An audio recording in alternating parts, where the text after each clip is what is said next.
All right, hello everybody. Testing 1, 2. Let's see how this works out. Camera and everything here. It's naturally going to be a lot lower in frame rates here. It looks like I'm going to have to restart that program. Give me a second, please. So many variables with all this tech. It's never been quite the same. But it's going to be a different type of video for tonight. So, let's try to get this thing working again. So, we've already done all around the USA flights. We've done all of that stuff, and we're good to go on that. So what we're going to do now is we're going to plan some flights here. But what came up the other night with CDL, CD with the letter L after it on Twitch is that they're going to have a contest. And they contacted Microsoft and everything. And Microsoft has decided that the winner of the contest will win these. You can't find these anywhere, and these are the rudder pedals I've been looking for. My rudder pedals are shot. Like the right brake only works at like 40%, so I'm using my keyboard to get full brakes and everything. So we are taking this seriously, as seriously as we can. We're gonna practice. I've already been doing the DA40 next gen NG model. It has to be a stock single piston aircraft, nothing too fast, so I can't use the Cirrus or anything like that. And so I've decided I might use the DA40, but tonight we're going to fly the Cessna 172 like I usually do. I am going to use the G1000 version of it tonight because that is what is in the Diamond 40.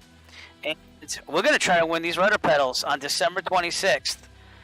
Basically, the whole contest is to fly from JFK all the way to LAX. It's a Cannonball run. The fastest one there wins, I believe. I think that they're still going to have to tweak the rules slightly.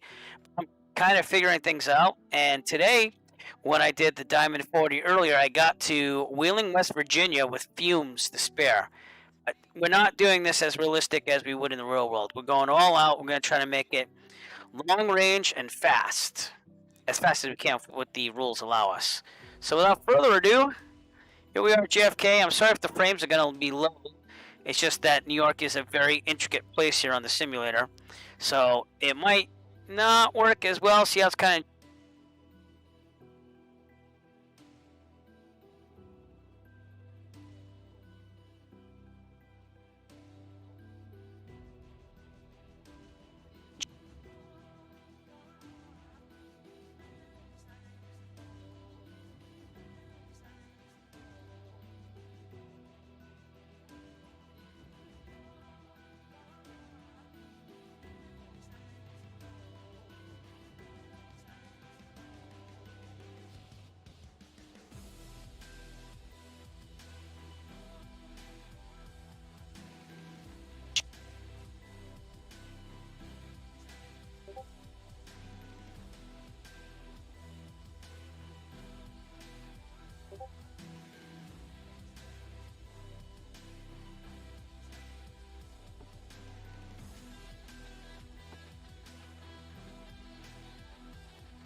TOS system test. Okay.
Kennedy Airport Information Sierra 02000 Zulu. Line 239er at Fife. Visibility, tree. Sky condition, few clouds at 1,100 feet, few clouds at 4,000 feet, few clouds at 11,800 feet. Temperature, 20. Dew point, 10. Altimeter, 29.902. ILS runway, tree 1 right, and ILS runway, tree 1 left in use. Landing and departing runway, tree 1 right and runway, tree 1 left. DSR, aircraft, say direction of flight. All aircraft read back hold short instructions. Advise controller, on initial contact, you have Sierra.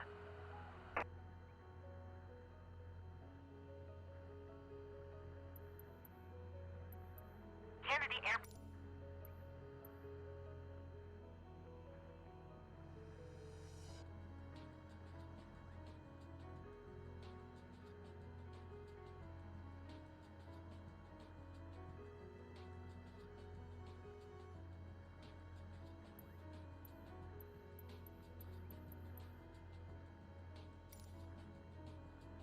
Kennedy ground, Cessna November 489er Echo Foxtrot with Tango request taxi for takeoff departure to the east. Cessna November 489er Echo Foxtrot taxi to and hold short of runway tree 1 left via taxiway Quebec 6 Quebec Alpha, Juliet cross runway 4 left Juliet Zulu. Contact tower on 119er decimal 11 ready.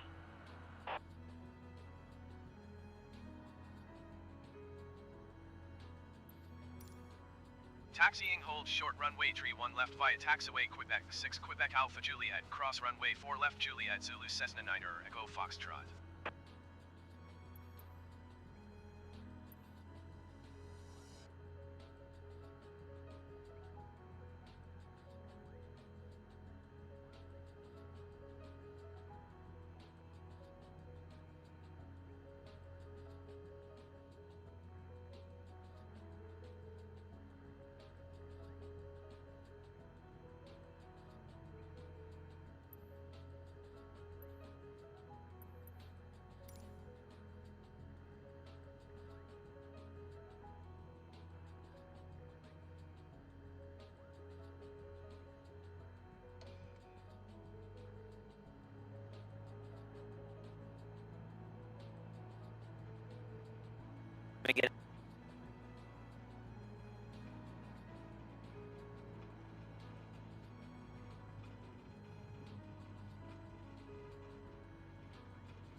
Alright, try this. Is this working now?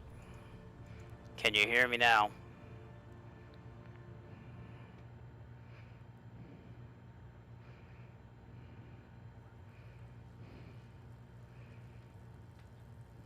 Can you hear me now?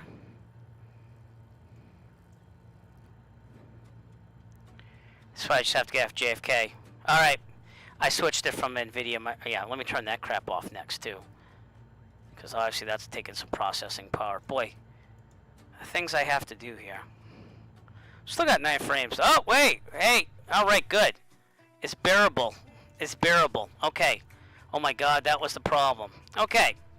So we'll just stay with this microphone setting. Anyways, here's the deal. Now that we've got non-studying-this. One, I'm testing out settings for a run at this contest that I found out from CDL, and they got Microsoft involved. It's actually the Microsoft forums. It's on December 26th, and it's a Cannonball run style event, and it's basically going, and I'm on the wrong taxiway here, so I'll cross over when I can. But basically, it's a Cannonball run from JFK to LAX in a general aviation aircraft, and they're giving away Thrustmaster TPR rudder pedals, which I need severely because my right pedal, the brake doesn't work on it. It's like 50%. It's like having a hydraulic leak, for real. So I'm going to try for this on December 26th. I'm going to try to stay up for 18 hours straight of flying to try to win these Thrustmaster TPRs. And so what we're doing tonight is we're testing a theory. Let me get on the other taxiway. Not a theory. I'm testing my flights that I'm going to take to get all the way from JFK to LAX. So that's what we're doing tonight. We're doing the first leg of what I already did in the Diamond 40, which I might take that instead of the 172. I want to see how the 172 does tonight. And then we're going to go from there and kind of plan our way out here. Yeah, it's going to be a lot of coffee on the 26th. And luckily I'm a school teacher, so I actually have vacation then. So I don't have to worry about working or anything. But I need those Thrustmaster TPRs. Literally my Saitek Cessnas, I have to use keyboard to get brakes on this thing. That's for the left toe at least. It's been pretty bad, and I'm just trying to get through it all because those pedals, the TBM, because I need to use a single piston, non-turbocharged type aircraft. That's in the rules. So the Diamond 40 looks like that would be the fastest true airspeed. This would probably be one of the second ones. I can't use the Cirrus or anything like that.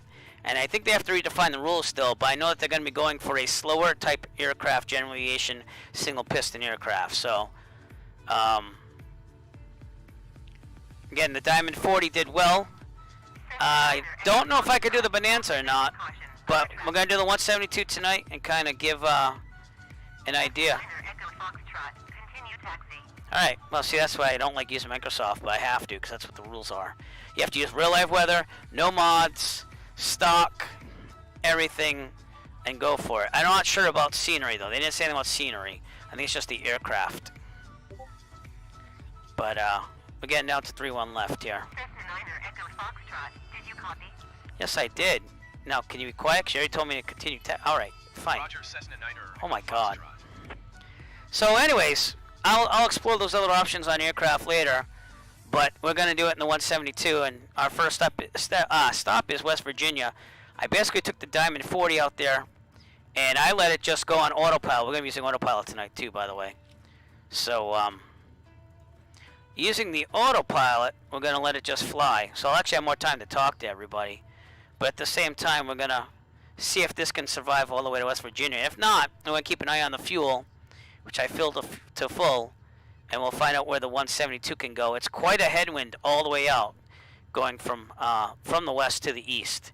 So that's the problem too, is that I can't even really take advantage of winds as much because of it. I will say that the winds changed. The winds changed when I was flying earlier today. So I was supposed to take that turn there. See, this can't be really realistic because I'm distracted all over the place. We're good. We're gonna get this. So, enjoy the adventure as we try to find out the ultimate range I can get with this 172. That's what I'm saying. That is our goal for tonight, and we'll do it real world weather and everything. We're not doing run-ups or anything, because I'm going to try to not do that during the event to save time and try to get out to LAX as soon as I can. They're going to allow you to take stops for fuel, but I think they might mandate a 10-minute break too for everyone at every stop, so that way there can be a bathroom break and everything like that. But my goal is to try to get those TPRs if I can, because I wanted to buy them. They're just not available anywhere. All right, we're good to go. Kennedy Tower, please just get me out of here. Kennedy I Tower, hate the Cessna frames. November 489er Echo Foxtrot, ready for departure to the And once I get out of east, here, one left. we'll try using the camera again. Cessna November 489er, Echo Foxtrot, cleared for takeoff. Runway 31 left, departure to the east approved. Well, thank you. Cleared for takeoff. Runway 31 left. Cessna 9er Echo Foxtrot. Some lights here. All right, we're good. Here we go. Whew. We'll see. We'll see what happens here.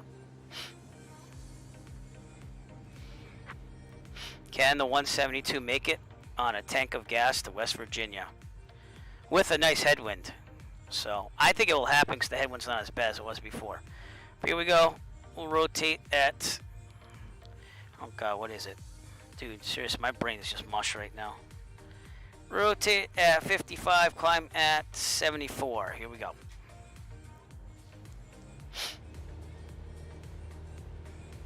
Should probably already put the transponder on too. That would have helped, huh? Jesus. Come on. Here we go. Rotate.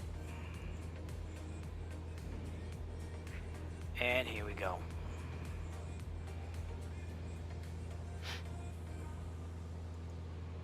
Alright. Let's see if this camera will go on or not.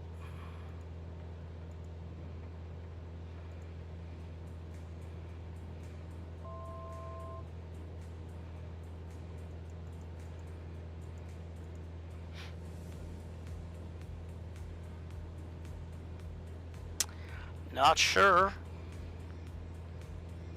Let me know if that camera stutters for you or not. I'm going to put on performance mode, try to see some time here. But I think the frames are sucking again. Continue for east departure. I will contact you next when you leave my airspace. That's great. Thanks a lot.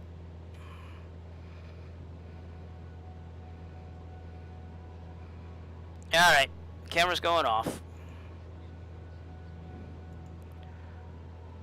I'll figure that out on the way out after we get out of here. So we'll leave the camera off for now. We'll fly JFK and get the heck out of Dodge and get to better frame rates. We're at 15, by the way. But I know it's streaming a little bit better. It's just that camera. I'll get it working.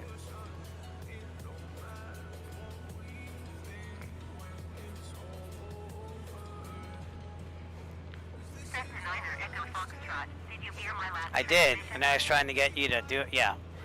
It's just the frames. Kennedy Tower, Cessna November 489er Echo Foxtrot, continue for east departure. Alright, let's get a heading here. It's all GPS, by the way. I haven't planned anything with times or anything like that. So we're going to turn to 280. Let's get an autopilot going here. Let's get this ready to go at 280. Yep. See, now that's going to be making me angry. Come on now.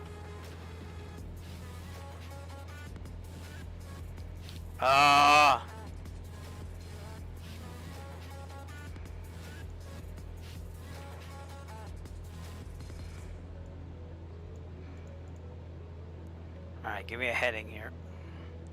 It's this one, right? Yep. Okay, we got heading. Keep this thing climbing, going up.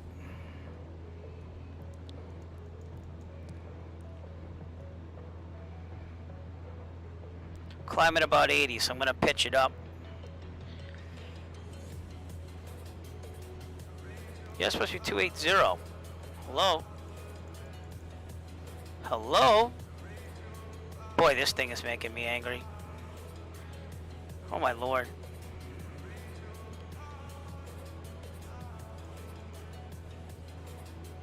How did that set to 70? I said 280. Ridiculous. Don't tell me that's a bug with Microsoft, because that's going to suck big time if I have to do that.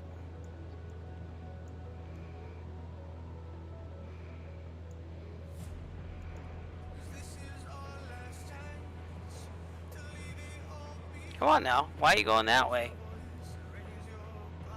Come on.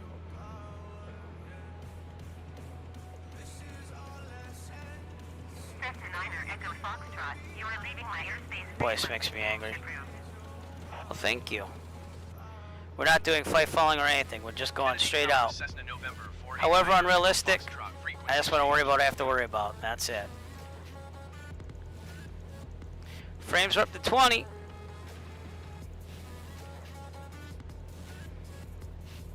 We're also going to cruise at 4,500. I'm going to see what we could do there. So we'll get this ready.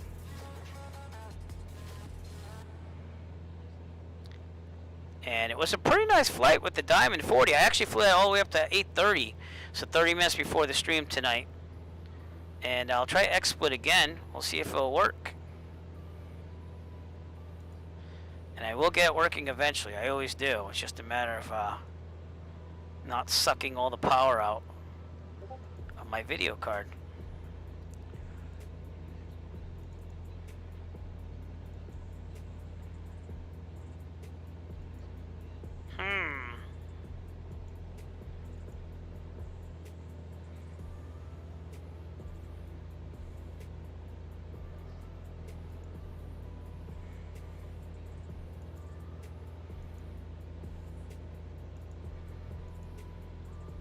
There we go. It's working now. I go into settings, I touch some things, and then it works. Does that make sense? No clue.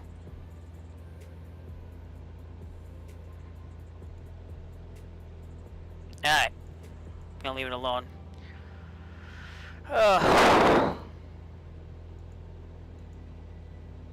Camera's not working again. Is it? Pretty soon I'm gonna have to invest into a streaming computer if we keep going with this. Alright, I'll turn the camera off. It's just not worth it right now. It's making me angry.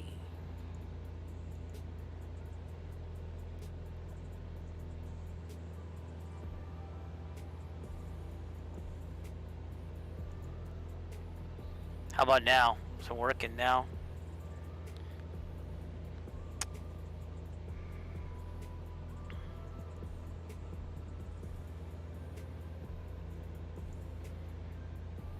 No clue. No, still at 9. Boy, this is making me angry. I'm just gonna keep the plane flying then. Alright.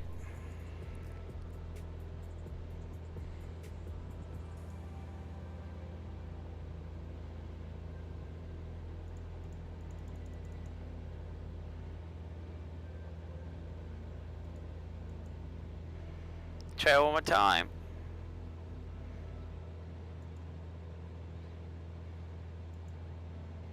No clue. All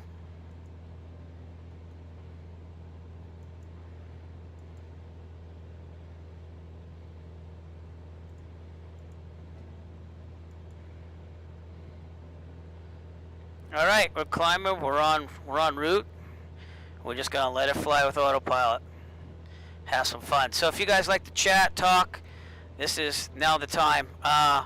We'll research our options here. It has to be default aircraft. Single piston, nothing too fast, and it has to work. So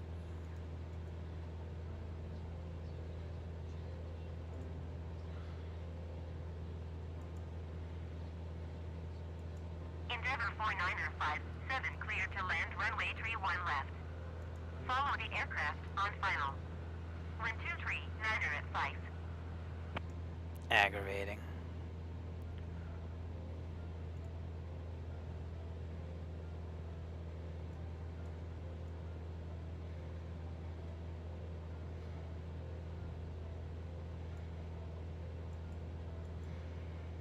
Boy, this camera thing's aggravating. Alright, we gotta get ready for the autopilot here at least, so. Clear to land runway 31 left, Endeavor 49er 57.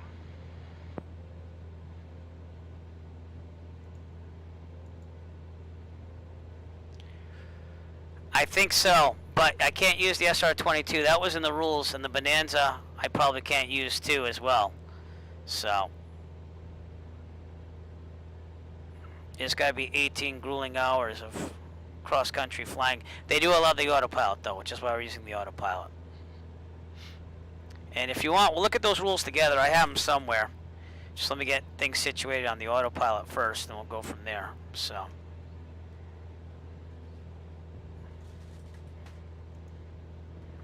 Okay, hold. There we go. Alright, we'll let that build some speed. We'll look at where it goes, and we'll look at our ground speed, which is 89 knots and climbing, obviously. Let me see if I can get those rules. I wrote down a bunch of stuff here. Flying Cannonball run. So, December 26, 1300 Zulu from KJFK to Los Angeles, basically. Waypoints of cruising left to prompt discretion. No Beechcraft Bonanza, no Cirrus SR-22, that's what they said for now. Single piston generation. No model enhancers or custom liveries, must be stock from a Sobo. You can use autopilot, every landing is a save point. So in other words, if I crash, like the computer crashes, I have to start from the last airport I land at, and I have to track my flight using simulator.io. I've already been working with that. This is what I came up with. That Diamond DA-40 does not have a range of 940, especially with the headwind. I only got like maybe 350 out of it at most. So I'm thinking that the Cessna 172 won't be as good. But this is what they said the notch true airspeed was. I'm thinking the 172 is usually 114 by the POH. There's also the VL3, which I didn't look at. I don't want to do any run-ups and land in fuel as soon as possible because we want to be on our way. So, again, this will just be one continuous leg tonight for that. And I had a website for that, too. You know what? It's in my email. So, I really wish my camera would just work tonight, though. That'd be amazing. Try it one more time. This is so aggravating. You know what? I'm going to try something I did before. Give me a second. NVIDIA broadcast messes with the camera and stuff. So. Yeah, it could be Deluxe, it could be whatever, but it has to be a default aircraft. So I can use like the G1000, or I can use the steam gauge version, as long as it's not a big change from what plane it's supposed to be. If that makes sense. But, very sorry about the video quality tonight. I'm trying to fix it as we go here. And it will get better. Just give me some time to work on it.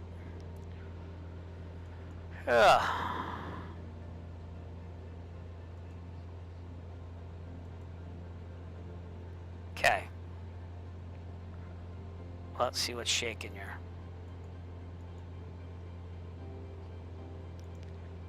Boy, is this making me angry.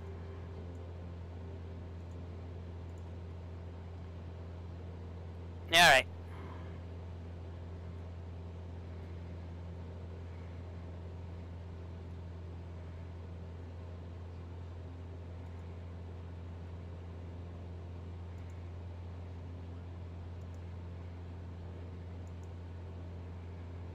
What's going on with the sim? It was loading stuff, I guess? I don't know.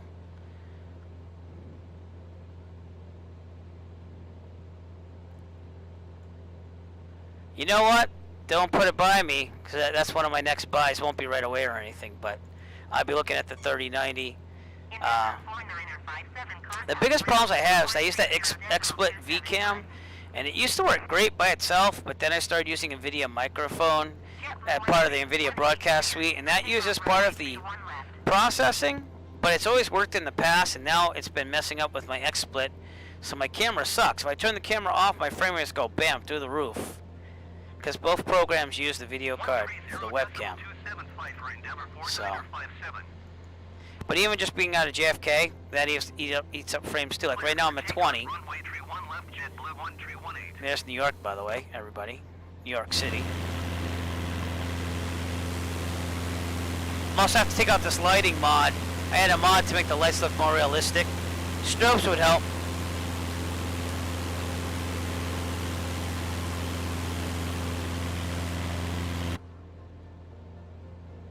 So I don't know why that's not working now. Okay, strobes on. Fuel pump off. We're doing great. Dude, there we go. But that mod looks really good. OBS does, but seeing that I want the virtual background stuff, it needs like processing power from the video card. So again, I'll try it again, but I'm not gonna hold my breath here. I keep turning the program on and off and everything, and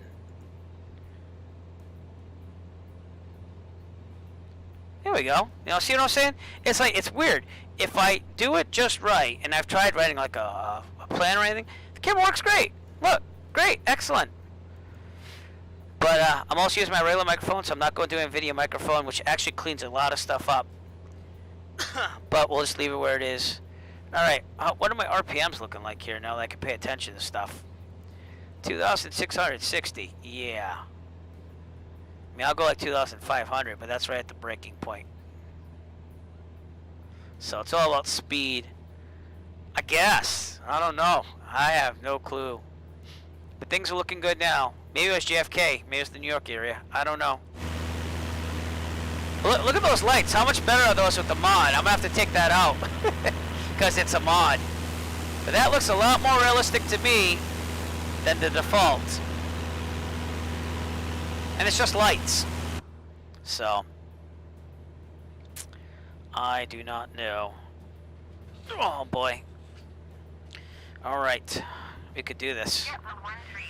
It says we'll get there in 2 hours and 44 minutes. So that makes a lot of time to talk. So please feel free to ask me questions along our way here. Wow. And I'm just gonna fiddle with the autopilot as we go. I'm not the best at autopilot. I usually fly everything by hand. But we're gonna go with it. So okay. I should have probably done that too, but that's cool. Dude.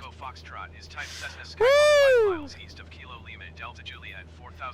Not realistic at all. It's about seeing the endurance of this plane, so I think it's gonna make it.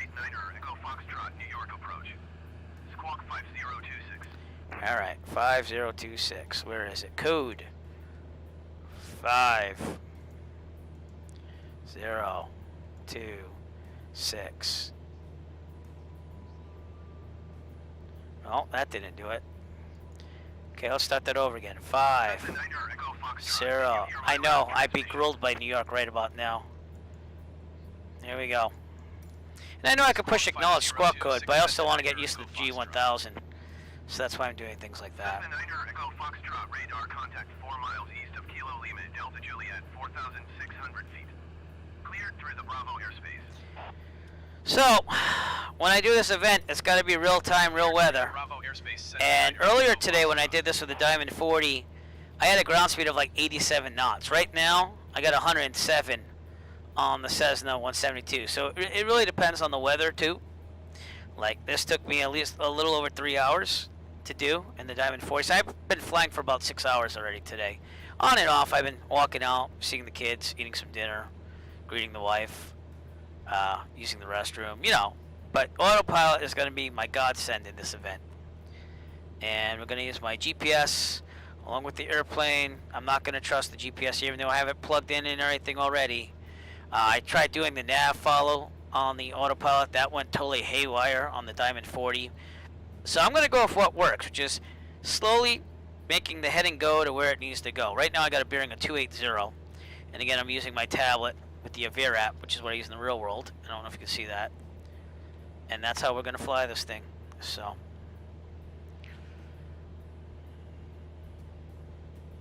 2,400. We got to pump this as much as I can. It's like a balance between fuel burn and 2, 4, 6, 8, 10, 12, 14, 16, 18, 20. In the real world I calculate 10 gallons per hour, but that's because I'm safe. So I overestimate, so I make sure I have enough fuel to go anywhere. We're burning about 8 gallons an hour right now. So seeing that this thing holds, oh, what is it? Is that 60 something? Like 60 gallons? This might be the plane to take. I mean, I don't know, you know. Trigger speed's 110. But again, if we look at the default, here's the list of Microsoft Flight Simulator, 2020 default aircraft here. So I kind of looked at this thing when planning things out. The 172 I'm just used to. And we can't fly any jets, no turboprops, no jets. Propellers! Alright, we're not going to fly that thing, even though it has 150. The range is terrible. Endurance here is pretty good, but again, it's the Beechcraft, so you can't fly that one. Can't do the Beechcraft Bonanza. Says the 152 is slower than the 172. Not going to think about that. Here's the 172. 5-hour endurance, 124. Not sure. I think it's 114 according to the POH, but there's a 124. There's the Cirrus. Can't do that. Cubcrafter X. You know, I'm pretty sure we can't do that. So, because it's 330 knots true airspeed. And this is the Diamond DA40 that I flew today before this whole thing. Has on 25 knots true airspeed according to this, 6 hours of endurance. It did not with the headwind. With the headwind, it had about 3.5 hours, and the range was like 350. I never got to 940, so it must be like with the best winds or something. All right, here's the DA40 TDI, which is basically a little less than that. The DA62 is a multi-engine, can't use that. DV20 goes slower, so we don't want that. The extra is a stunt plane, so I doubt we can use that. Nor do we want to. CTLS, I don't even know, because I think it must have to be default. And I don't know if we can use that. We're not going to use the icon, obviously. The JMB was another one I was thinking of. I don't really know a lot about it. So, I guess I'll look into it still. Excuse me. The SW-121, probably not going to happen with 90 true airspeed.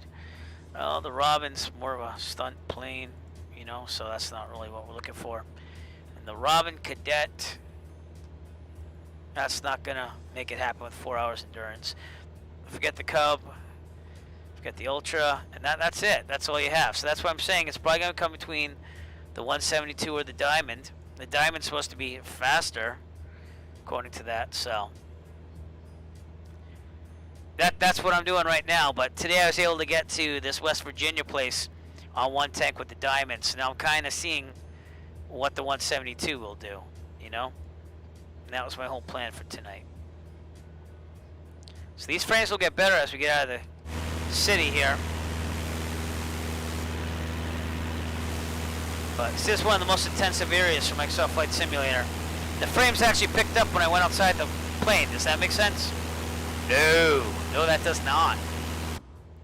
So, G1000's pretty cool, though. I've never flown a plane with any type of advanced electronics like this.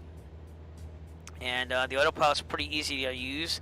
I don't know how realistic this is. I don't think it's very realistic, because I thought you should be able to just and I put an extra 100 in there. I thought that you should be able to just put it in, hit altitude after you get an upward vertical speed, and that's not it. You have to get to 4,500, then set it. So I was like, okay. So it is what it is. But if any of you would like to join me on this flight, I'm just going direct here. Good airport to join me at would probably be Allentown, Kilo Alpha Bravo Echo. If you're one of the Virtual USA Club members, then you know that there's a casino in Wheeling, West Virginia. How much more do you know about Wheeling, West Virginia? Because I absolutely know nothing. Just that I know that the maximum range of the Diamond got me to about there. So, in this class Delta. But 2 hours, 41 minute ride, 107 knot ground speed. And I figured this whole thing, I can tell I've been flying for a while today. It's going to take me about 18 hours straight of flying on December 26th. But I'm willing to do it. If I can get those coveted TPR pedals, I'll do it. I mean, right now, I'm trying to buy a pair of the T-Flight rudder pedals on eBay. And they're ripping people off left and right for those too. So, well, it is West Virginia. No offense, people might live in West Virginia. But I haven't heard it's the most exciting place. And, Going to 1 tree, 2 decimal, it's Cessna 9er, Echo Foxtrot. oof. But, my brother used to live in Mississippi in Jackson. I remember I got off the plane there and I was like, so what's there to do around here? And he's like, well, we could go bowling. Or we could go, and it was a bunch of like things that you could do in your own place. So I was like, okay, you know. So I don't know, just not a fan of Mississippi. West Virginia, I've driven through it, so I don't really know how it is to live there. But from what I've heard, it's not the most exciting place, and some people like it that way. So nice night lighting here. It's supposed to be a beautiful, clear route all the way to Wheeling, West Virginia. So again, we're going JFK all the way to Wheeling. Class D, Ohio County. Whew, that must be the northern part of West Virginia. And there was only one place to really worry about, and that was a restricted airspace right here out of Harrisburg. So we'll probably go a little north of that to be realistic. So, I mean, I could probably check that up too. I probably should check it up. So R-5802. And let's see what pops up for ceilings and stuff, if I can get that information. Yeah. Department of Defense. Fort Indiantown Gap, Pennsylvania. 500 feet up to 17,000. So yeah, we're gonna have to go slightly to the north of that. So when we get there, that's what we'll do. I don't really know, but I'm gonna respect it now because that's what I would have done in the real world, and I would think that they want us to follow some real world procedures. Let me get the link for people. You can take a look at this because I'm also gonna try to live stream it. It's actually for a fundraiser for this one-eyed pilot from Japan who's now American. And he's trying to do an around the world flight in like a small aircraft. Let me see if I can get that link. So it's for a good cause too, you know. And if anything, I'll stream it either way and we'll get it going. So get that link. It's on the Microsoft Flight Simulator forums. Just have to find it. Oh boy.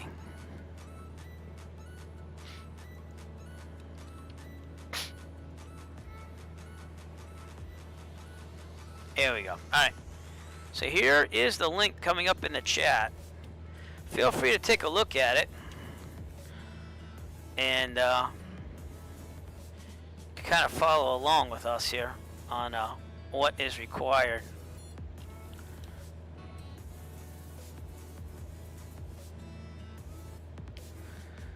So the section road race.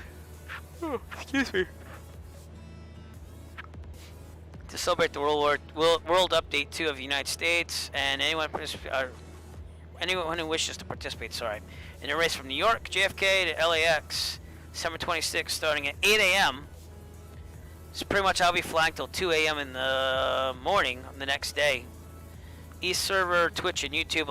I'll be again streaming this. Fun, glory, bragging rights, raising money for charity.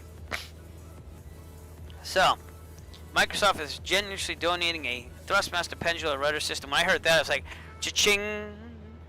So, to the overall winner of the event. It's going to be hard. So, but we'll see. That's all the rules right there as of now. But it's going to be very much how strong are the headwinds that day and everything like that, too. That's going to mean a lot. And, oh, any default aircraft in any version. I have the Premium Deluxe. I have the choice of anything. So, single piston engine GA planes, no airliners, jet, turboprops, multi-engine aircraft, and no single engine plane follow ones, Beechcraft or Cirrus, not allowed. So, there you go. Those are the rules. And we're going to be in the Rogers division. First aviator fly coast to coast is for pilots attempting solo because I don't have anyone to fly with me. So, and there's only one prize here, so I gotta try to make it. So, and again, I started tracking the Sim Air thing. Well, yesterday we had a fly-in for the Virtual USA Flying Club, and I tried it there. Not really trying it out tonight, but as you can see, you log in, you download this client, and then you log in here, and the client's working in the background. And actually, it is tracking right now. Cool. All right. So that's what it does. It just tracks us on speed, altitude. That's just to make sure that you really are doing what you need to do, and that you're really flying the flight. So it's a pretty cool little client there. Here's the fly-in from yesterday, where I left it on just to see what it would do. So that was quite the fly-in. I had to wait here because I had Christmas pictures with the family. So I parked at 2-3 November for a while, then I continued on. So, but this is us currently, right outside New York with the Cessna 172. And it's a beautiful night here.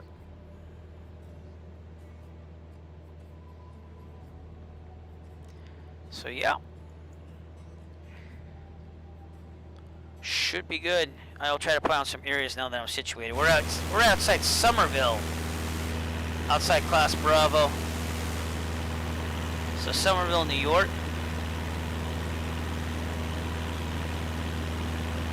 I really like the night lighting on this. I wish they had the mod for the steam gauge version of this, but it's only on the G1000. And again, I'll have to take that off for the contest, so we'll have to see. But yeah, it's gonna be quite the undertaking. So let's ramp up all these lights.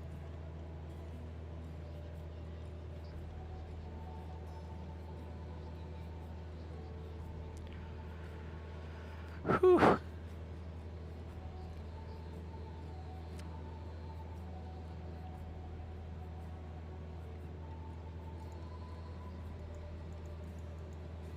Get to 4,500 too, that might help.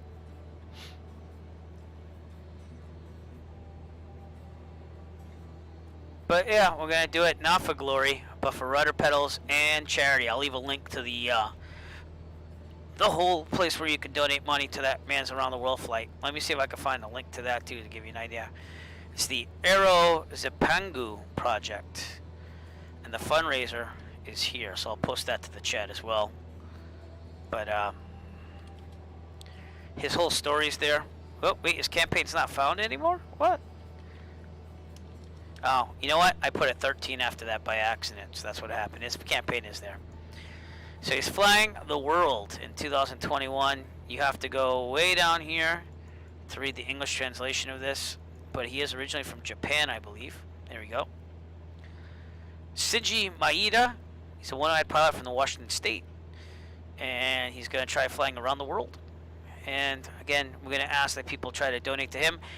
Any tips I get that day, I'll be making a donation to him. I won't take any tips that day to me, and it's probably better if you just donate to him directly, because if you do tip to me, PayPal does take a little fee out of it. So, but it explains his whole story right here, and it's a great thing that he's doing. He's going around the world.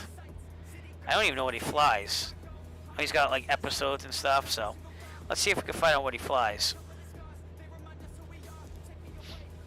But he's overcome a lot to be a pilot, and I believe he came to U.S. to do that. He's a non-profit for aircraft preparation and flight operations too. And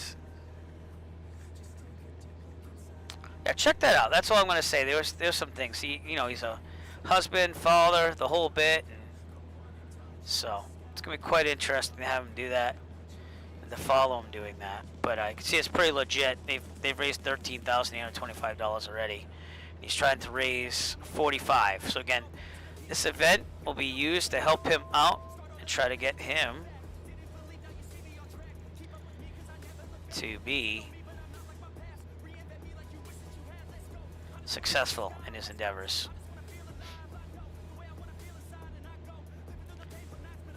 All right, big cities coming up. Well, we're going to be over at Allentown, Pennsylvania. And again, being at 4,500 once I get the oil pilot set, will mean that I'm over Class Charlie, so I won't have any problems there. But you can see the red lights in the distance there. Could be buildings, could be something. But how's the fuel doing? Yeah, we're about 80%, so that's pretty good. In the Diamond, it was kind of frustrating because they have this, you have to switch the fuel into the tanks every so often, and it's something you get used to. I get it, but at the same time, you have to push this little button. and they transfer fuel from the right to the left. And you have to keep balancing the plane out with the tanks. With this, it's all gravity fed, and you just set your RPMs and kind of just keep an eye on the gauges and go with it. So, but see if I get a little bit more out of this. 2450 maybe.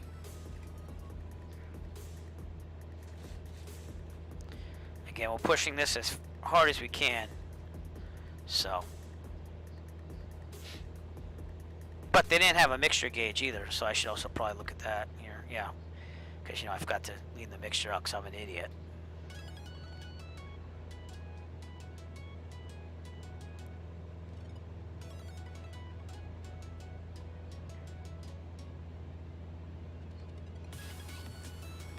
All right, right about. Cessna 9er, Echo Foxtrot, you're leaving my airspace radar service. Right about there. Terminated. Clock 120. Thank you. Frequency change approved. So, let's see if I could do this. If you're wondering why we're doing this flight tonight, if you look in the chat, this link, I'll send it out again, will tell you everything we're doing on testing tonight. So, here's the old button. Why do I keep messing with this? Because I'm doing too much at once, that's why. Alright, we're not going to do flight following or anything. We'll be fine.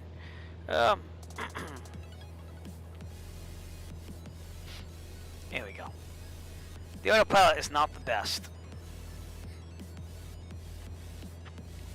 So that link will tell you everything why we're doing this. We're going to enter this contest on December 26th to fly from JFK to LAX, the fastest in a general aviation aircraft. And I messed that up. So, we're doing good.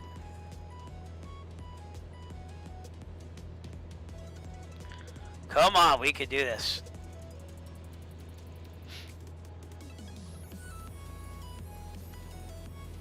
Oh boy.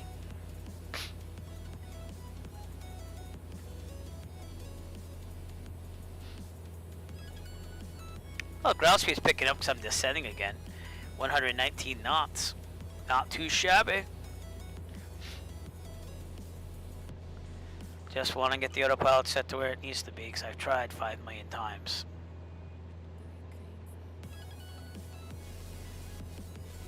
Now I think of it, I have to check to see if I have any mods on the G1000 because I might, to make it work better. So I have to take that out next too.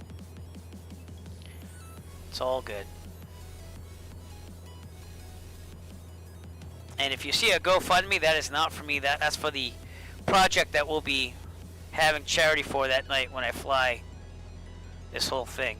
So, and again, any donations that night, probably better just to donate directly to the GoFundMe for the One-Eyed Pilot flying the world mission in 2021. But that's the charity that we'll be doing that night for the stream. And again, it's going to be like an 18-hour straight flight, so that's why we're using autopilot. And we're trying to make the West Virginia as part of the first leg that I would plan on this flight so far. If I can go a little further, I will. You know, but again, it's all about headwind and stuff. Like right now, I'm getting 117 knot ground speed. Whereas this morning, I should say this afternoon, like 1 o'clock-ish Eastern Standard Time, I took the Diamond 40 up, which is supposed to be faster than the 172 by a little bit. And I was only having a ground speed of 87 thanks to the headwind. So, in fact, let's find the headwind here. Let me go back here. That's a transponder. Am I VFR? I should be VFR. There we go. And wind. Here we go. I like option 3 the best. It says I have a headwind of 3 knots. This afternoon it was like 17 knots. So that's why I was slowed down a lot. And supposed to be at West Virginia in 2 hours and 16 minutes. Maybe I will take the XCOM, but I have to double check with that because I'm sure they're going to spot that next. And that might be what I test next. Who knows? We'll have to see. I've never flown the X-Cub either, so that's another one I'm going to have to get used to. But that's part of my goal is to branch out more. That Diamond 40, we're going to take that on a couple flights just to go places and have some fun with it during streams. The Cirrus I love because it's fast and it can take you places really fast. And the 172, 152, that's just basically what I fly in the real world. So we're up to 4 planes so far. I guess the X Cub will be 5th, if that's what we're looking at. But I downloaded the POH of the Diamond 40. Everything's available online for that, which is cool. They have the checklist and everything. So it was easy to get accustomed to. But the biggest thing was having the fuel shifted through a fuel pump that you manually push the button on to switch it from right to left to refill the tank and balance the plane out. Whereas the Cessna, it's all gravity fed. You don't have to worry unless it, naturally becomes a little unbalanced. Then you just flip it over here, So, but we'll see. All right, we will be coming up on Allentown, Pennsylvania pretty soon. It's actually out here in the distance. So if anyone likes to fly, just make sure you set everything to live weather, live time, and everything, and you can fly with me on Microsoft Flight Simulator if you'd like to, on our way to West Virginia. I don't mind having some company at all, because this is going to be a long flight tonight. Not as long as I thought it was going to be. I thought I was going to go to midnight for that headwind, but it died down quite a lot. Again, the wind is coming from 227, 225-ish at 3 knots, so not affecting us too much tonight. And that's, again, the biggest challenge, I think, too, is that we're going to have a constant headwind almost all the way to Los Angeles. So, and it really depends on 2 things. One, if the Microsoft weather is as realistic as possible, which I don't know if it is now. I think it's a little bit better with the updates, but I really use Rex Weather Force most of the time to make it really good. And 2, what are the current winds at that time? And how much of a headwind do we have?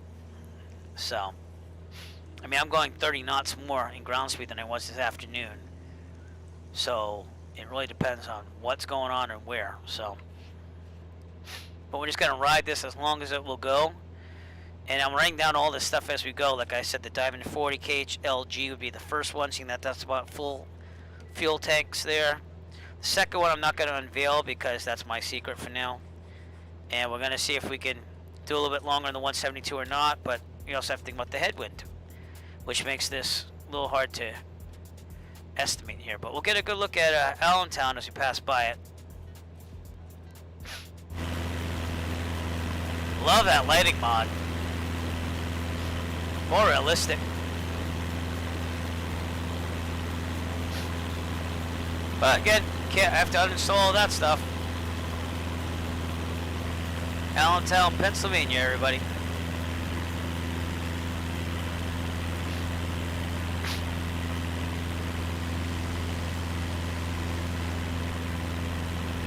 Oh, also, I'm on the East server. I forgot to say that if you want to join me on flying at all. East server, Microsoft Flight Simulator, default. Make everything live. Live traffic, live time, everything live. Live weather. And then you'll be seeing with me, because I have it set to only seeing people who are live weather, live time, and live traffic, so.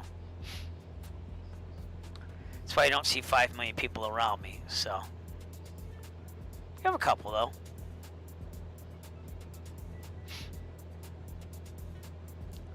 See how the fuel's doing. We're about 20%, I would think. About 20. And the gold bar at top will tell you how far away we are from, it's up here. How far away we are from West Virginia there. Let me switch to that plate there. And the only reason why I chose this airport is again because I took the Diamond 40 out today. Went to almost empty and said this is about where I can go safely. They also have an emergency fuel switch. So pretty much it's a constant on fuel. And then you just keep transferring fuel from right to left in the Diamond 40. And then the emergency thing I never turned on because I thought it's an extra tank, but I don't know if it's modeled in the simulator. And I didn't want to take my chance at that time because I spent hours just flying out here before. So we are crossing the, what lake is that? What river is that?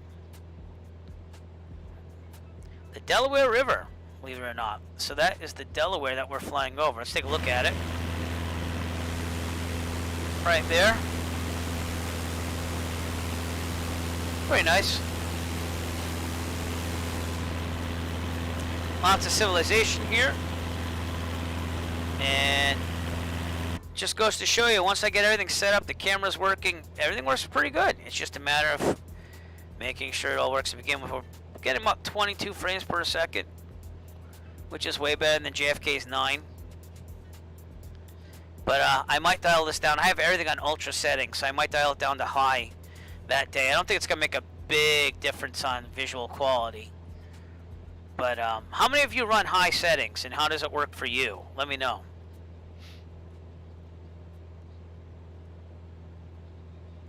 And again, if you're watching on Twitch, you can have, and YouTube actually too, it should have in the description my specs. So it's pretty good.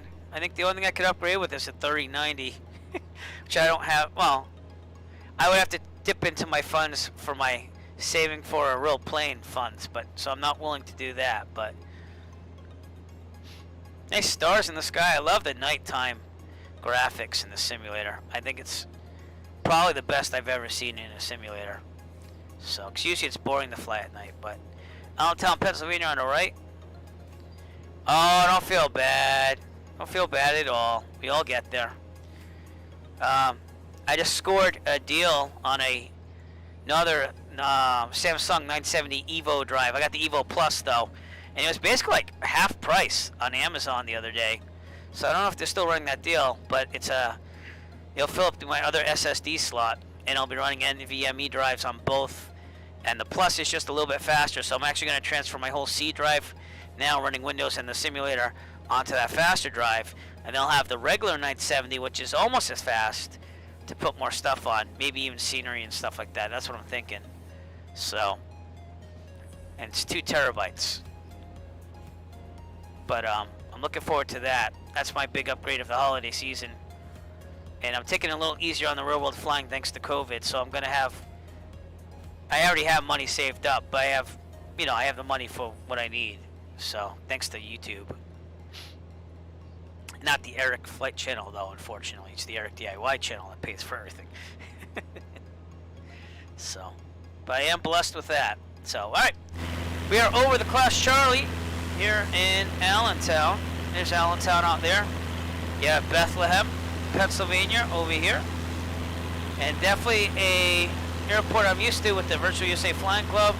We had a couple flying events, and it was one of the first 2 or 3 flights to Allentown in my Around the USA flights, which again are archived on the Eric Flight YouTube channel. Check it out. There are 100 something hours of flying, but we did that from June to November, and this is, I think, the first real Eric Flight stream other than the Virtual USA Flying Club events since that are on the USA flights. But Allentown, Pennsylvania, everybody. Now I was looking at Trade a Plane because I do that to keep my interest perked. Now let's see if I can find the Cessna I was interested in. I really want to fly a Cardinal one time though, just to see if I like that better than the 172. But again, I'm not anywhere close to having enough money. But I was looking at this one. It has a little bit of high time though. You'd probably get 6 years out of it before you need an overhaul. It's a 1985 172P. I like the P because it has 2,400 pounds total weight. So it's about 100 pounds more than the N and the M before it. So, looks pretty nice though. It's IFR. It has, I think, the 430 in it for the GPS there. Not that I use it a lot, but I like to have the Garmin in there. And it has more navs and comms there. I don't know if it's ADS compliant though. Actually, I thought it was, but oh, it is. Yep, it has the out there. So, and it's IFR rated, so if I want to do my instrument rating this summer. Yeah, they don't have a Cardinal from Microsoft Flight Simulator, unfortunately. They do for prepared and stuff, and I was trying it out there, but it's a little plain on the paint job. But in all, it looked in pretty good condition. Things that worry me the most, I mean, it's got a nice flight deck for me. Has 1,400 hours since major overhaul. So like 2,000 is about where you have to get it overhauled. The useful load's 918 pounds. I like that a lot. And I always get confused on this BTH there, so I'd send someone out to look at it and stuff. But the interior is done in 2017, and it's pretty nice. It's just that in about 7 years, you have to get that overhauled, and that'd be about $20,000. So you gotta kind of take that into account. We'll look into buying a real plane. So that's one of the ones I was fantasizing about, because I'm not anywhere close for a down payment. So they also had a 172N that kind of liked, and I've flown these models out of my flight school there, renting them. So, but again, I usually take the P when I have to take my friends up as passengers. Where was it? No, this one. This one wasn't as nice. Here's a 172N. Again, has about 1,000 since major oil, so you'll probably get about 10 years out of it. It's IFR rated. Prop overhaul, 1080, so you know, has the ADS-B on it and stuff. So it looks pretty nice. Not that I can afford that right now, but this is definitely the cheaper one. I'm not a fan of the red color inside. It has the older 70s radios, but I can live with that. You know, it doesn't have any type of Garmin 430 or 530 in it, but I used to use my tablet for GPS. That'll be fine, and that's why it's probably lower than the rest. So, not a fan of the red interior though, but they did the new carpeting and stuff. So, but you know, it's a pipe dream right now. So why am I even looking? I don't know. I don't know, but you can see it's going to be about $60,000 to $80,000 to get a 172 by myself, and I could check into partnering up with people and stuff, but I don't know if I keep making money on YouTube and stuff, and my car's going to be paid off this month from my car loan, so I just got to save enough for a down payment and then really look into it and get my mechanic on it and see what he thinks. So those places will probably be long gone by then, but it helps to keep the passion alive. So, alright. Again, we're leaving Allentown, Pennsylvania. 150 knot ground speed, which isn't that bad for a headwind on a 172. We're about 2 hours out from West Virginia. And about 80% fuel. So, I'm going to be honest with you. If I have a headwind like this, I'm probably going to be able to go a little further than that West Virginia place. So we'll see. But the Cardinal seems to be a really cool plane, and I think that if my wife would ever go on the plane with me, that'd be the plane to get, because the Cardinal's a little bit lower to the ground, and the doors open wider. But the thing with the doors, you have to be careful of like people starting behind you, because the doors are famous for just like cracking open. And the other thing is that it has the cantilever, so it has no struts, so they have to check that a lot. But they had a problem with these 172s. Now there's an airworthiness directive that they have to check something on like the pins and the doors and stuff. So that's another thing you'd have to tell them. You have to be like, oh yeah, well I need you to have that checked out for the price of on the house, or else there's no deal, or else you're going to be putting up some money if there's a problem on that too. So that's why it might be better to just wait a little while. I could just get a 152, but you can't really carry much for passengers in that. That's what I trained in. Like I could pretty much fit myself and the e-bike in, and then me and a very skinny person maybe, like my son. Yeah, he could do it, but you can't take like a grown adult in there and just take fuel out. So it's not practical. So the 172 is more practical. And the Cardinal, I think, has a little bit more, depends on the model. I'd want a 177B if I got one. But that has a little bit more useful weight. Not much, just a little bit. So. Alright, we are outside the East Texas VOR right now. So if you're following on a sectional anywhere, that's where we are. And we got a Bear 278 according to this, so let's get that going.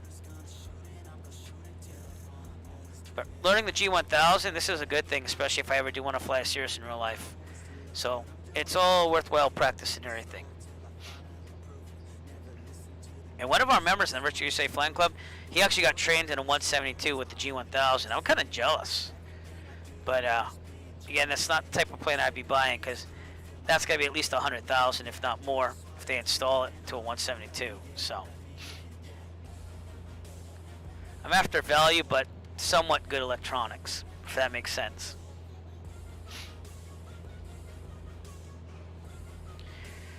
Alright, Kutztown. It's going to be off our left there, which was an airport at one point. Guess it's closed now. We got Reading, Pennsylvania. Excuse me. They're flying all day. We have Harrisburg, Pennsylvania coming up, along with the... What river is that? The the Susquehanna River coming up. So that's the type of things that we'll see up ahead during our flight.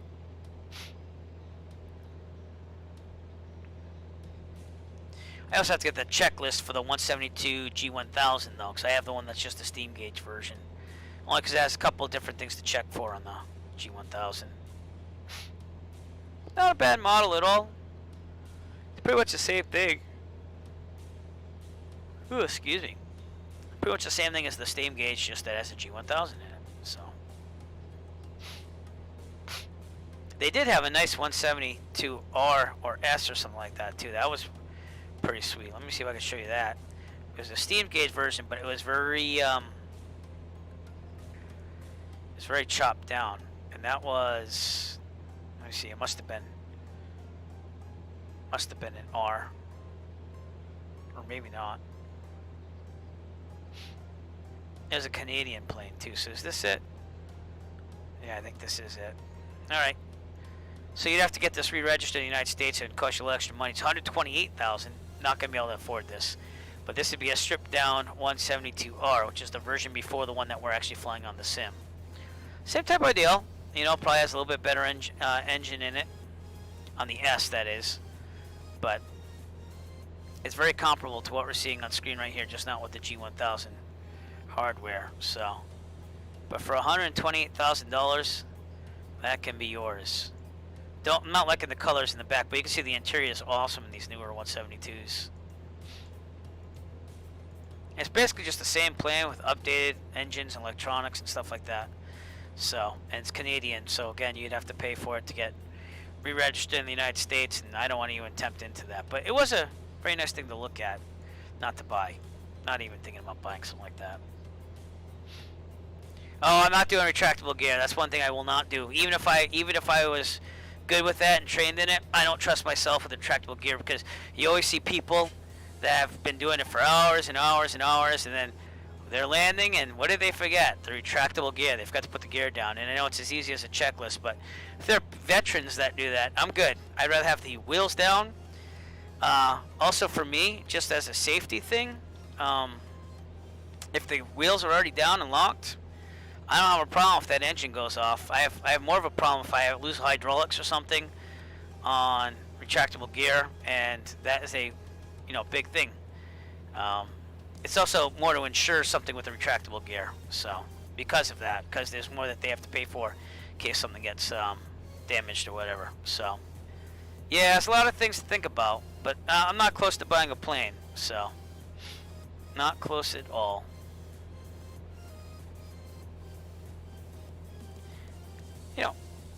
I thought I had a box to display emotes, and I do, but yet it's not displaying any emotes. But I don't know, we're very close to being an affiliate. I think that's what they call it on Twitch. So hopefully I can give you more things on there. I'm just waiting for the average view count of 3, and it is going up. It's just going to take some time, and I appreciate everyone that's making that possible, by the way.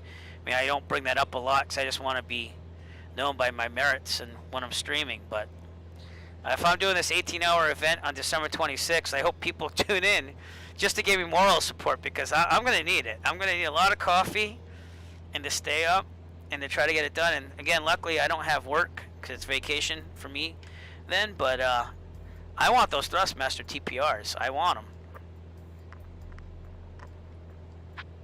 That's what we're going to be doing, is drinking iced tea and coffee that whole day.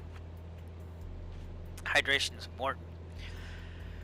But I'm going to need a lot of pep me up. I don't think I've flown that long ever, even in my 20s when I was single. So we're going to have to see how the heck I'm going to do this. In my 20s, I was also a gigging musician, though, so maybe that will help, because I had 18-hour days. I teach guitar lessons all day. That was my day job. Oh, I'm sure I'm going to get it. I mean, again, I like to do it according to the quality. And really, it's to get the more options of the emotes and stuff like that. I like to get more interaction. Any money I make from this, just to let you know, does go into the flight fund or into the, hey, I'm trying to save for a plane fund someday.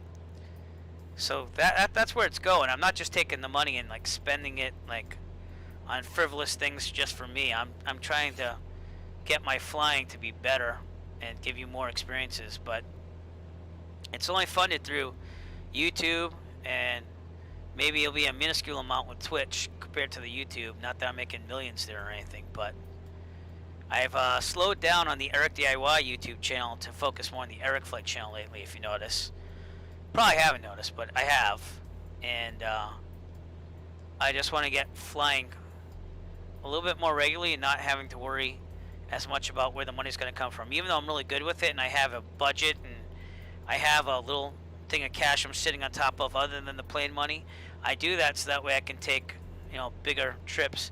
In fact, I was looking at the renting schedule the other day, and let's take a look to the left there. Actually, Reading, Pennsylvania, everybody. Reading, Pennsylvania, out there in the distance. Love these night lightings.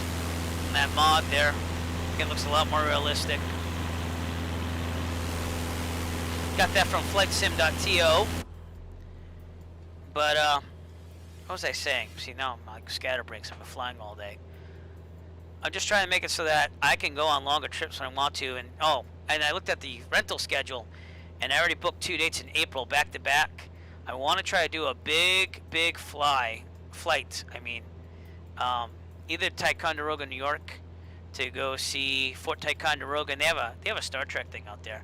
They have like a model of the original Star Trek bridge. So that'd be kind of cool to like do like a fly the Ticonderoga video, check out the sights, document that, then go back on the plane, document the ride back. Or I want to maybe possibly go to the Woodstock Festival site. Now this is all dependent upon COVID. I feel very secure about my flying skills, seeing that I've gone farther and further as I've been going. The farthest I've gone is Keene, New Hampshire, which is about halfway to Ticonderoga. But I feel really good about my flying skills to get there now. And it's just a matter of COVID dying down. Geez, can we just get a break? You know, if we could do that and fly places and go do things, then that's great. I've got a family to worry about, so I can't just do the single man thing where I go, whatever, I'll just go brave it out, because I have to think about them when I get home and, you know, interacting with anybody. So for me, flying is just a passionate thing to do. My last flight was a nighttime flight. I just flew around the area at night just to get reacquainted with it. It wasn't about landings at that point. And I was supposed to take some friends up, but they said they were in close contact with a lot of people. Not now with COVID, they don't know. So they decided to not fly with me that night. So I just went flying around. And again, I should be editing those videos. I'm got 4 videos to edit. I'm editing 1. I'm almost done with that. And that'll be posted on the Eric Flight YouTube channel as well. And I'll just keep editing, but I'm going to slow down the flying just a little bit due to COVID right now. I'm not flying any people or passengers right now. And I'll probably be flying next Saturday. I had today booked, but I canceled that at the beginning of the week because, again, COVID. I want to limit my chances here. So, and we are renting the planes, and we're being safe. We're sanitizing it every time. And I wear a mask the whole time because I have to be overly cautious, again, for family and myself, because I'm also working from home. So I have to, like, you know, really watch what I'm doing to give them a reason to let me stay home and work so I can be safe for my family. Reading, Pennsylvania again, out there on our left. So this COVID thing is kind of a damper on things. And I got my private October 2019, so I did get to do a couple flights without COVID, and that was cool. You know, you get out of the plane, you have some breakfast, lunch, get to go places, but it's a lot harder now because I won't eat anywhere now because COVID's picked up. And before I was doing it when there was an outdoor patio and there weren't a lot of people. So I got like 2 lunches out of New Bedford on that at the airport grill. So, but it is what it is. All right, we're about an hour and 52 minutes out from West Virginia at our destination. If we can go a little further, we will. But, whoa, my button just stuck there. What the heck was that all about? I swear the simulator sometimes, I just want to say, what is going on? I heard there's a rumor that the VORs don't work. So, I mean, I don't even know if that's true, but out down to Harrisburg, 1125. Okay, 112.5, excuse me. Alright.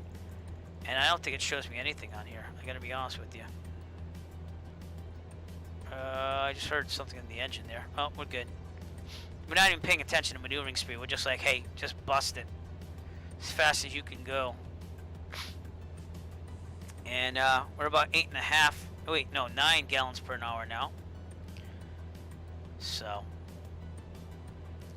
but this has a lot more fuel, so I don't know. I think they didn't model the Diamond 40 with the extended tanks, because I have a feeling that we're going to be able to go further, and I mean a lot further, than West Virginia.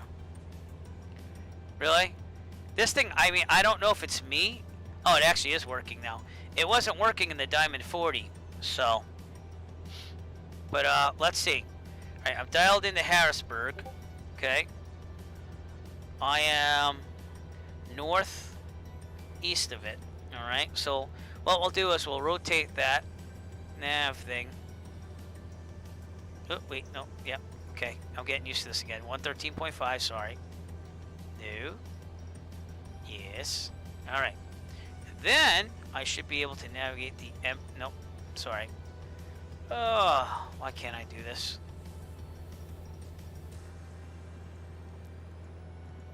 Nav 1, 27.7 nautical miles, 110.5. I don't know if you can hear it at all, the Morse code that is. Let's try to nav it in there. Make sure I got the right one. Oh, it is working.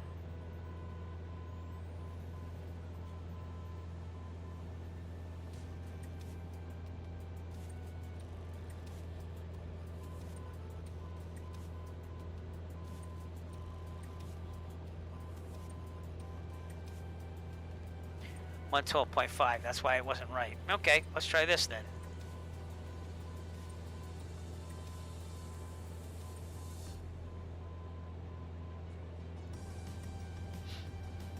Try that again.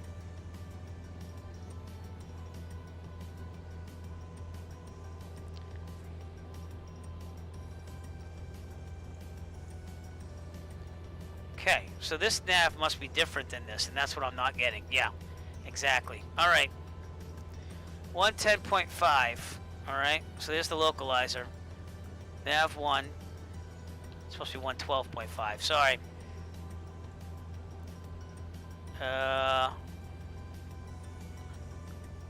No, it's still reading 110.5. All right. All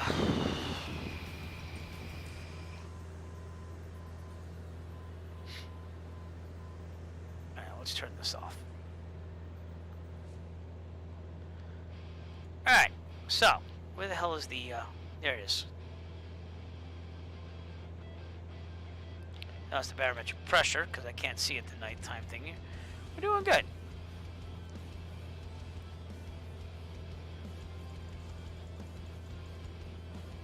And why isn't that letting me affect the course?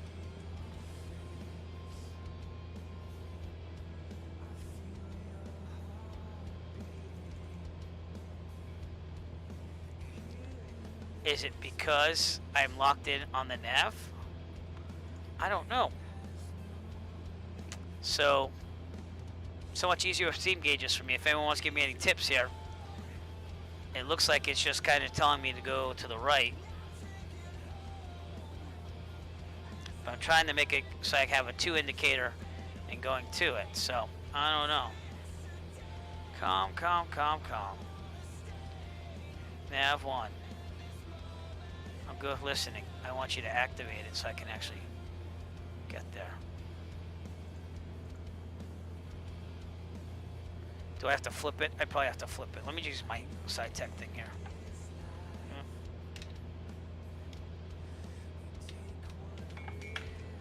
Yeah. Where's the thing that's... Oh, switches it right here, right? Yeah, that's... There we go. Alright, that's why. I was being an idiot. Alright, 112.5 VOR. How do I change this course thing, though?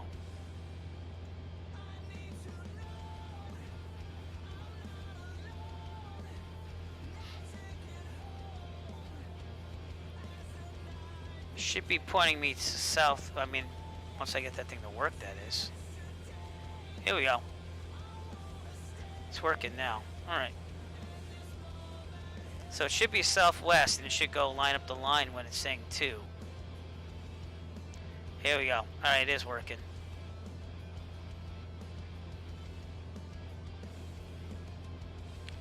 But now this wheel thing's going insane.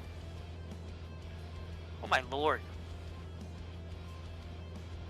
Alright, we'll wait for it to stop.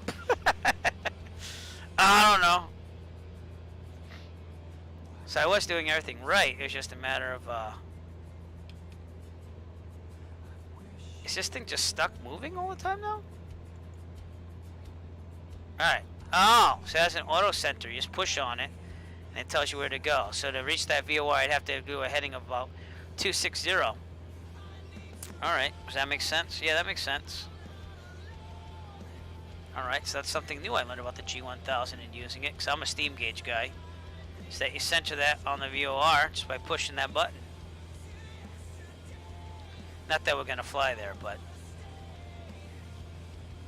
And I don't want anything with the barometric pressure. I want the outer button here.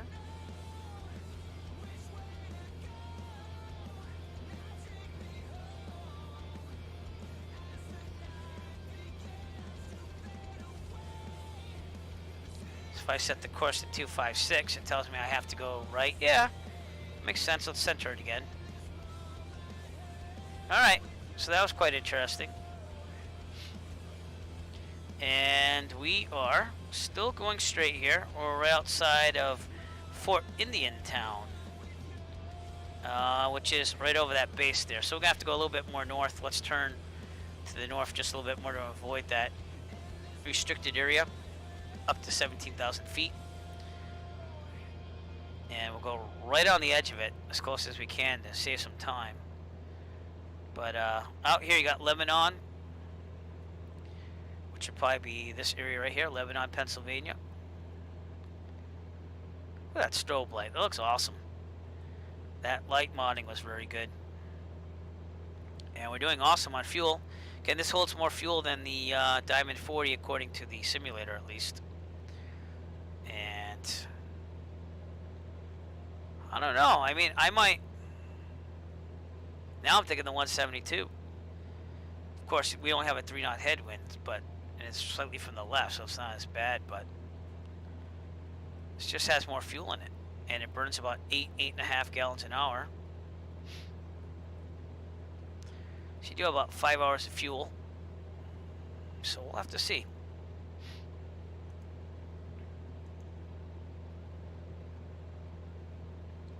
JFK to West Virginia. Anyone new out there who is watching the stream and doesn't know what I'm doing, let me know. I'll send you a link to the contest that I'm going to try to enter on December 26th. It's not a done deal yet, but I'm going to try to do it to try to win some Thrustmaster TPRs, rudder pedals, and I really need them because my right rudder brake is dead. So I'll just put the link there again in case you want to check it out. If you already have, sorry if it's redundant. And it also is a fundraiser at the same time. So.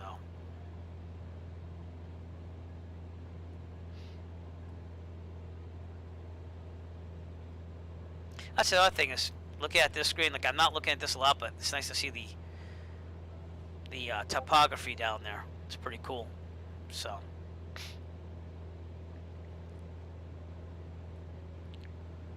But I know it's getting about 110, 113 in the Diamond, but again, the fuel tanks were a lot lower, so I'd have to refuel more often.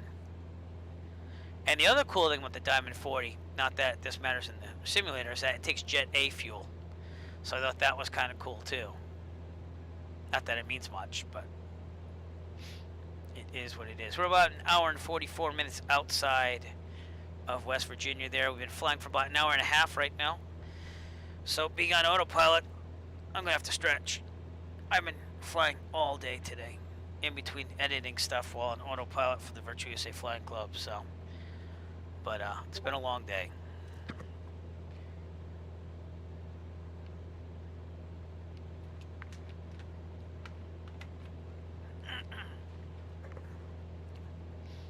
But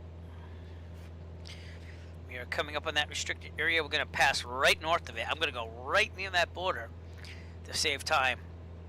And then we're going to scoot down back onto a straight path here.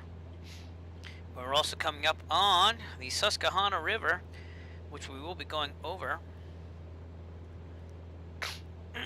Might even have to go a little bit more north. Not much, just a little bit. So, say 282. If this thing ever stops moving like that, thank you. Boy, is that aggravating too, huh? See, that kind of tells you right there that the VOR is definitely working, at least from what I see. And it shifted over because it is southwest of us. Now it's saying I'd have to take 255 if I'm heading to go direct to it. So couldn't figure that out, how to do the VOR in this earlier. So I'm glad that kind of... So, I mean, I knew what the controls were. It's just a matter of I was doing this nav radio for that one. This is nav 2 probably, if I'm not mistaken. Or it's two separate comms, so I don't think so. I think it's just the same screen with the navs. And I just have to make sure I listen to things over here instead, so I don't get confused. Let's listen to nav 1, just make sure the... Yeah, see, it works still.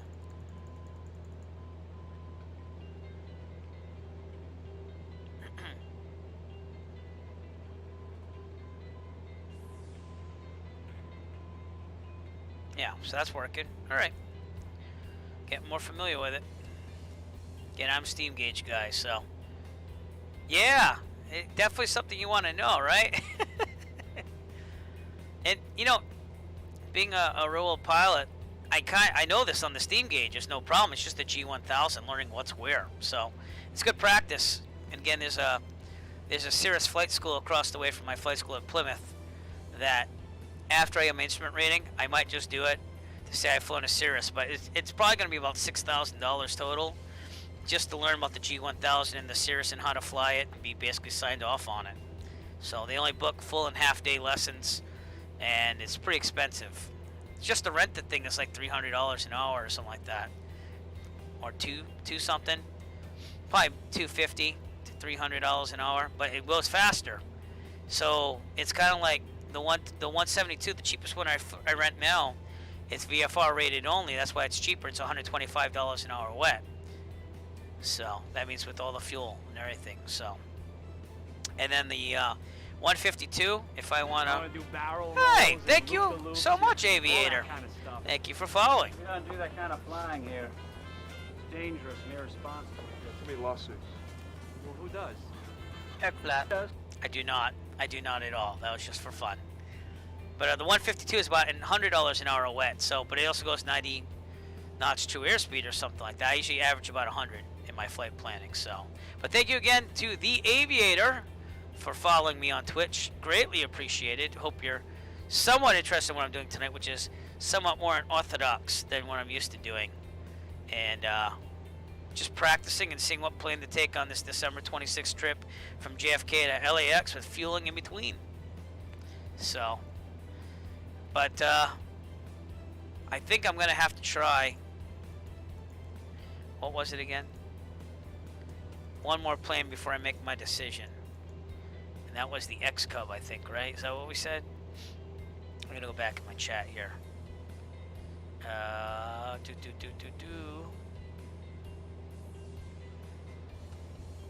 Something like that. I think we said the X-Cub. The Cannonball Run. That I am. That I am. Indeed. Are you planning on trying to go for it too?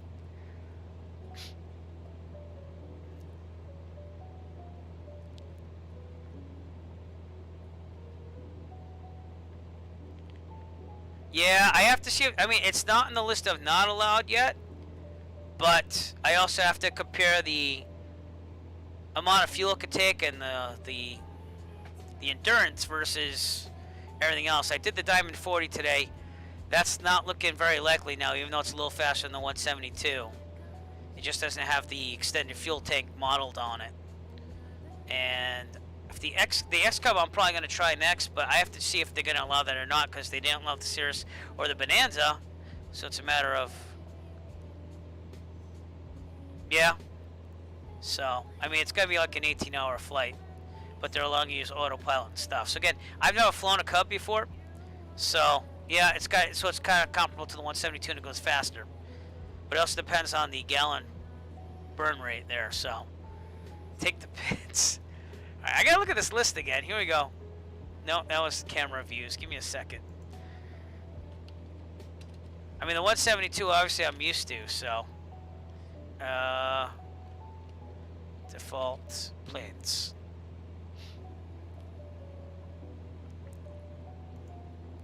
Alright, again, this is the website I've been kind of looking at for planes. You can't use any of this stuff up there, obviously. They say you can use any plane from the default thing, though, and I have them all. I have the Deluxe, Premium Deluxe version, so. But the Bonanza's out. 152 is not going to get me there versus the 172. Cubcrafter X. This wasn't on there, but I doubt they're going to let us do that. Here's what I took this afternoon off stream. And again, it does not have a 6-hour endurance or 940 nautical mile range the way they have it modeled.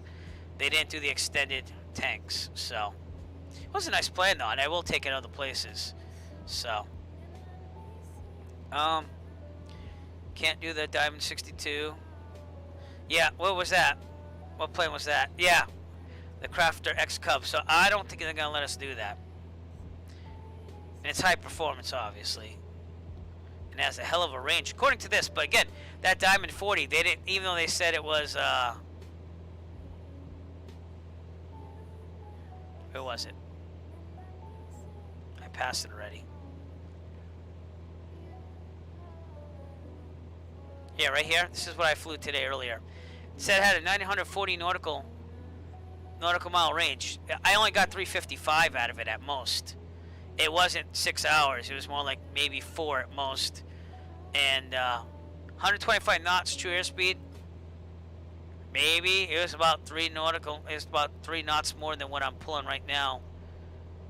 3 to 6 nautical miles faster than what I'm pulling now in this 172 with less of a headwind. So no SR-22, no Bonanza, because I would have taken the Cirrus all day, every day. And the Bonanza could have been good too. I've never flown a Bonanza though. Cirrus. So the good news is I'm getting into these aircraft I don't fly in real life, and I'll be branching out when I'm flying in the simulator.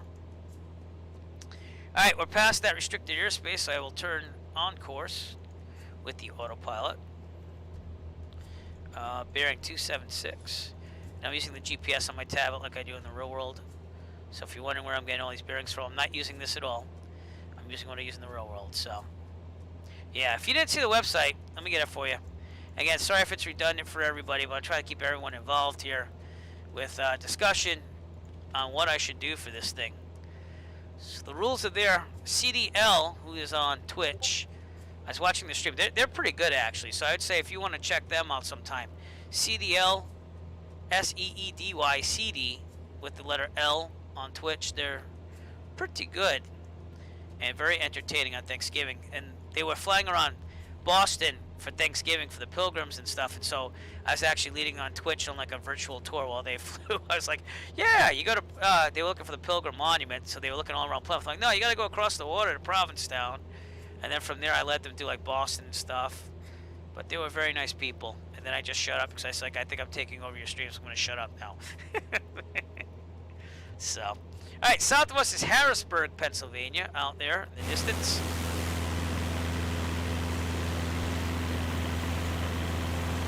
These are not stock lights. This is a mod for enhanced night lighting. I like it a lot. And nice shot of the moon up there. Actually, it's been a very good night to fly for speed. We're only having a headwind slightly off from our left, 3 knots. So it's not affecting us much at all. So, yes, I was. Yeah, I had to land at 2-3 November for a little bit because I had the Christmas pictures with the family, which you probably saw in the Virtuous Day Flying Club if you looked in the off-topic columns. They came out pretty good. It was worth it. And then I got right back into it and finished the loop at 20 minutes to spare until 5. So we made it happen. It's pretty cool that the CDI will instantly center on where to go for that VOR. I mean, in the radio gauges, we just have to twirl it until it says 2 and lines up, so. But, hour and a half now outside of West Virginia. And I'm thinking we're going to be able to push that further. So that's why I'm thinking the 172 over the Diamond 40, because this thing is going to be maybe a little slower, but I won't have to land as much. And they're thinking about having a 10-minute timeout, mandatory timeout at every place you land for fuel. So if I land in less places, because I can go a further distance, this'll probably be better. So yeah. I don't know. See that 600 nautical mile? I mean, I have a feeling it's really about testing the planes like I'm doing. This is the, you know, the 172 I waited for my stream tonight. But the Diamond 40, I like the plane a lot. It's just, I had to land it within 355 nautical miles, and that was with about the same headwind, maybe a little stronger. So, but the extra, yeah, I don't know. Let me see what this says for specs. I don't think these specs are right with this list here. So let's look at the extra. I think that might have been lower, but let's go first.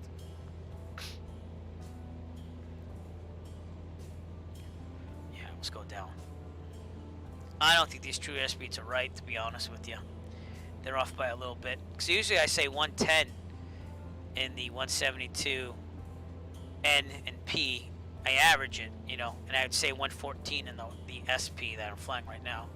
So, yeah, I almost did too. I was coming out of going into Bayport. I called Coastline, and then a person coming out, basically like, was probably 200 feet above me. So I dove a little bit, and then going in there was fine for me, and then going out, I just reported that I was on midfield, left downwind, departing out, and like this person was like, "Oh, you better move because I'm landing," and it was like, kind of threw me off a little bit, and I don't know why it would, but it did. So I got out of there. I almost went to the Class Charlie. So, but I tried to visualize over the ponds like they said to do, but it's really tight on that getting out of there. So,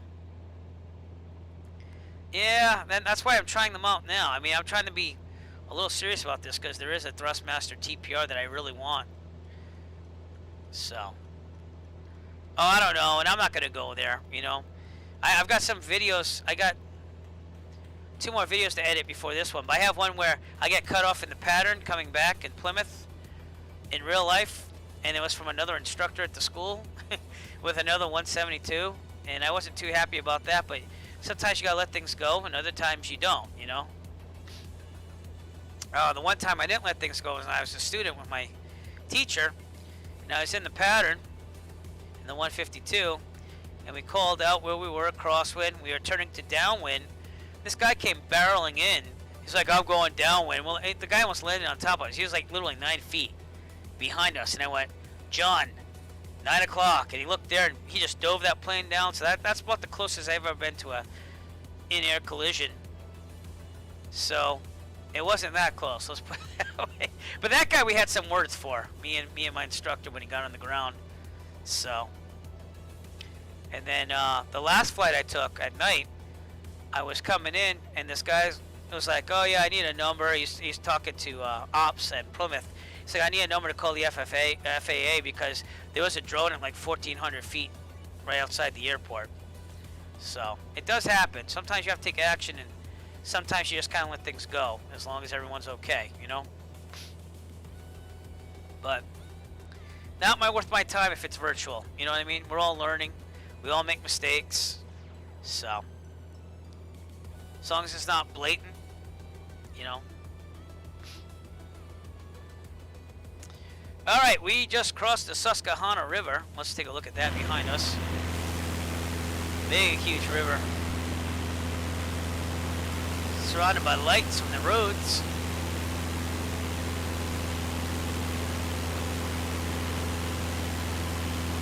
And the other thing I just thought of is I'm really going to have to look at the winds aloft that day and hope and pray that Microsoft Flight Simulator's weather engine actually copies that pretty good, because then I could kind of get an ideal where should I be in for the best winds, you know. But we'll see. There's so many things to worry about here. I'm not worrying about that data right now. I'm worrying about what plane should I take. So let me look at that Robin there. The extra says 150, 600 nautical mile range. Endurance is 5 hours though, so then that kind of, you know. And the other plane again I was looking at was that JMB VL3, which I don't even know what the heck that is. 130 knot true airspeed, 5 hour endurance, 690 nautical miles range. Here's the Robin. 135, 650, so it's comparable to, I don't know, there's so many things I have to look at, and I have to get used to flying it anyways, because I don't want to be up doing that thing, and then all of a sudden I don't know what I'm dealing with. Like, that's why I'm flying the G1000 tonight, to get even more accustomed to it as I go. But, we'll see.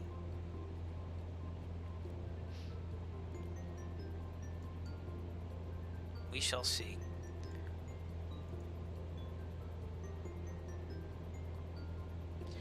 Boy, am I exhausted right now, though. And I started flying at like 1 o'clock this afternoon. Again, I just put it on autopilot in the Diamond 40.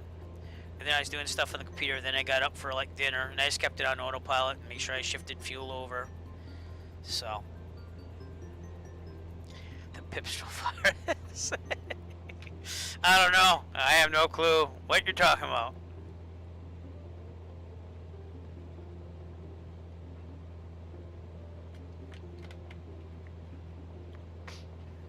Get used to the jugs of iced tea, because that's what's going to be that day, too.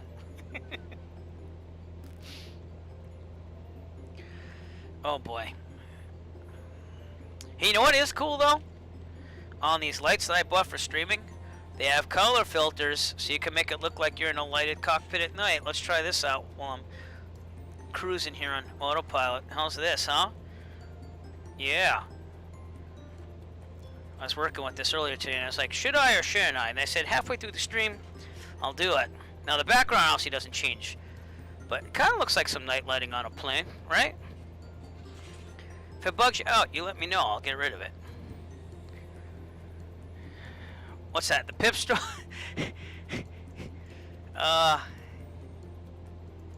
Let's see. Pipistrel virus. I mean, it just doesn't sound like an aircraft you want to fly, but that's at 90. Has a decent range and endurance. You know what? It's funny because that was the thing. They were talking on the stream the other night. They're like, "Oh yeah, you know, every airport you land at, you'll have to refuel. So we're gonna have to you have to do that, which is why we're planning this out."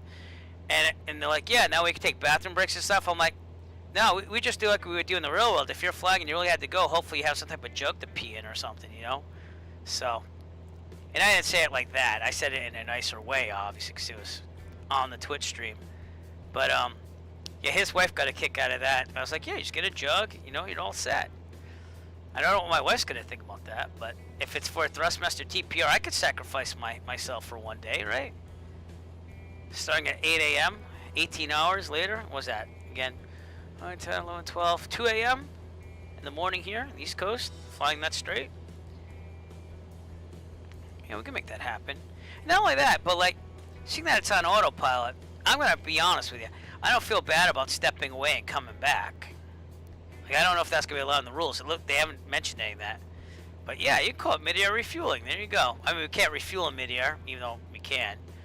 They want us to land, plan that out. So that's why, again, we're going to West Virginia today to see if we would do that. But I got to be honest with you, we are going to go more than West Virginia right now. So we're going to let this thing run to empty, almost empty, and see where we end up. That's the goal of tonight. So even though it said 2 hours to West Virginia, we'll run this thing into the ground, and if no one's left standing, then maybe I'll end it early. But other than that, we're going to run this thing dry to the point where I can still land it with just enough gas to land. So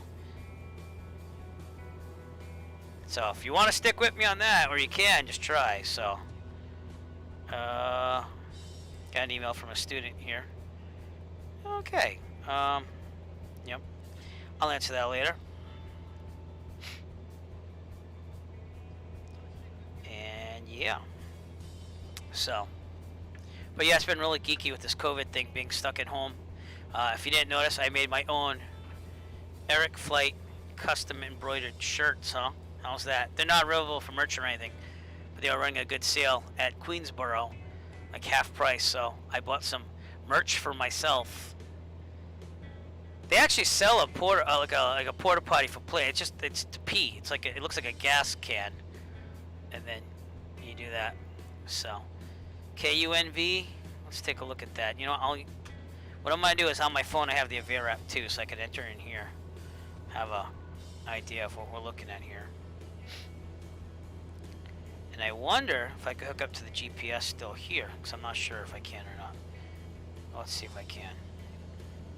I think it only has one output, not two, but...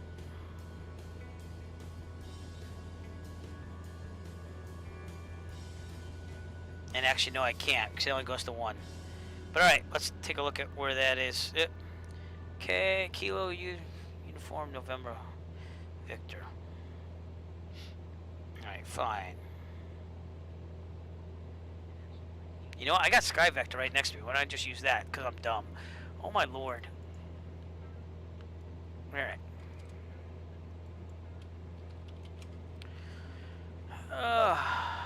Direct there would be 186 nautical miles from JFK.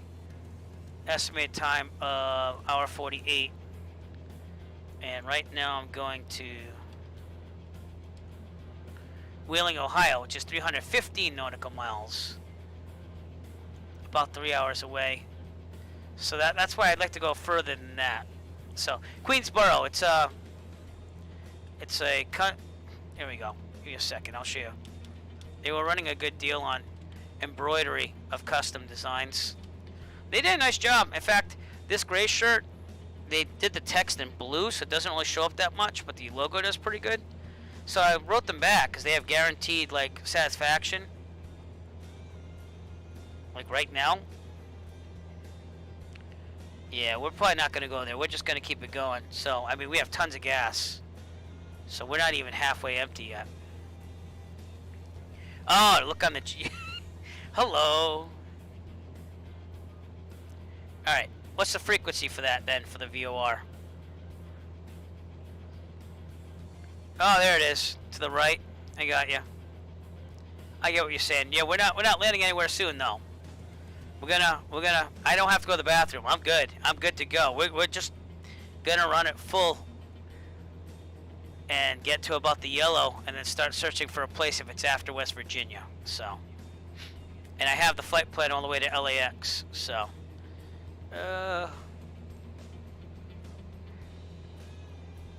I'll take a look at where that is. Give me a second. Ohio State University, go Bucks.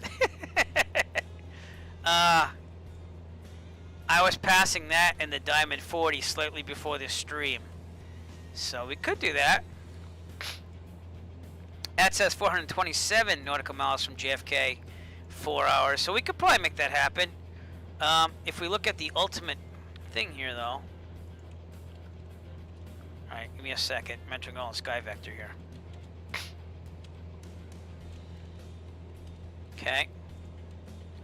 Here's the direct path, JFK to LAX. Okay, and then what I do is I tried to choose places that were about 400 to 500 nautical miles. So that's why I chose. What was my original? KMBY, whatever that is. That was.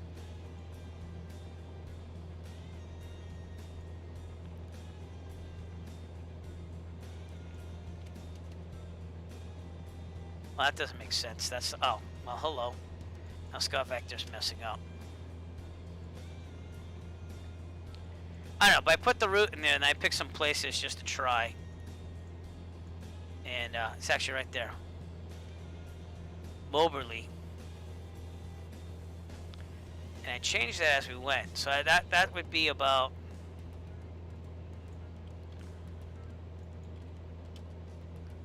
Oh, now it's saying Pagan Airstrip. Does that sound good? That doesn't sound good. Alright. I don't know why Sky Vector does that.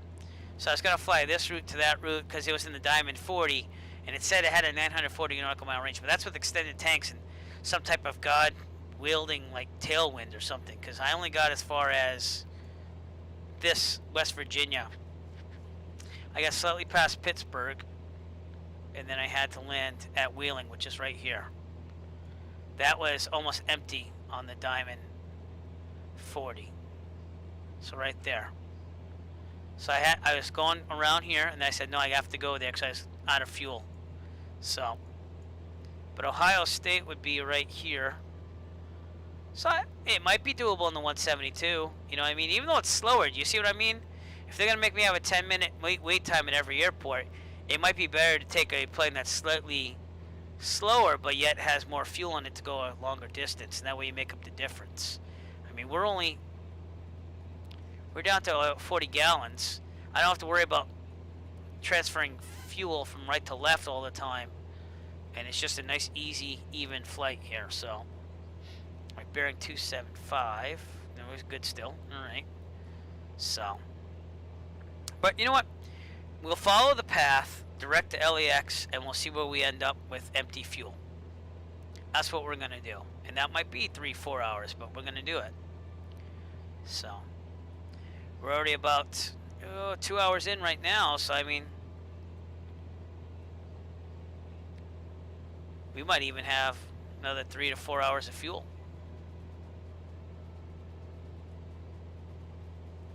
Now again, that's what makes the 172 good. I mean, we're burning about 9 gallons per an hour. You know, so not bad at all. Whereas the Diamond 40 was burning about 7, but again, the tanks were about 40 gallons total, and you had to keep making it pump over to the left or right. So.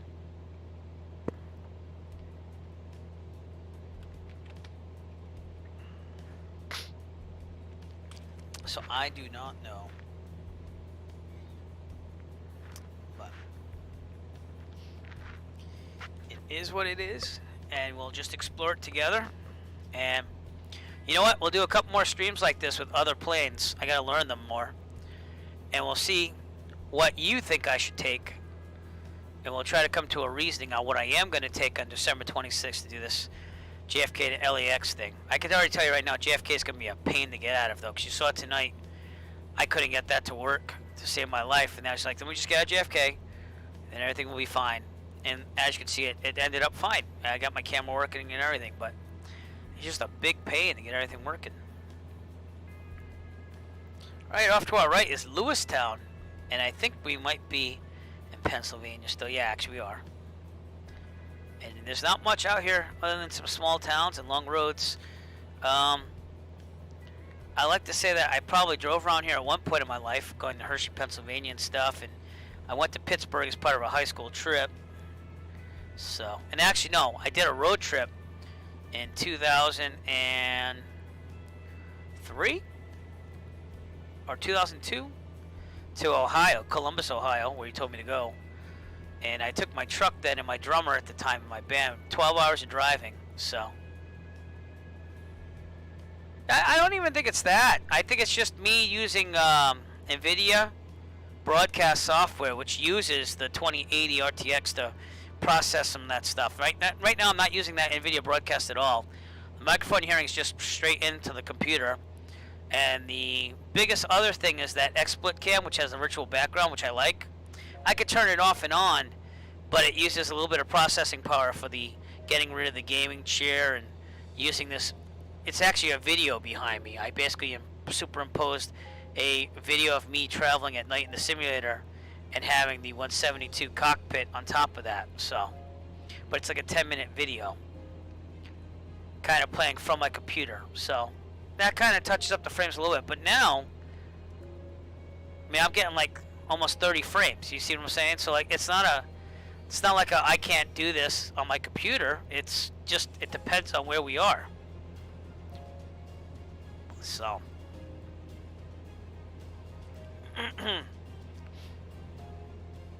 Okay, we're about an hour out. We're definitely going to make it past West Virginia, though.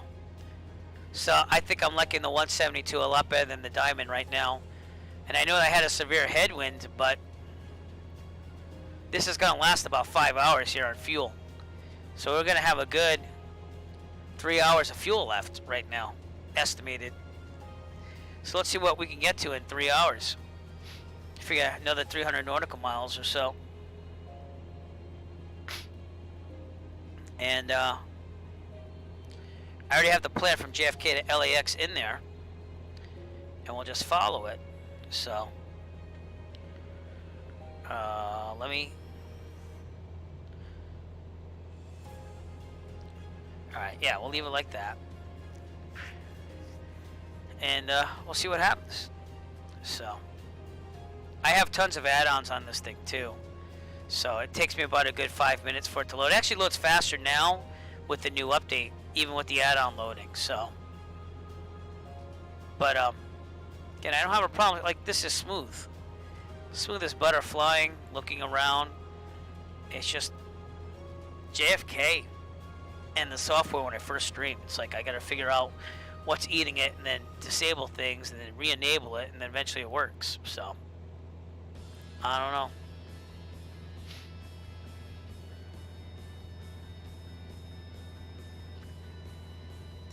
This autopilot, though, takes a lot of your mind off of things, doesn't it? And I will be using autopilot on this trip. If I'm going to be up for 18 hours doing it, it's going to be autopilot. Basically the whole way. Unless I get really drowsy and want to take the wheel. So, there are no windows to open on this thing.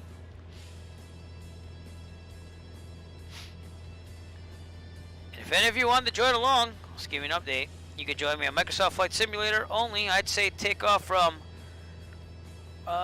Johnstown, Cambria County, Kilo Juliet Sierra Tango, if you want to join me on this flight. Even if it's just for a leg or two, you know. But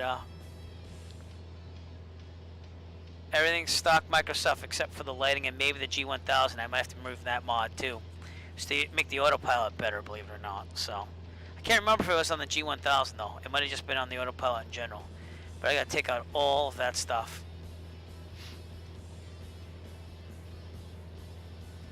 It'd be awesome if the visors worked for the daytime, you know, like they do if you look through it and see the sun, but you can't bring them down like in real life.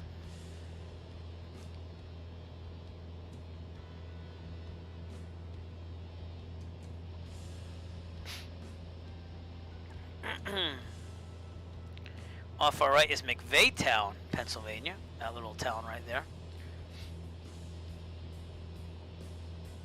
It's just a lot of small towns over here. We're coming up on a some type of water feature here. Raystown Lake coming up ahead of us. Bearings 274 now, so. No. Why is it doing that? No clue. I'm clicking it one click at a time, but then it's saying that I'm pushing it multiple times, which I'm not.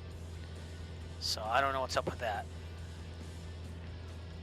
That must have been what happened before when I set the GPS. So that is a bug. Now I'm using the mouse wheel ever so slightly. There we go.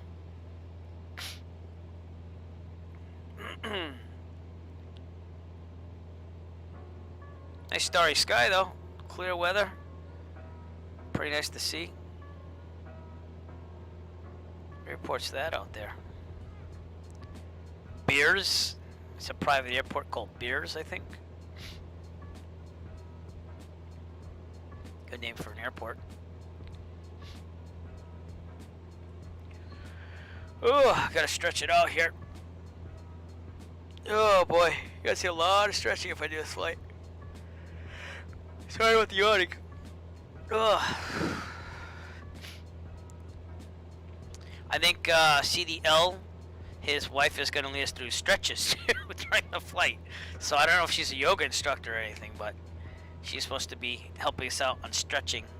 And I said I would stream the flight, so.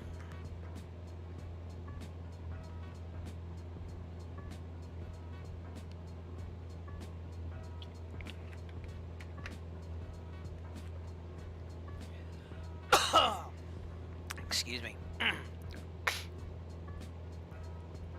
don't know what it is. I've been congested lately. I took a Claritin today, but nothing seems to be helping, so I'm just gonna have to go with it.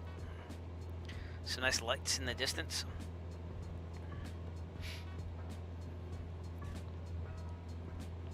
Let's take a look outside, shall we?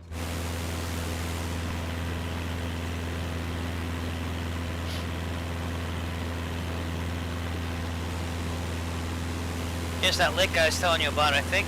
Yep. Lake, Raystown Lake. But it does look like Pennsylvania here. It's very open, a couple cities here and there. Yeah, you know it. we're gonna, you know, we're still a far way off from that, but we'll see. We'll see what happens. I just got your message about seeing Rob in Ohio, so I would love to make that happen. Again, it's just cost, you know. I don't even mind crashing on his floor or whatever. It doesn't matter to me. But making sure the wife's gonna be okay with the kids and heading out there. And I calculate it's gonna be about probably just for the flying $800 round trip. So maybe more than that. Again, it depends on the headwinds that day. But about 8 hours of flying round trip. So 4 hours there, 4 hours back. Again, it depends on the winds. It could be 3 and 5. It could be 3 and 6, and then it's another $100 on top of that. So it really is just a matter of what day and what the winds are doing. So there you go. If you click that course button, it automatically goes to and tells you. It's almost like an ADF system, even though it's VOR. It just tells you where to go to. It tells you to flex left or right to stay on course. So that is cool. Never knew that. It's a little different than the steam gauges. I mean, it does the same function and everything. I'm just saying it's a little different how you key it in. But I know I was using a 530 in real life on a steam gauge version of 172. It was a 172N, and I had it set to GPS direct just to practice that with the 530. It wasn't the 1000. And it said to set the OBS to a certain thing to line it up to. So it doesn't do that on the simulator, but it does do that in real life, and it's really handy. So, but yeah, we're not even halfway down here, and we're only an hour out, so we're definitely going to go further than West Virginia. So I'm going to write this down. Again, I'm writing out a strategy here. So let's see what's en route here. I know you said Ohio State, but let's see if how direct that is compared to what I got. Yeah, actually that is kind of there. Alright, so you know what? We will try to go OSU. C-172, okay. Let's see what happens if we aim for Ohio State University Airport. And I left Columbus, Ohio when I went out there. I actually got to play at Columbus Crew Stadium. I won a, well actually yeah, I guess I did. I won a auction for a Taylor Twellman jersey back then. He was probably one of the best soccer players in the New England Revolution back then. And part of it was you could go out and play in Columbus Crew Stadium because it was a fundraiser for the Juvenile Diabetes Relief Fund or something like that. So, and I actually got to play soccer in Columbus Crew Stadium. Got my jersey, got booed at by tons of Crew fans, and got to watch the game. So it was a good time. Taking my drummer at the time, we lived it up in Columbus. You know, as part of my single 20s, so it's a good time. Those are the days you cherish sometimes, you know.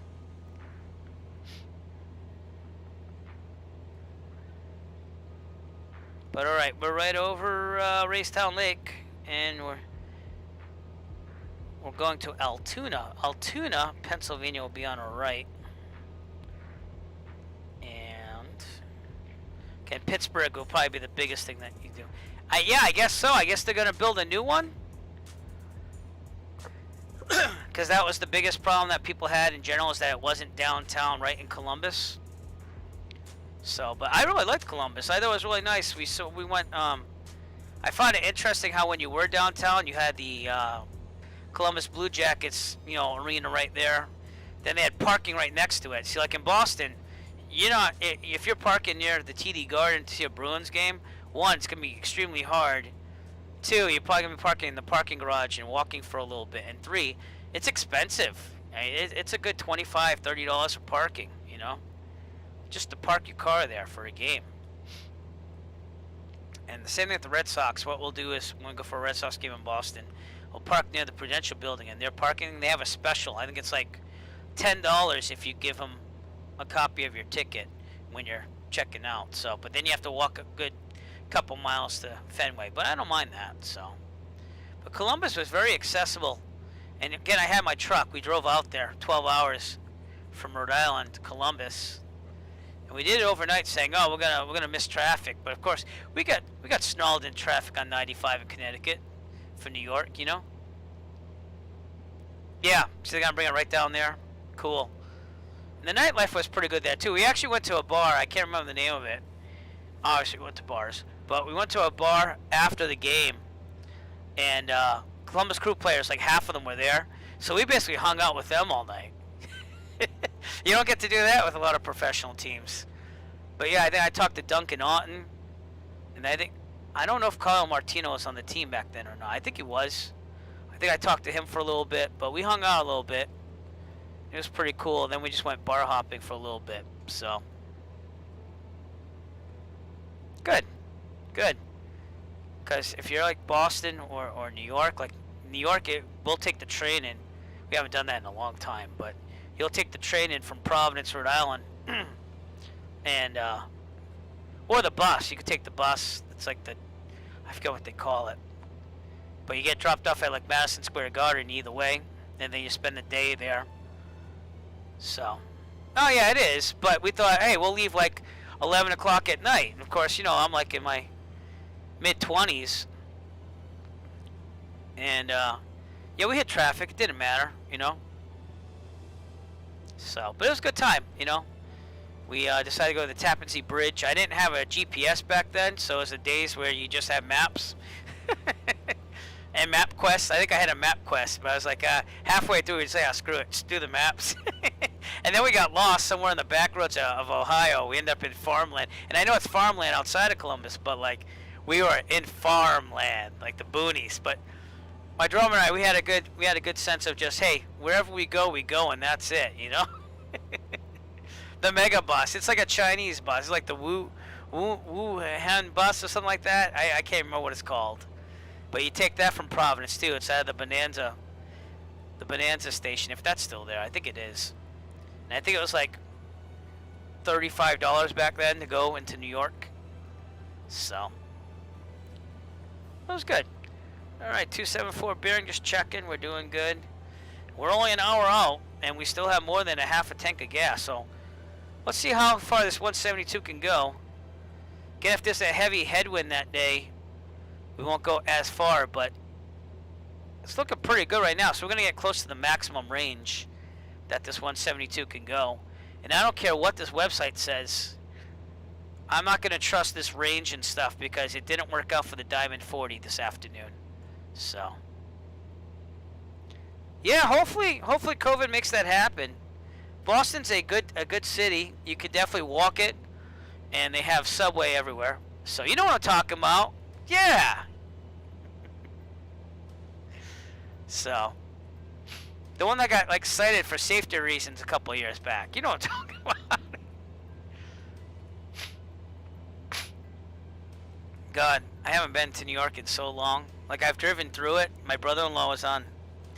This might be funny, but he was a part of the V Corporation, and he was like one of the only single available guys, along with a bunch of girls, on the V Corporation My Little Pony tour. I know it sounds funny, but we visited him in New York. He's playing Madison Square Garden. He had an awesome hotel, and I drove right through the Holland Tunnel and everything. So yeah, you know what I'm talking about then. Cheap though, very cheap, you know. But hey, now I'm a private pilot, so you think I could just fly in there on the outskirts and spend a day there somehow? So we'll see. That costs some money though. Probably about $400 something to go to New York and back on an airplane, renting it like a 172, maybe more like 500. Yeah. Hey, they got schedules to meet. You gotta get out of their way. You got deadlines. Gotta be somewhere. All right, to the right will be the Altoona, Pennsylvania, out there in the distance. So let's take a look at that. Right over there. Still love this night lighting. So much more realistic than the default. I don't know what they did for that mod, but I'm a liking. It's funny, when we went to Columbus, they had Blues Traveler, which again was big in like 2003 still. And they were playing outside right downtown, free concert, so that was kind of cool too. But just driving out there was a good experience, you know. So, but now they got my pilot license. You think I could actually? My drummer actually lives in New York now. My ex-drummer, but we're still friends, and he lives out in New York. So, still does the rockabilly swing thing. We didn't do that back then. We were an original rock band, but I don't know. I'm very much the father figure right now, and music teacher by day, and pilot whenever I can be.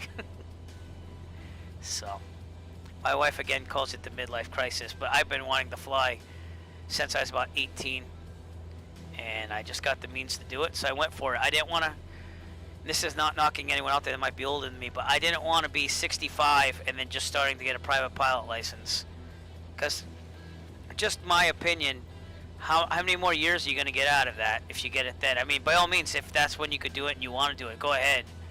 But that just wasn't my opinion about it, so. I thought the nights in this were some of the best I've ever seen in a sim, because usually I'd be bored out of my mind flying at night. But I guess I mean, I don't see where the night lights are 20 to 30 feet above. I think they look pretty authentic, but you know.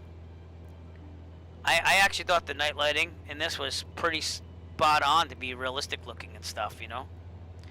And God, I'll have some nighttime flying videos so you can compare to eventually when I get them all edited on the ArcFlight channel. But take a look at those and you can kind of compare. Like, I flew over Taunton, Massachusetts a couple times here in Massachusetts, which is one of the bigger cities, not huge like Boston, but one of the bigger cities around here in southeastern Mass, and it looks just like this, honestly, you know. I mean, I thought they did a really good job. And one thing I was trying to do after the Around the USA flights, I tried doing this. This is why I haven't streamed in a while. Is I was trying to have my video playing in real life on the screen while I was streaming to kind of compare the simulator versus real life, but I couldn't get it to sync because the ground speeds were different and this and that, and then, you know, it just wasn't going to work out. So I still might do just flights on the simulator and then try to inject video of when I did it for real, just to show you what it looks like compared to what it looks like in the sim. But that's going to take some working on still. But I don't think they look as bad. I mean, you're talking to a guy that started in Flight Sim 98 and then worked his way up to 2004. In 2004, you actually had to get like some really good add-ons to get the night lighting to look decent. Then FSX never really worked right on my computer, so yeah. Yeah, that would be kind of... The thing that irks me the most are the taxi lights and not being able to have the right names of the taxiways according to the airport diagrams.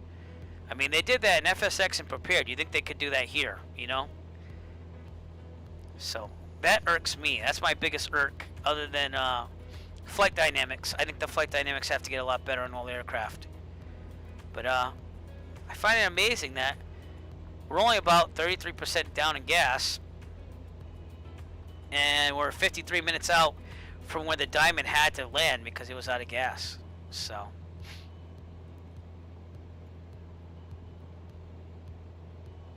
again, not tons to look at out here, but you know, on our right is the Hollidaysburg and Altoona. So,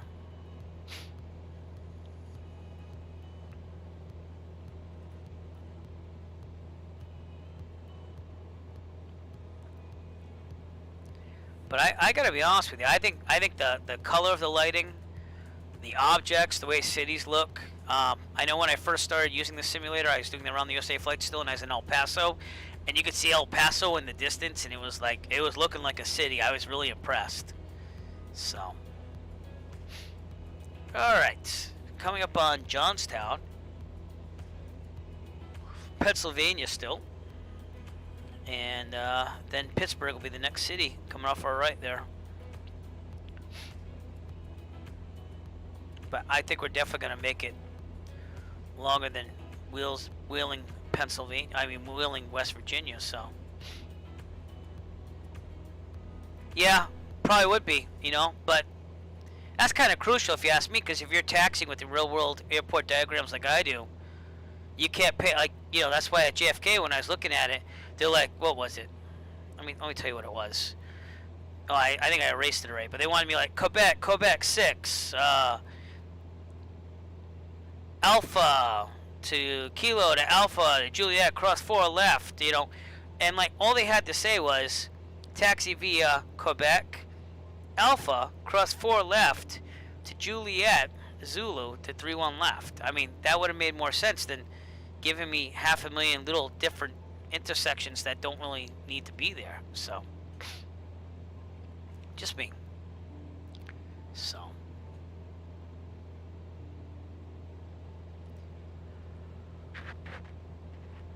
And also, I thought you would have to call clearance to get out of there, where they give you that all information up front before you be able to taxi. So, I thought it would be like clearance to ground, and then ground to tower, then you'd be out of there. But clearance would get you all the information you need to get out of there. But that wasn't in Microsoft Flight Simulator's ATC, which sucks anyway, so. And that's why I'd love to do VAT Sim, but that's not what's going to happen during this flight for the contest. Yeah, I haven't really gotten into that. Again, I have a VAR, which is free. I use it in real life, and we just download the sectionals right from the FAA and stuff. And I don't do much instrument work right now. I'm mainly a VFR pilot. So that'll be something I'll look at. Like, they have the diagrams in here for RNAV approaches and stuff like that, and SIDS and stars, but I haven't really done much with that since God knows when I was doing like virtual airlines back in like the early 2000s, late 90s. So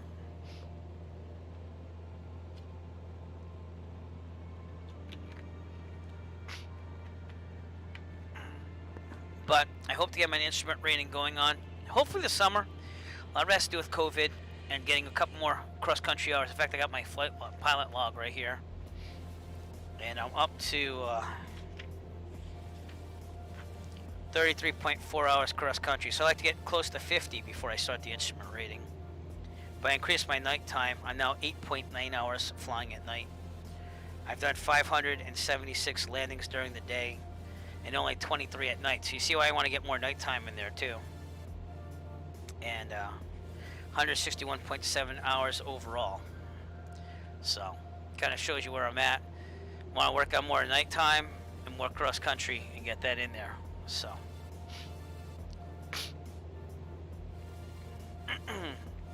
I take pictures of my pilot log here and there because if I ever got lost, you know, that's kind of like what pilots have for their history. You know, it's like it's an open-ended story basically of what you've done. So, oh, these are the windmills here. There's a windmill farm out here. So yeah, that's pretty cool. That's where all those red lights were. So stuff like that, that's pretty authentic. And I know from going over here on day earlier on the Diamond 40 that these are lined up directly with where they would be in real life. So stuff like that's cool. You don't see that in FSX as much, even with Vector. So with Orbex Vector.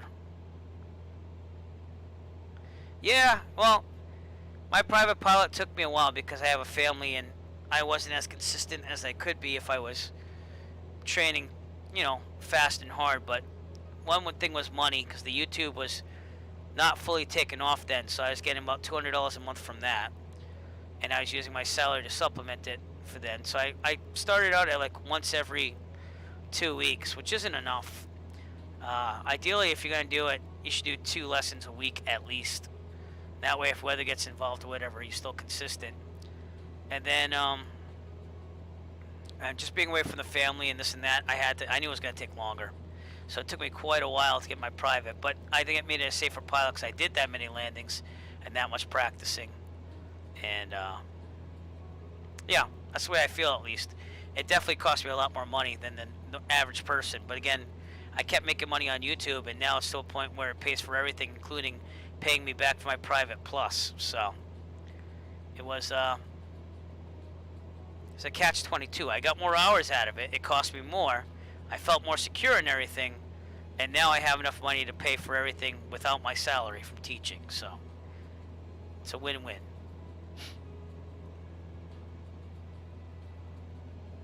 And again, I did all my training in the 152, but then I made them do the checkout on the 172s. That took me about 5 hours because we have 3 different 172s at my flight school. So I got used to the M, which has a different flap switch. It has one that it's like a spring thing, and you have to like push it down and go 1, 2, 3, and that's about 10 degrees. And it has a light on there, but you get used to counting it down. Then the 172N has 40 degrees of flaps. This is 30, so it has an extra 10 degrees. So you have to get used to that. And then the 172P, which is the modern model, has the same exact flaps as this. It's 30 degrees. And that was very much like the 152, just bigger. So that was easy to me. The 172N was just getting used to the speeds and the extra 10 degrees of flaps. The 172M was the timing on the spring-loaded flap switch. And also it has miles per hour instead of knots. So it was good training to get used to the different varieties that you're going to encounter.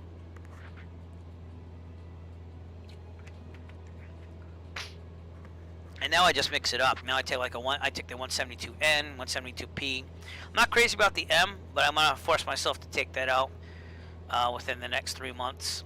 And then I take the 152 if I want to be a little cheaper and want to fly solo. So, all right, bearing 273. Oh, come on, man! I'm gonna have to use mouse wheel. Just seems to work better. When you click the mouse, it just wants to take off on you. And again, I appreciate you being with me tonight because we're not even halfway through. And we're almost there. See that? So I think that this would be the better aircraft to take than the Diamond 40. Even though I like flying it, and I will be flying it in the Eric Flight channel just for fun flights, I'm probably not going to do it on this JFK to LAX Cannonball challenge. Just not gonna be good enough to do it. So, oh, that was the other thing too. They have some elevation problems out here, which I'm gonna report to Microsoft. It's like the mesh. Some of the lakes are like up in the air and stuff. So I took pictures of it during the daytime so they could see what it is and document what it was. But see that right there? That's not real, you know. So I don't know if we can see that. Some definite elevation problems out here. Is that it, maybe? I don't know, but they gotta do something about the train mesh in certain places.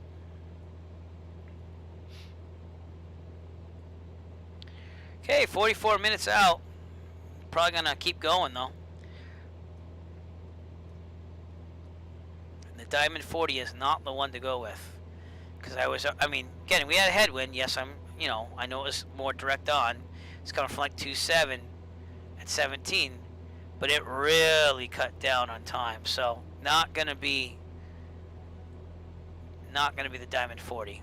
So far the 172 with the G1000 is the way to go, I think. I mean, I might take the one that's steam gauge because I'm used to it more, but I'll keep working on this G1000. And like you said earlier, people, I'm gonna check into that Cub Crafter X Cub because that thing is, look at this. I didn't even know they made a Cub like this. 6-year project from Washington-based Cub Crafters. The X Cub brings streamlined design and high performance, high wing light aircraft, melding steel tubing, carbon fiber. Yeah. Okay. 320 true airspeed. 330, I mean. Sorry. I don't care about the altitude. 5-hour endurance and 1,730 nautical mile range. So that's going to be the one to go with if they're allowing that. But maybe they just didn't see that yet. But, oh, I don't think I'm flying a second leg. You know what I'm going to do? I'm just going to run this dry. I'm going to run this until it's down to the yellow. And we're going to look at what airports are around as we get closer to the yellow. And we'll see what the range is like on this thing. That's what we're going to do tonight. So there will be no second leg. I'm not going to land in West Virginia. I just wanted to see if it can make it there because that's how far I got with the Diamond 40 today. So the numbers are definitely wrong. Yeah, and even in the Diamond 40 it's wrong. Let me show you that again. Because I thought the Diamond 40 would probably be the one to go with when I looked at this because it was, give me a second here.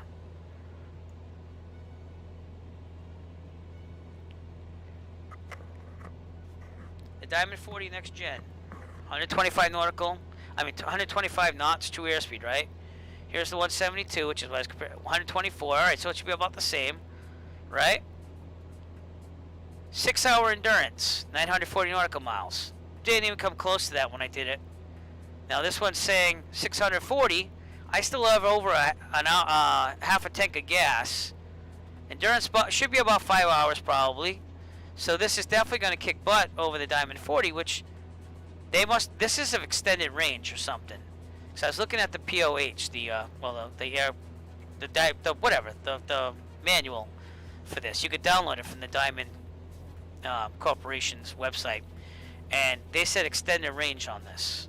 So there's no way in hell this has 6 hours endurance, or even comes close to 940 nautical miles in the simulator the way it is. So again, you can see why I tried that today, but there's no way I'm taking the Diamond 49 next gen. It's not going to happen if the 172 is doing this well.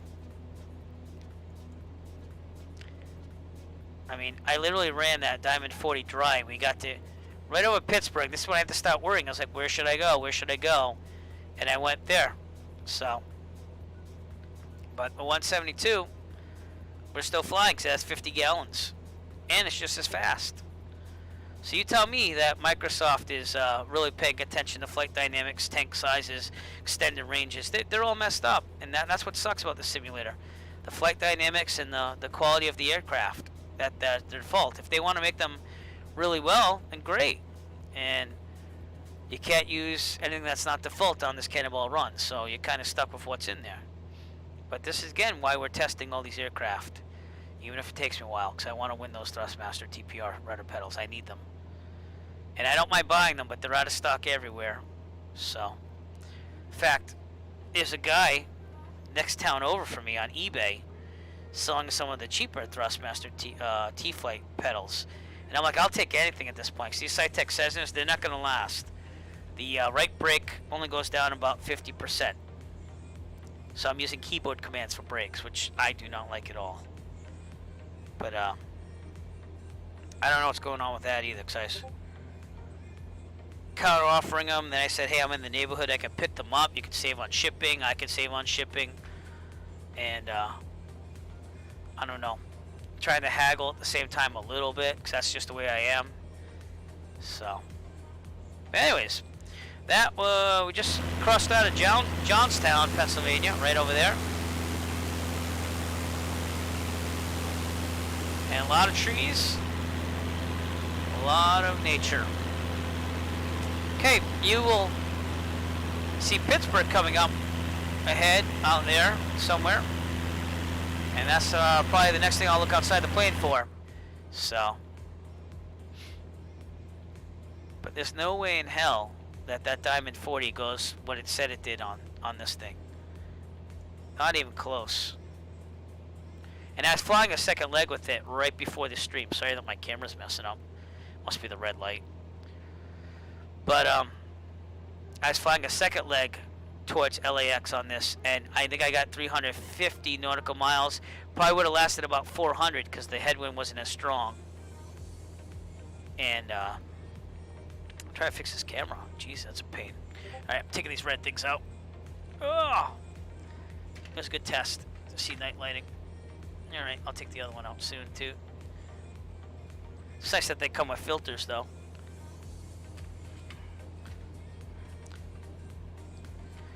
Alright. Get a little light here. Tends to work better like that. I'm just blinded by the light, that's all. In fact, I could dim these a little bit more.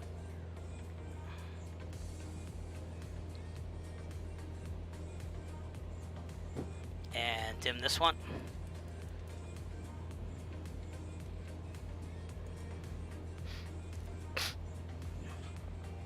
Here we go. A little more comfortable. You know it. You know it. But I found these lights on sale. It's a Facebook ad, believe it or not. And it's the Knee-wear brand, which I kind of like because I bought some like soft box lights and stuff. And seeing that I started streaming, I was like, it'd be nice to get some lights and I don't know if Facebook heard me or whatever, but it popped up as an ad and it was like 50% off. So it was a good deal. These go for about $60, which I would never pay that much for.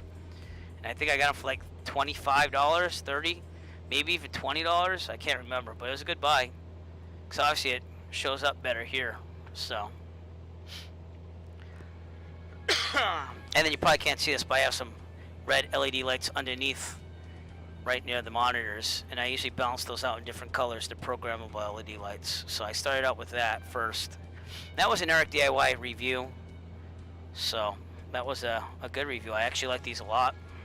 You can control them with your smartphone and stuff. Bearing 272. There we go. I did the mouse wheel that time, so that way I didn't go nuts. And yeah, we're gonna continue on. I have the plan in here already. Continue on to Kilo Mike Bravo Yankee, and we'll see about Ohio State University, landing there if it's going to be down to yellow. So we have a plan, and you helped me with that, so I appreciate that. We'll see what happens. And that's about where I left it on the Diamond 40 testing this afternoon. I did not stream that at all, but I got to about Columbus, a little bit past Columbus, and then I was like, oh, it's 8:30, I better get ready to stream. So but we've been flying for about 2 hours and 40 minutes or so. My butt's a little sore, so I'm gonna get up for a little bit here. Stretch it out. Something you can't do in a real plane, you know, and we can stretch out the arms, but not the legs. And it's just practicing for Rob's flight, you know, to Ohio. 4-hour straight flight, that's all, right?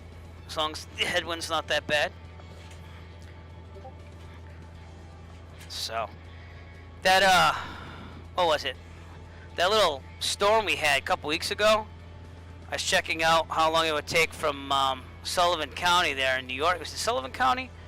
It's where Mike from the Virtue USA Flying Club lives. His home airport to Plymouth, saying, oh, what would it take if that tailwind was behind me? It would take only 58 minutes with that strong, gusty 60-knot wind. So it was like, oh, that's cool. So.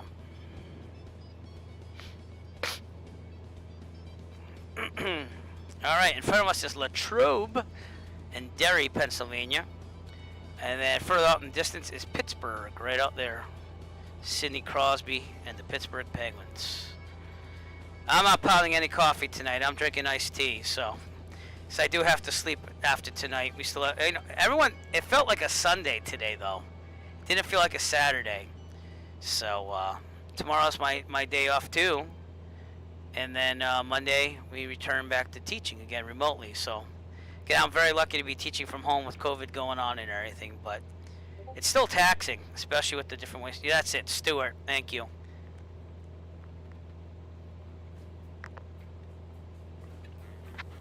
But, slowly making my way out to New York more. I got to Chester, Connecticut. But this COVID thing's kind of putting a damper on some things like that. And then the furthest kind of northwest I've gone is Keene, New Hampshire. And that was about a little over 2 hours, thanks to the headwind going up there. I mean, round trip, a little over 2 hours. So, it's not that I can't do longer trips. It's just time and money. So, that's just the way it is with the streaming. They do that to buffer. So that's why there's a minute delay. You know, that's just the way it is with Twitch and buffering. And that way, if I had a weak connection like I did out of JFK with the frames, it could try to fix it somewhat because it has that little bit of a delay. So that's why you have a delay on chat.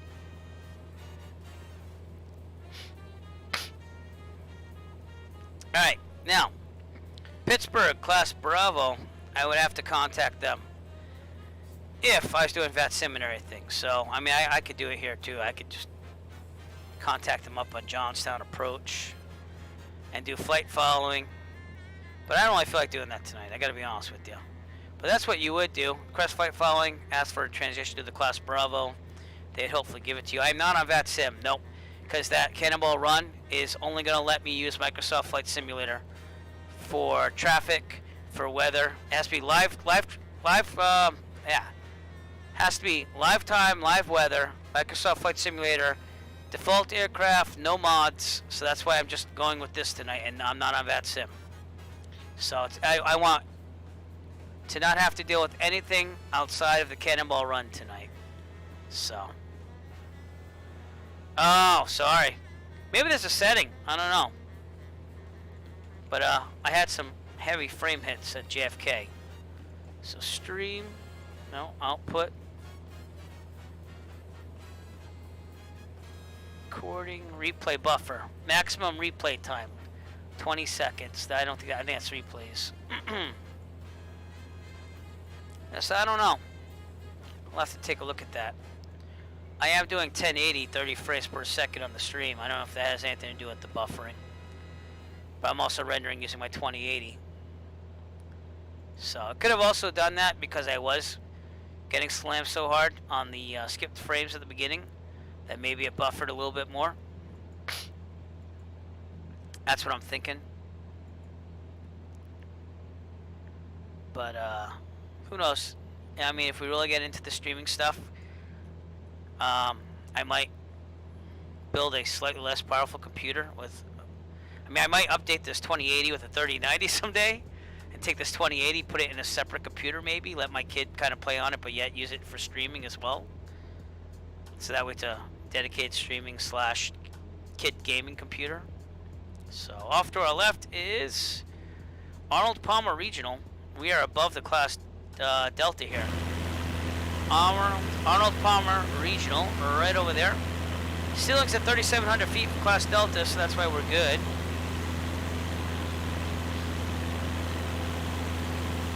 Definitely tell we're getting to the, outer regions of Pittsburgh. And again, right about now, I was worrying about gas in that Diamond 40. So, we're not even halfway.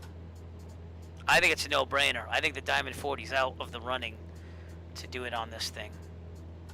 And I think CDL was thinking about the Diamond 40 too, because he was looking at the same thing as me. He was looking at like true airspeed and range, but there's no way that's modeled correctly for extended range in Microsoft Flight Simulator. It's a nice plane still, you know. It's a sexy-looking plane too, but not one I'm going to be using for performance on this one. So. And we're pushing this a little harder than what I would in a 172. I mean, I'd be right around maneuvering speed, which is like 101. So we're pushing it a little harder than I would in real life. So, but that headwind hasn't been much all night. And that's been helping us with speed as well. And I like the G1000 how it has that indicator here. So 272 still on bearing. We're good.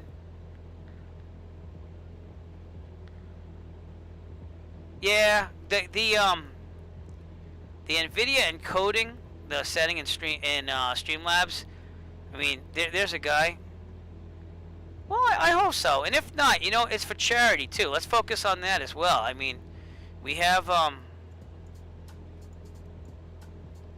this guy going to fly around the world in real life. I mean, the least we could do is support him, you know. And that's another reason why I'm in for it too. If I don't win the rudders, I'm not going to be. I mean, I'm going to put a lot of work into trying to win this thing. I am.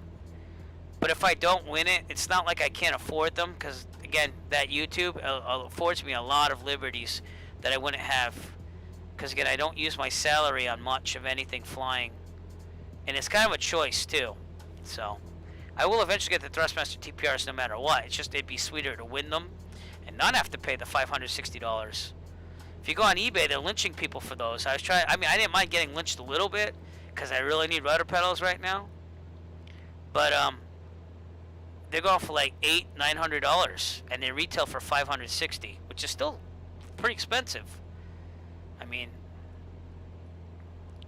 it's about 1/3 what I have saved up for a real plane right now. I'm not going to touch that money. I'm just investing that money and making it grow the best I can. So, but I want a nice pair of rudders. The Saitek Cessnas, honestly, were great. But they're plastic, and when I opened them up to try to fix them, it was all plastic except for one little spring. And then putting them together, they had these little wheels that they roll on. Those wheels are popping out left and right. And then the right brake, like, it's just going now. It's like, I know I could probably get in there with a spring and fix it, but I really don't want to open up these again. I'd rather just buy a new pair. I've gotten good almost 5 years out of these, and I bought them used on eBay. So I know they have a pair of these. They're lynching people on there for now too, because no one can get rudder pedals. Like $280. I think I paid like $150, and I thought that was a lot for a used pair because I wanted the Cessna style rudder pedals. So, but the rudder pedals I do want, I want something with a heel off the floor design, kind of like what we have in the Cessna. I don't want the full foot design because, you know, that'd be nice for some people, but I want that feeling of my heels off the floor. Just a personal preference. I kind of steer with my balls of my feet. And the TPRs do that. The T-Flight ones, the cheaper Thrustmasters do that too. You can take off the bottom, I heard, but they're plastic. So, and the cross ones are nice, but they're the full foot design. So I don't like those. There was another one too. God, what was it called? The Verpel rudder pedals. They're out of stock too. But Verpel, they're from Europe. And they had like 3 different designs. And again, you can't get a hold of these at all because they're all sold out. And it's like they wanted, what was it? $450? That's retail for these. That goes by euro. So it's like 349 euros, about 450 United States dollars. And the nice thing about these, you can configure them to be full foot, or you can configure them the way I want them, which is your ball of your foot pushes them like a Cessna. And I want toe brakes, obviously, because I miss those immensely right now. But they're also on eBay, and like, I think I offered some guy, I was like, I'll give you like $550 for a pair. And I know I'm going to get lynched a little bit, but I get it, supply and demand. And they're like, no, I want $900. I'm like, I'm not paying you double the retail value of pedals. I'm sorry, I'm just not going to happen. And it's the same thing with the Thrustmaster TPRs. I think I offered up to $700. So, and the honeycomb C's, I've been asking about those. I don't care if it's metal or not. I care that they're durable enough and that they have the off. But they don't know when they're going to announce those. They said halfway through 2021. I need rudder pedals now. Like my right brake, toe brake, it doesn't work.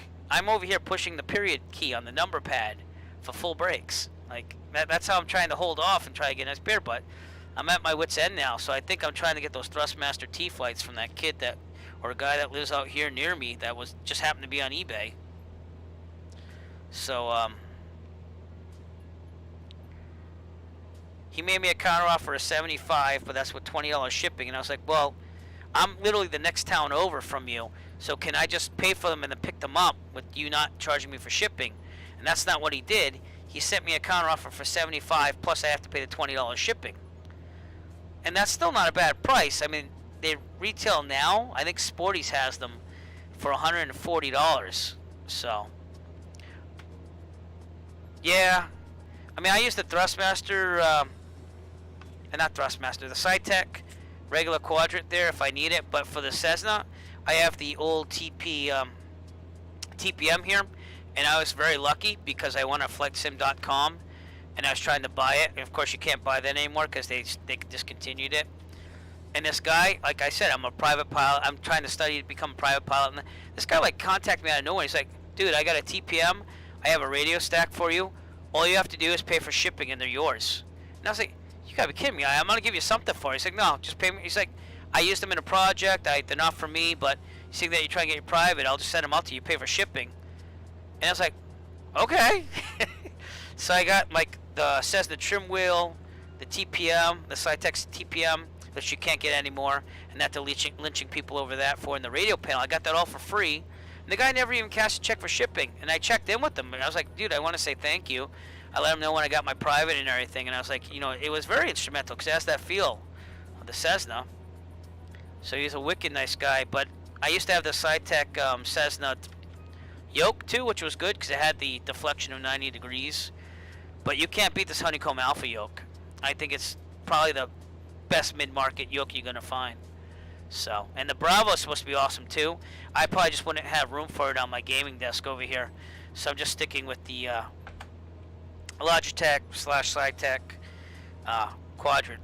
When I want to use like the Cirrus type controls and stuff like that. So, but I really like the Honeycomb Charlies. I just don't know when they're gonna come out, and I asked them like 3 times on Facebook. I'm like, when do you think they're going to come out? And they said mid-2021. So I was like, well, I don't know if I could wait that long. But they look really nice. So, And I think that they'll be at a better price point than the TPRs, but the TPRs are very nice. It looks awesome. So they look a little quirky because they're like that pendulum design. But again, we'll show that little prize there. Give me a second.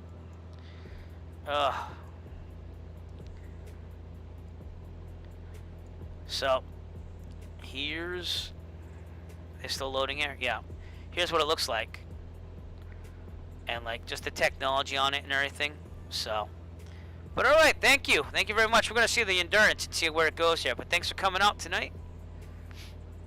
And the other ones, the cheaper ones, I should say, are these are the ones I'm trying to get on eBay right now from that local guy.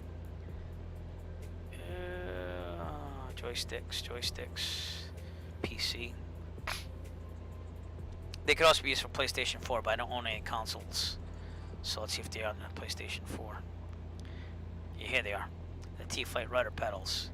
So they're nice. You know, they're on rails. You know, they'll do the job. And I believe you could take the bottom off so that you can have your heel kind of free. Yeah, see, position 2. Yeah, so you can kind of do your thing. You know, I mean, as long as I get them at a decent price, I don't mind having them as a backup pair either, so I don't fall in the same trap like this ever again. So, Honeycomb Charlies, I'll show you those.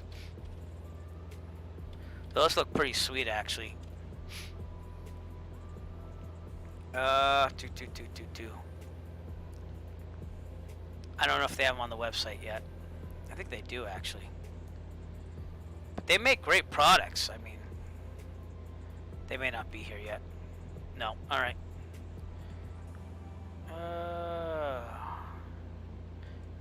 Here's the preview. So they look like this. And again, they follow that nice lighting scheme that they have for Honeycomb, and you know, definitely a design I like. Not sure about this. I mean, I'd have to see what that's all about, but they look nice.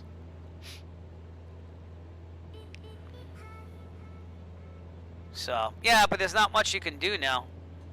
Yeah, I know they do. It's $140 because I have them on standby should I really get desperate. But I'd like to not pay $140. If I can pick them up for like $90, $80, I'll get the T-Flights just to tide me over and have them as a backup pair. But the Honeycombs look awesome. It's just, when are they coming out? Midway through 2021. It isn't gonna. My rudder pedals are dead. They're dead. They're dying. So I'm not gonna be able to wait that long. And I don't mind reselling stuff later if I don't like it. You know, I have my CH product ones that I bought in like 2000, way back in the day.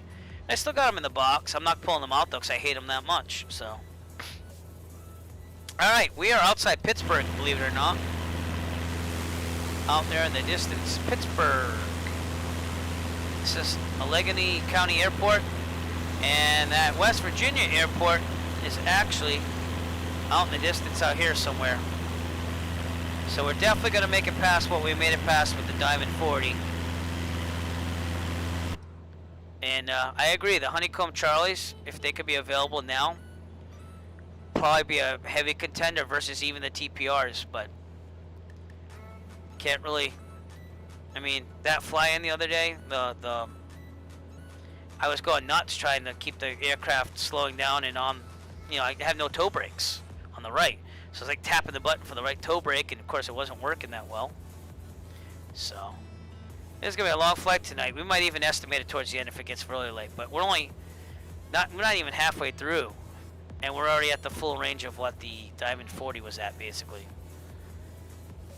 So the test tonight is saying 172 is better than the Diamond 40, even if it is slower, because they'll hit me with a 10-minute penalty. That's what I'm thinking, if I land and refuel. So yeah.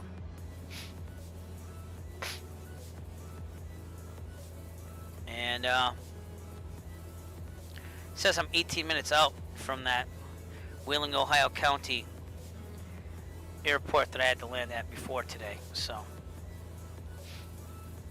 but I guess what we'll do is we'll take another run at this with a different aircraft, another stream, and see if we can find anything better than the 172. But this is definitely in the running right now. And I'm familiar with the 172, so I can't, that's, you know, I don't think that should be a big factor because I'll get comfortable with whatever I have to take. But we have about a month to figure, well, actually a little less than a month to figure out what I'm going to take.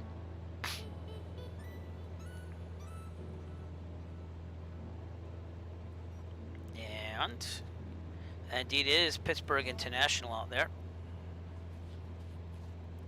You notice that the weather's been really good tonight too. So this is optimal, probably. Has a slight headwind. Nothing too bad.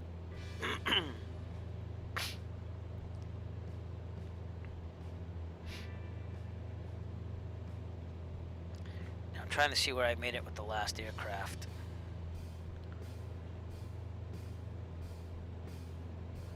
Yep.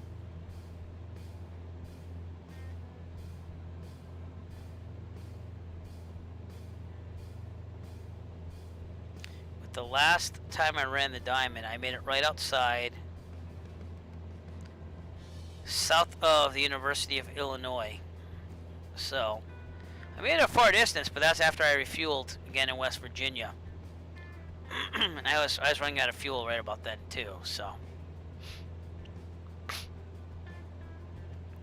far the 172 is looking pretty good.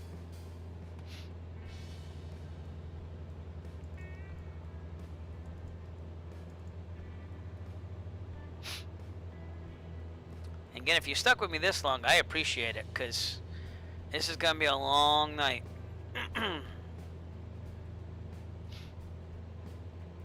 only about halfway through the fuel. And I didn't even lean out the mixture right away, so maybe a couple minutes extra we get out of it.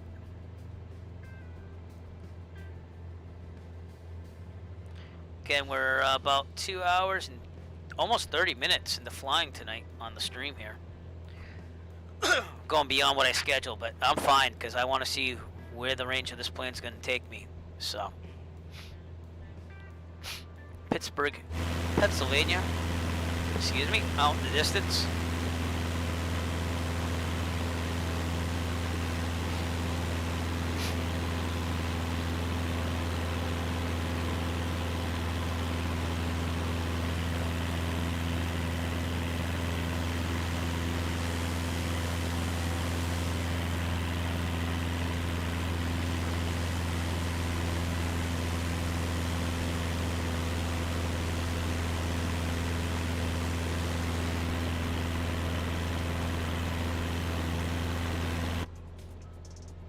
We are going to be continuing on. Where? I don't know, but I'll do another direct here in a second. So we're going to go direct to Mike Bravo Yankee. So let's do that now. Direct.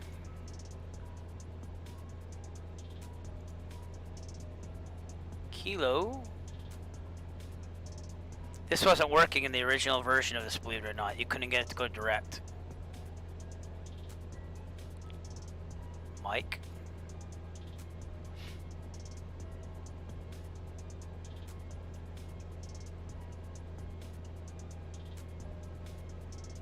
Bravo.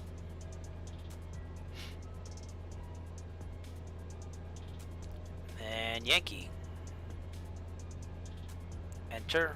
Activate. Yes. Alright, so that's where we're gonna go. And I'll change that on my GPS here too. Alright, it says bearing 279er. So let's go a little bit more north. Oh, hey, what's going on? Stop doing that. That is definitely a bug. Don't use the mouse pushes because they don't go nuts. If you use the mouse wheel, it seems like you're okay. I don't get it. But this is...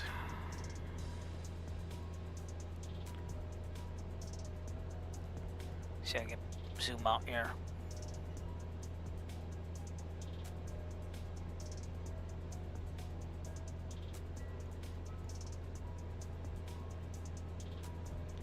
We would have landed here if we were in the Diamond 40. And again, we're about almost halfway. So this is going to have a far greater range. So let's try continuing on the path that I set up for myself before I said I had to land at Kilo Hotel Lima Golf and see if we can make this. I don't know if we're gonna make this one because it says that that checkpoint is about 5 hours away, number one, and it's 568 nautical miles. So I doubt we're gonna survive that long. But let's see where I can set down and say, hey, the 172 can go to here. And again, we're gonna look at Ohio State University as suggested by people watching the stream tonight. But I have it going direct to Kilo Mike Bravo Yankee. So I'll give you an update on where that is with Sky Vector. That would be here. So we are about here-ish. And we're going to try to go all the way to Mike Bravo Yankee, which is probably not going to happen. The range won't survive on the 172 there. So we're thinking Ohio State University, which would be right here. And that should be feasible, but we'll see if we can even go a little bit past that. And then after that, we're going to call it a night. We're just going to do a test and see how far this 172 can go. That's pretty far for, that's a good distance, you know. It's about 4.5 hours of flying, so we'll see. And if not, we'll estimate it, because it's not that I'm tired, it's not that I can't stay up, it just, I don't think I want to keep streaming for that long and keeping everybody up. So we'll see. Keep it going and go. We'll just guesstimate if we have to.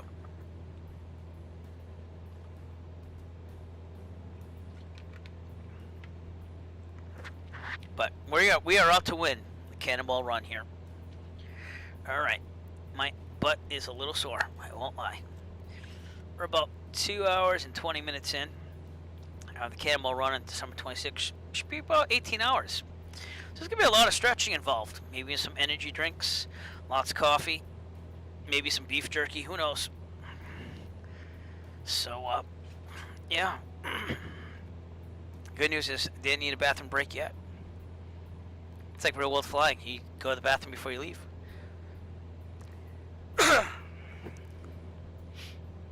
Again, we are definitely doing better than the Diamond 40 here, which I had to land here earlier today. Kilo Hotel Lima Golf. Because I ran close to empty on fuel. So we'll see. Just building up endurance too. Just gotta keep the stretching going here. Oh. It's gonna be one hell of an adventure if I pull this off on December 26th though too. Okay, to our left is Finleyville, Pennsylvania, maybe? Cannonsburg, Pennsylvania. But it's a southern part from Pittsburgh, which is out there. Before I remember Pittsburgh, when I drove out there in real life, I thought it was pretty nice. Like that had those lakes and rivers around it, and that you had tons of bridges. So, well, we've already beat the endurance of the Diamond 40, so we'll keep going.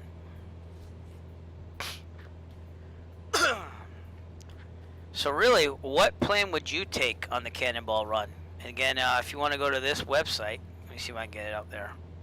Here's a list of all the default simulator planes. So far, we can't take the Bonanza, we can't take the Cirrus. They will not allow those because they're faster, more higher performance single piston aircraft. But any single piston general aviation aircraft, which one would you take to go on a trip as fast as you can from JFK to LAX? Sounds crazy, but tell me what you think I should try to fly, because this 172 is looking pretty good right now.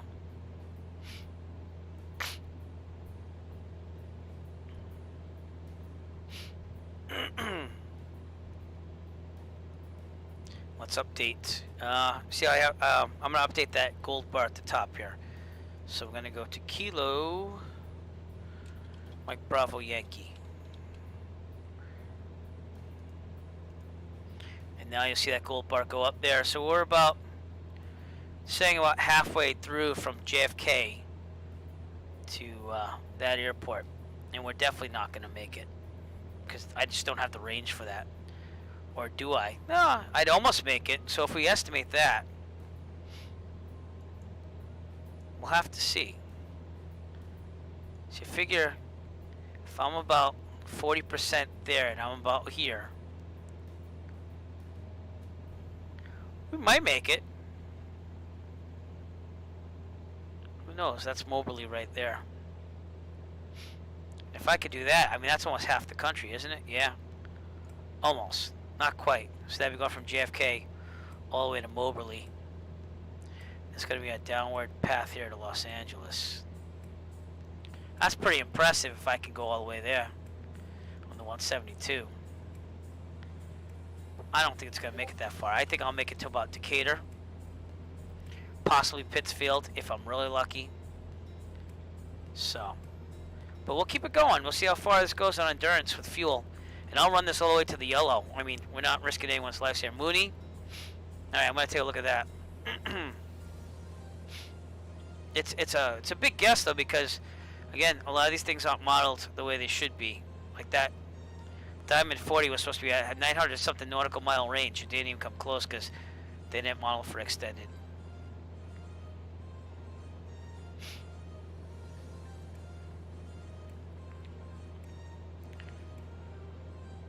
Is the Moon even in here under default aircraft?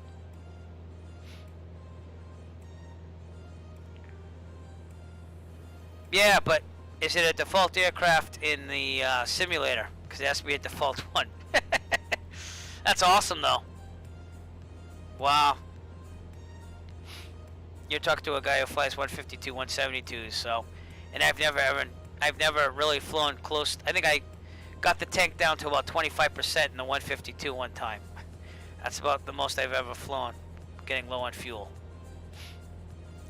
And one of the flight instructors was a little worried, so. Yeah, but I have to fly something that's default. Yeah. And that's why it's, I don't know, but we're gonna take a look at that JMB VL3. So, let me write this down. I think I did already. Because I said the Diamond DA40, that's a no-go because it doesn't have enough range. The 172, which we're doing, and I'm used to.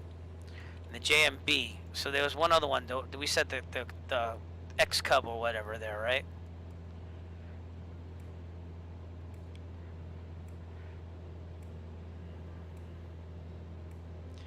Tells the CTLS. It's not as fast. The extra is probably not going to happen.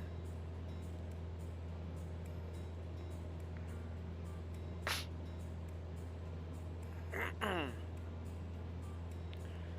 they kind of said general aviation too. They didn't say aerobatic plane. So, I think the 172 is going to be the best. But I want to try that VBM. I don't even know what the hell that thing is. Cub Crafter X Cub, that's what we said. So I have to check on that. 330 knot true airspeed. I doubt they're going to let us do it. And the range is 1730 according to this website. So I'll write it down, but I don't think they're going to let us fly that. Again, we're not going to worry about run-ups or realism. We're going to land in fuel as soon as possible. We're going to use autopilot the whole way. So that way, unless I need a little pick-me-up to fly by hand for just a little bit, but I don't see myself doing that. Not only that, you see how I'm able to see like websites and stuff by being on autopilot? That'll keep my awareness a little bit more. And, alright, Wheeling County. Again, the airport I got to, the DA-40, Diamond 40, was that airport right there. So it ran out of fuel right about here. I mean, it had very minimal. And I was able to land there and call it a day, but. It says the range is 1,730 nautical miles on this Cub, Crafter X Cub. But again, I don't think they're going to let us take it because it's 330 and they're not going to let us take it to Cirrus, which is 180. 150? Yeah, 150. Which I actually estimate to be 174 thanks to the POH. So that's why I think these numbers are a little off sometimes. But I don't think they're going to let us do that. And again, the Diamond 40 was looking good, but this is not true at all. The cruise speed maybe, but not the range and not the endurance. Because again, it's extended tanks at that point.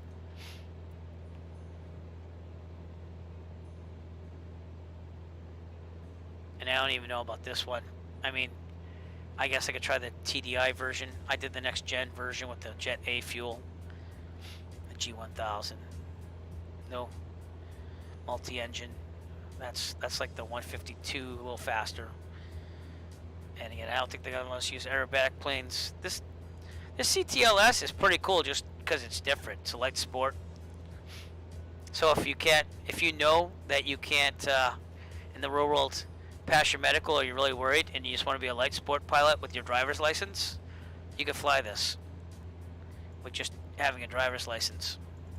So that's how a lot of pilots get around the medical when they get older. They just fly light sports and say, I have a driver's license, and you know, you did get a medical. The rules were single engine piston. Give me a second here.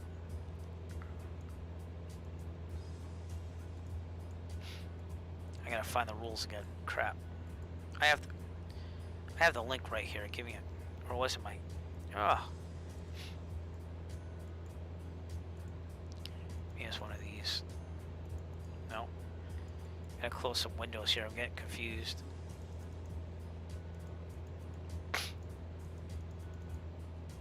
Here we go. Let me get my mail. Here we go. Alright. I will send this link to you again too, by the way.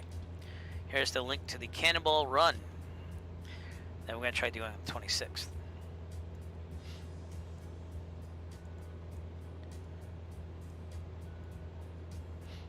Okay, heading 278. Let me just double check that before I look at these rules.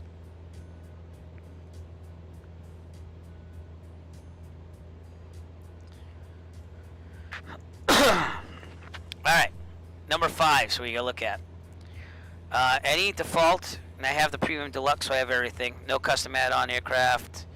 Single piston engine GA plane. So that's why I don't think that we're going to be allowed to do the X Cub. Because it's kind of like a really fast plane. And again, they're not allowing the Cirrus SR-22 or the Beechcraft. And because of this reason, I don't think they're going to let us do the X Cub. So, yeah, that's why they have the autopilot, to let your bathroom breaks periodically get up to stretch. So,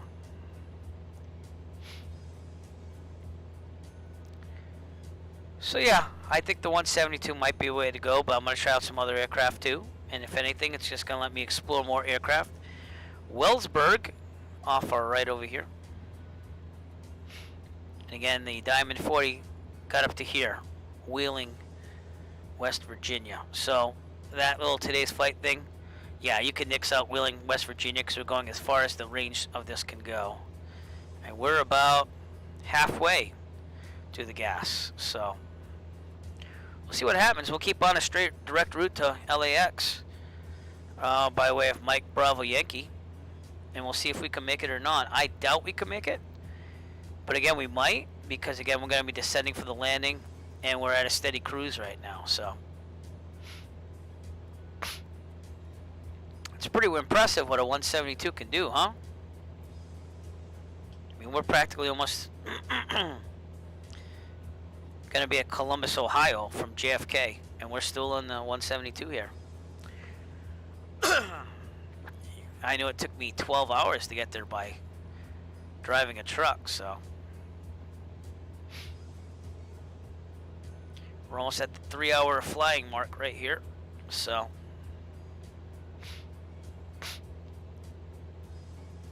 We shall see.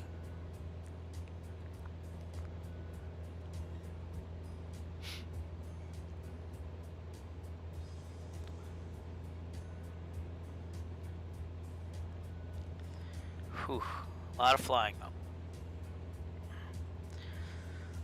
Oh, I even have a cushioned seat pad and my butt is still hurting. Look at that, see? It's on the gaming chair, so I don't know. I won't lie, I might have to take a bathroom break pretty soon. And in that case, I'll just leave it on autopilot, go really fast, and come right back if that's okay with you. I mean, I could put my standby stream screen on, but I don't think that's going to give you any type of views on the simulator, so I'd rather just leave it running, make it really quick, and come right back. So I think I'm going to do that, if you don't mind. I'll be back in 1 minute. All right? Don't time me or anything, but I'll be back ASAP. All right, be right back.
Alright, we're still afloat, so we're good.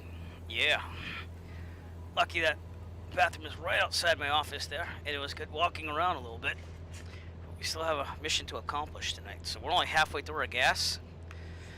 And we've traveled approximately, let me get an update here, about 427 nautical miles.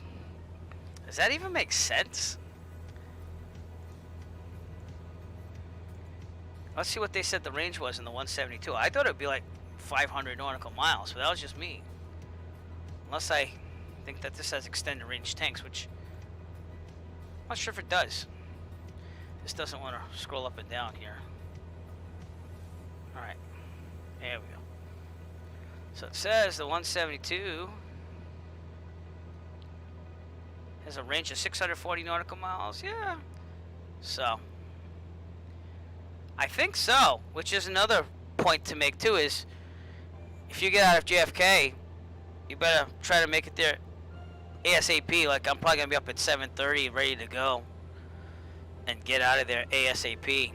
I mean, I don't know how realistic it's gonna be, but we're gonna have to haul butt out of there, and that's why the range is important. See, like, if you take if the Diamond 40 actually goes a little faster, it's not gonna matter if you have to go fill the fuel more than the 172, you know, because this isn't that much slower.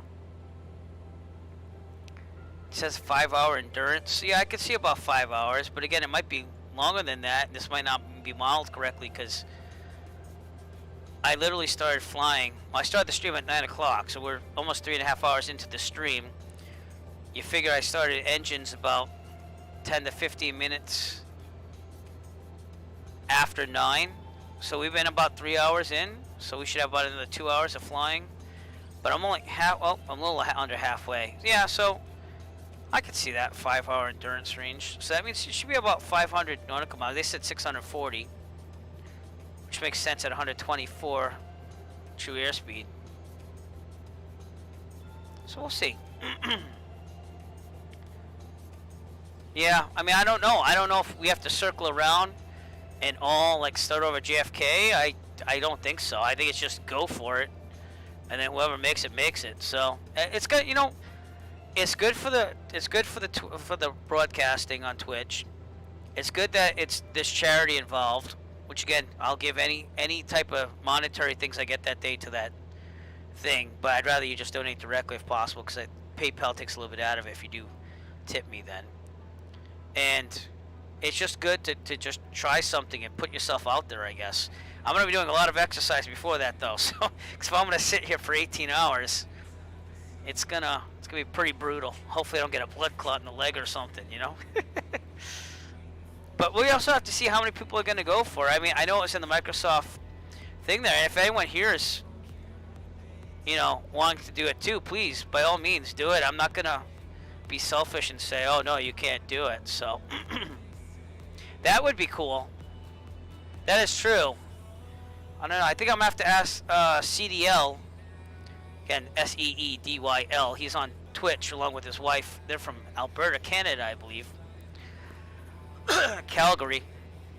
But Microsoft just sweetened the pot because he wanted to do a Cannonball run challenge and do it. So 160 likes, let's put it that way. All planes must be flown stock, no custom liveries, flight model enhancements. Okay, yeah. So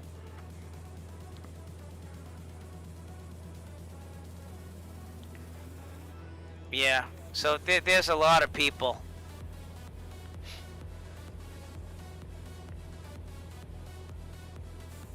Wow. I mean, the only thing that'll probably work for me a little bit against having less people is it's right after Christmas Day. Some people might be traveling still. I don't know.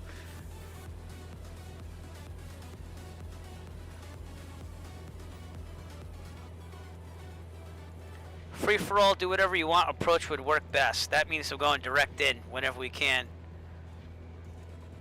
I'm reading the chat now below.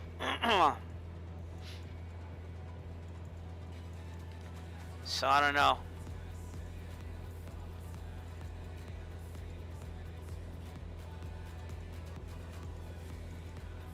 Yeah, it looks like there's a lot of people that want to do it too.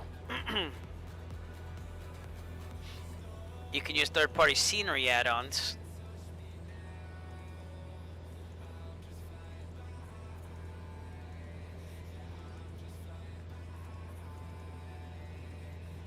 So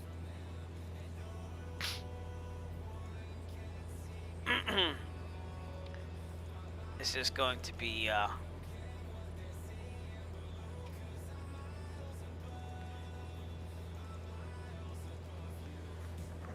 wow.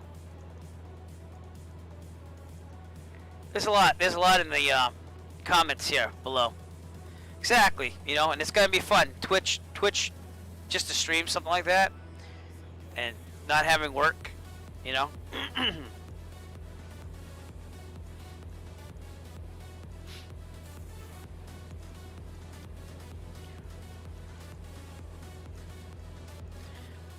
I'll have to look at this. Yeah, it says standard landing on a runway, mandatory 10-minute pit stop before next takeoff. So they're kind of making the rules up as they go here. So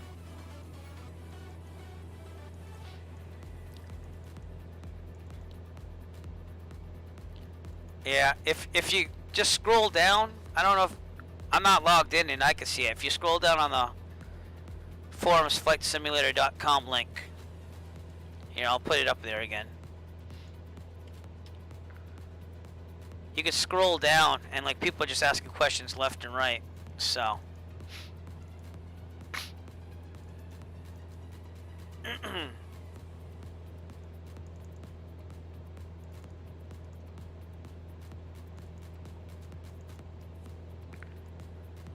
but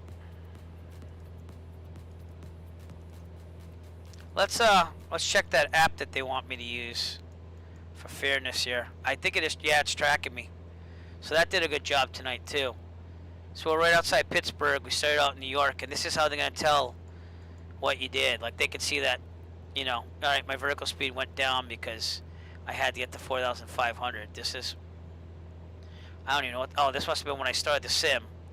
Then that's the climb, and then I had this problems with the autopilot, and now it's pretty steady. So fuel, so they'll track fuel. And pounds, fuel consumption, gallons. We're about 9. It was 8 before. I mean, I could probably lean this out a little bit more, I guess. That would save me a little bit. So it is reasonable. Okay, I'm leaning out the fuel a little bit more. I don't think it's doing much. No, see right there, I got less RPMs for it, so. So I think it's gonna burn about 9. I got a little bit out of it. 8, 8.5. Yeah, so I should aim for 8.5 gallons per hour. Let me write that down.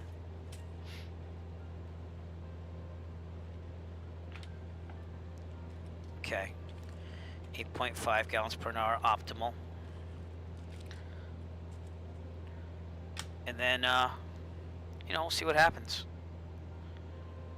With this tracking app, I mean, you know, you have to use this. Again, this is how they tell if you cheat or not. There's going to be some honesty involved, but they can see exactly what you're doing. Like I said, we're going to get to Columbus. Ohio State University Airport's right over here. And it's updating again. If you go here, anyone using it, it's kind of tracked. Like VATSIM almost, but without VATSIM. It's like, you click on the person. It tells you the status right there. So, you know, it is what it is. I mean, if I can get almost halfway through the country on the 172, I think it's a pretty good plane. So, I'm going to have to lean that for 8.5 gallons per hour, though. And not go up to 9. That might be even 8.25 if I'm looking at that. No, 8.4. But whatever it takes to conserve, that's what we're going to have to do. Alright, we're over a lot of open land here. Bearing should be 277. Very good. And we're on our way to Columbus. That's the next biggest city. We'll see Newark, Ohio, outside of Columbus. But I think we are in Ohio right now. Pittsburgh is kind of like right on the border there. Yeah, we're in Ohio. So we're on our way to Columbus out there. No, I did. I adjusted the mixture. It's just I could have gone a little bit more lean. So again, with doing this test run, we know that we want to aim for about 8.4 gallons per hour. That's about what I'm going to get at 2550 RPMs. That's maximum RPMs versus leaning. So, but so figured tonight I'd go a little further, seeing I was at 9 for a while. What is it? Fuel consumption. So I started off at 8. And then when I got up there with the leaner air, 4,500. That's another thing. You have to pick a nice altitude. But I was at 9, and now I should be going down to 8.4 eventually. That's what it's reading on my gauge anyways, so. But they might run it up to 9. I mean, that's all I can think of. So I'm pretty steady, but I did lean it out, so. If I lean it out anymore, I lose RPMs, so. And I'd rather have full speed because it's a mixture between speed and range. So if I was gonna be safer and go with maneuvering speed, I'd be like 2,400 RPMs here. You know what I mean? I wouldn't push it. I'd be in the green and do all that. So 8.4 ish, 8.25. Well, I mean, unless I'm looking at this from an angle, looks like we're about 48% left of gas. And I was thinking either 6,500 or 4,500. Yeah, I mean, I did forget to lean it right after 3,000 feet, but I could probably lean it even before then. I mean, honestly, like, JFK is like almost at sea level, obviously, but typically the mixture is too rich even when it's all the way in when you're at sea level. So I guess I could do a quick run up if I really want to, but that's going to waste gas anyway. So that's why I'm safer. I think just taking off when I get to 3,000, lean it out like I usually would, and do that, you know. So, but I was at about 9 earlier. Now we're 8.4. So, again, in the real world, I always say that I'm going to waste about 10 hours per an hour, but that's because I want to be safe, have more fuel than what I actually think is in there. So even in my day and nighttime VFR conditions, I'll say 5 extra gallons for VFR day, and I'll say 7.5 for night. But if you go by the POH, it burns about 8.5 gallons per hour when leaned out. Yeah, it just went down. See, I'm gonna show you. There you go. Now it's saying 8. Because I'm at 8.4, so obviously it averages down. So yeah, we'll definitely have to lean for 8.4. And that's a note I'll have when I write it down. That's why I'm writing everything down for notes that I need to take. And that's why we're doing these test flights. So, anal? Maybe. Worth it? If I got TPRs, you better believe it. But I'm willing to do this. Just gotta practice, know what I'm doing, take some strategy here, and let's do it.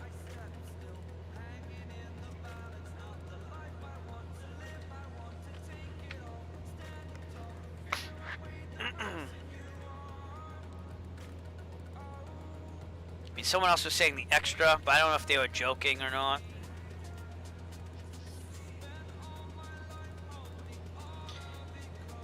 There's got to be some clear rules that he writes down. Oh, wait. Here we go with the expected flight time. Yeah, see, this is wrong. Someone wrote out a whole spreadsheet. Available aircraft and the expected flight time. And I want something with autopilot. There's no way in hell I'm going to do this without autopilot. So the 172. But see, he wrote the DA40 next gen at 940. It's not. It's not going to be. Because it just didn't work out. You got to fly these models and you have to test them out. 152 is going to be slower than 172.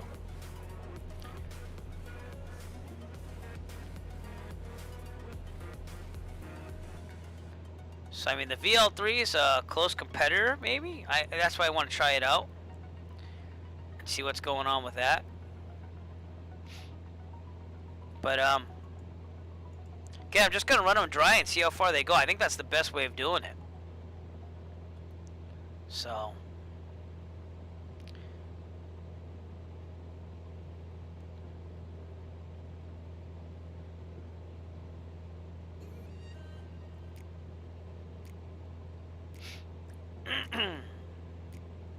But if anyone takes the DA40, and of course you're watching my stream and you're going to do this, don't take the DA40. It's not going to go that far. That's why you can't really trust this either. I mean, he's doing it all good and well, but it isn't right the way it's modeled.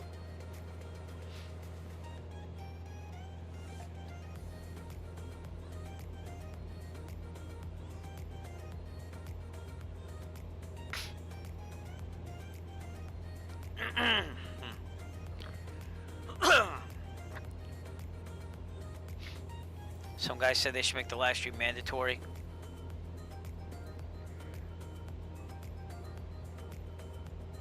Yeah, the 330.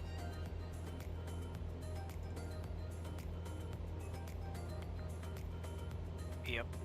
I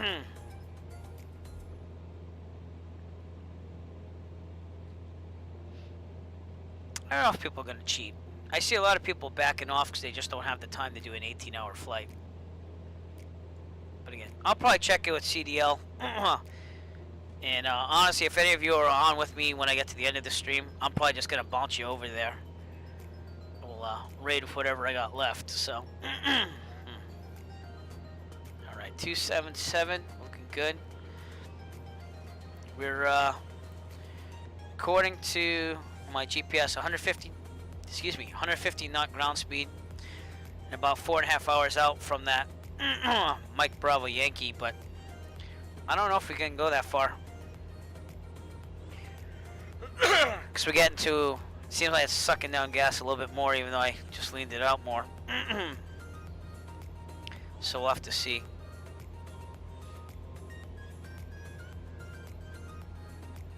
Check the Hobbs on that. It's a brand new plane.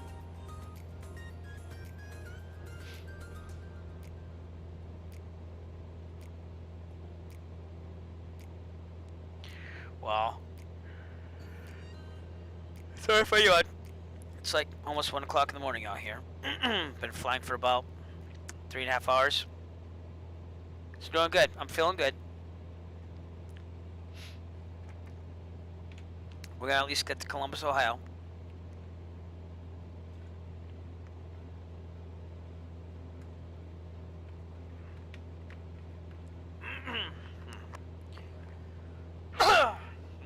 Excuse me. Alright, according to this, This is 4 days ago. Spawn wherever you want, but no takeoffs are permitted before exactly 1300 Zulu. All roll, ignore ATC, ignore takeoff clearance, ignore if you're on a runway, taxiway or grass divide, who cares, just roll. Yep. So, you know what we're going to do then? If that's the case, we are going to go as far to the eastern part of the airport. Every single inch we will fight for. And we'll just take off from the taxiway or something, you know? So, it's going to be a 10-minute cool off whenever you land, so. And I'll use my watch to have a stopwatch on that.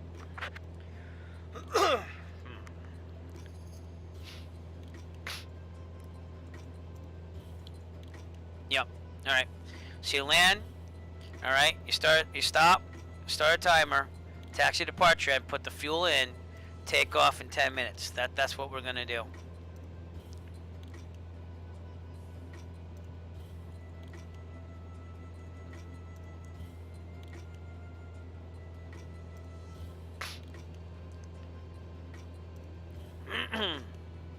Ten minutes from a 0 airspeed. That's what it's gonna be, because that's how they're monitoring us.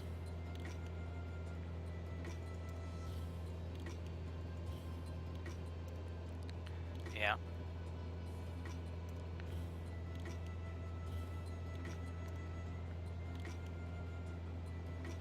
Right.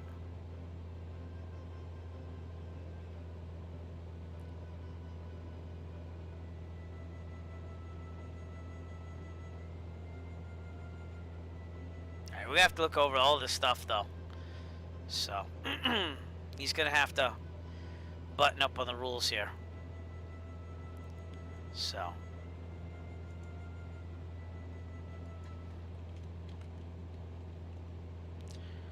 I'm actually gonna see if he's on there on Twitch right now. He was earlier, so they are from Alberta, so we'll see.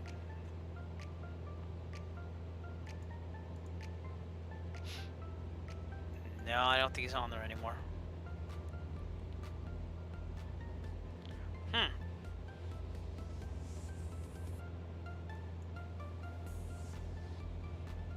Nope, CDL's offline. But we'll have to watch his stream one time and see what's going on. Right now, just an little update where we are. It's not much to see because again, we're in the middle of Ohio. We are outside Coshocton, Ohio, which is right over here. Actually out here in the distance. Columbus will be coming up off our left, so should be bearing 276.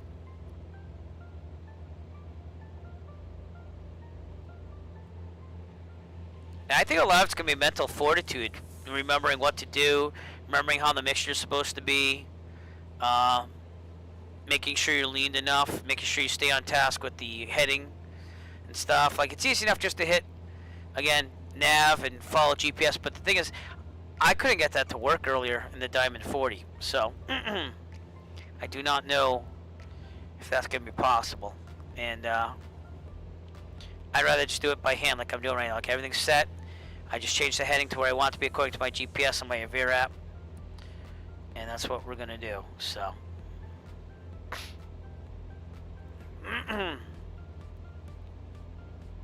But night scenery looking pretty good. Getting real time and real weather, according to Microsoft Flight Simulator, that is. Which I think has gotten a little bit better, I gotta be honest with you, because I've been looking at Sky Vector here and there for weather. And, I mean, it's saying clear all around. And it's been doing a good job. I mean, there hasn't been much to do here. The visibility's been great.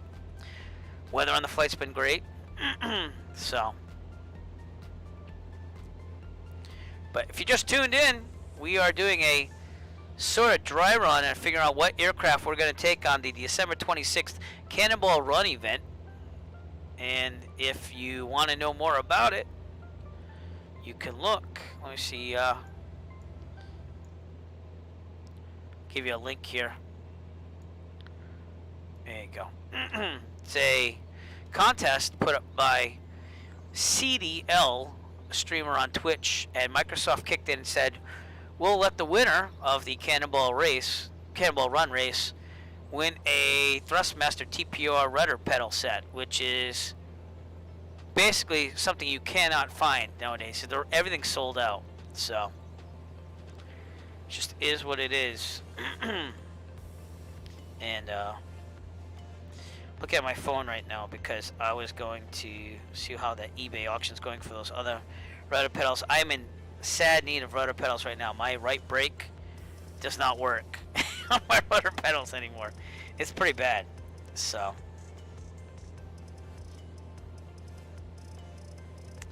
it is what it is. But I might buy a cheap pair of the T-Flight rudder pedals, which aren't the best, but they'll do. And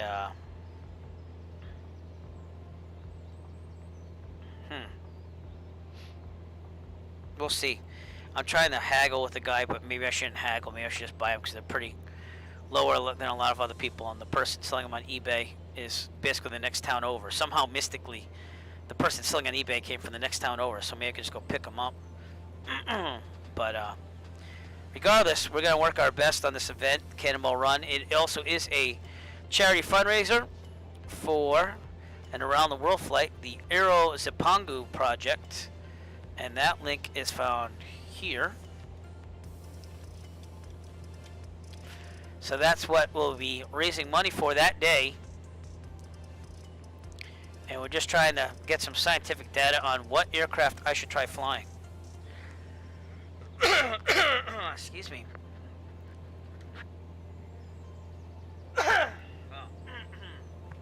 I don't know why, but I have bad allergies lately. And so we're flying the 172 out as long as we can get it to fly. We're about 40% of the tank left in gas, and we're going to see how far I can get with it.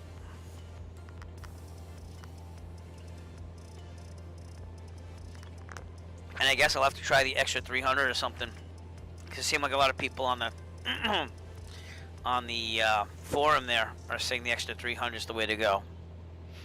So I don't know.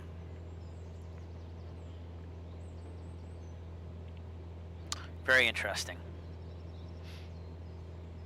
Regardless, it's been a nice flying tonight. Very calm, and scenery's been okay. You know, we got to see Pittsburgh and stuff. It's really just about the adventure, honestly, more than anything. We've been flying now for about an hour and 40. 3 hours and 40 minutes. And to have 40% of a tank left of gas, that's pretty good. And we'll see what the nautical mile range we get out of this too. Because I'm pretty sure not a lot of people have flown it for this many hours and said that's the nautical mile range, even though they're saying it's like 540 or something like that. We'll test that tonight. But we've already broken the Diamond 40s record because it does not go 940 nautical miles. So that plane is definitely a no. Will not be taking that on the Cannonball Run.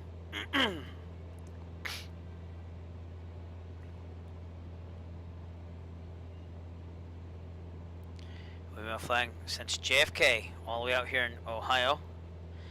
Non-stop. No fuel breaks, no nothing. I did take a bathroom break, but that was because it was on autopilot. And I'm doing pretty good.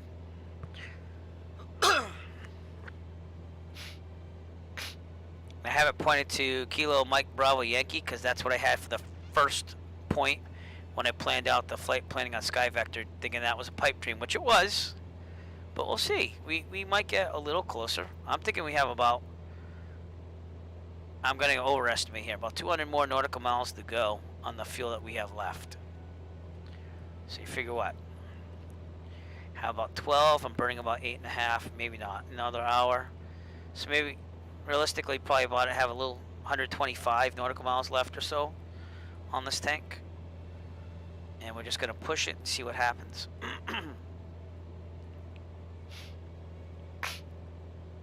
But regardless, we'll be streaming that the whole however long flight it is. They said it's going to average about 18 hours of flying nonstop. And I'm going to take fuel breaks whenever I need to. But this 172 is looking pretty good right now. But I guess we're going to have to try the extra too. Sorry, I was just scrolling down on the website here.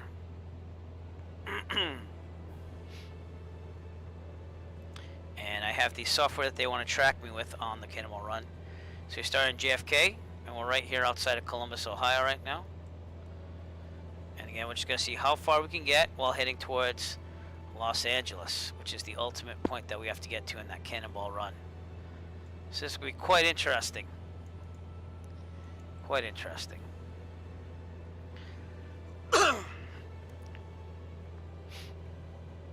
But I know I'm going to have to burn about 8.4 gallons per hour at most, leaned out in the 172.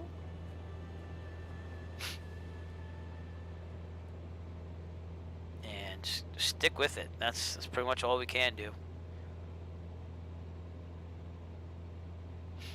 We'll probably do more trial runs with different aircraft for this event before 26th. Probably be live streaming those as well, and it gives us a purpose to explore together. But not a lot to see out here, because these are the outer countrified parts of Ohio. And Columbus is not there. That is Newark, Ohio out there. But Columbus will be the next biggest city, which you could kind of see in the distance right there. So. Can you also see like the city lights kind of give that glow? I love that for the nighttime on the Microsoft Flight Simulator. So.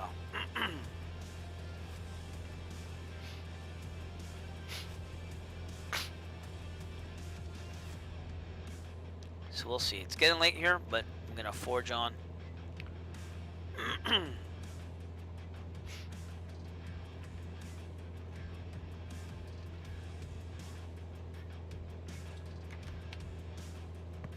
Originally, I thought the stream was only going to be at midnight Eastern Standard Time.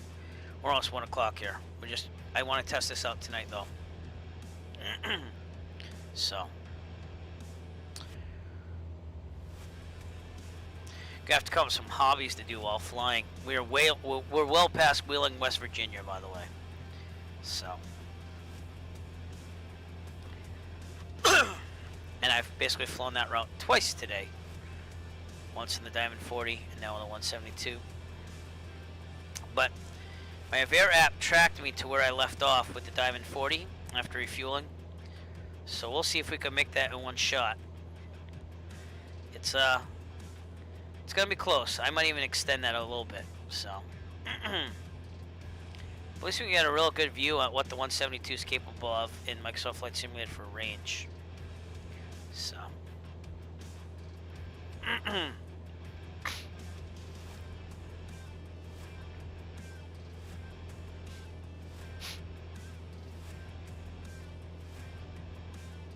Alright, I gotta blow my nose. I'm sorry. I'm gonna turn this way.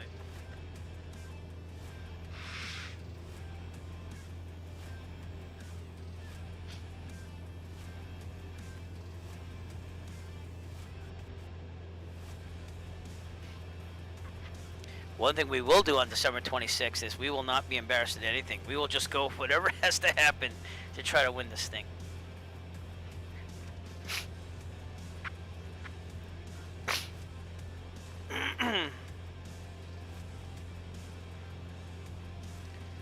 That's interesting.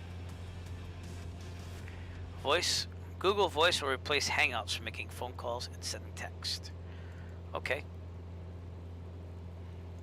Let's do that. Just so I have a number.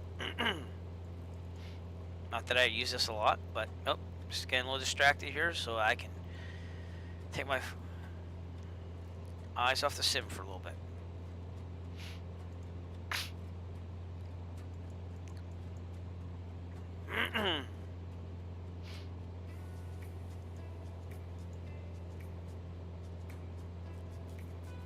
Someone else on Twitch is doing a 24-hour fatigue stream. They've done 13 hours and they have 11 more to go. And that is Canadian Captain Mustache. quite interesting. Quite interesting. So I'm not the only one who's doing a long distance here, but that is insane. I mean, I already cleared this with my wife and said December 26th, you're not going to see me. But I don't think I could do 24 hours straight. Interesting.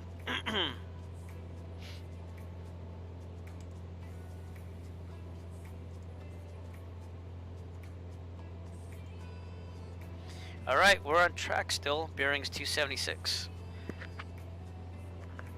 And not a lot of traffic here on Microsoft Flight Simulator. I only have the traffic that is set to live weather, live time.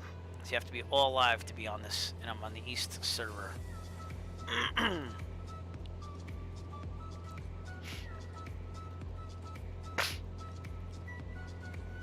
And again, we don't have to follow the rules of air traffic control or anything. They just said lighthearted, make it there as soon as you can. So that's what we're aiming for tonight. Let's check out Captain Mustache a little bit. I'll have him here. Give me 1 second. I'm going to turn the music off for a second. Turn up some volume here. Then what was that heading? I said a heading. And here's Captain Mustache trying to do a 24-hour stream 060. of him flying. Quite interesting. Heading mode. 060. 060. Yep, 060. Roger. 060. We're gonna go on that. Still until we pick up connecting. NDB, Come then on, we man. And I don't know why it once does we that can sometimes, but it get- does. What else do we have here? We have no fucking airways. Cuba's dead space. Havana on 116.1 is what we're gonna do. Wow. 116.1. He's in Cuba. Why my tooltip? Well, it's not letting me chat, I but don't know. just to show you that there are other I haven't people reviewed crazy this as me to change it. I still doing haven't- 24-hour streams. Oh, fuck. Very interesting. All right, back to the music here.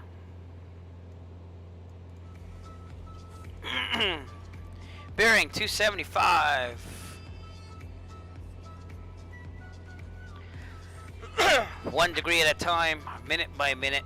We're 3 hours and 50 minutes out from Kilo Mike Bravo Yankee. I again don't think we're gonna make it. Our fuel is down to about almost a third, about the 25% range. It's gonna start giving me a warning, probably over here, probably an alert. And I'm gonna wait till it gets right halfway through the yellowish before I start looking for a place to land. So we'll test this thing. We will push it to the limits. See, now it went up to 9, so I'm wondering if I could. No, see, I'm right at the top of the RPMs there. So I got this thing leaned pretty good then.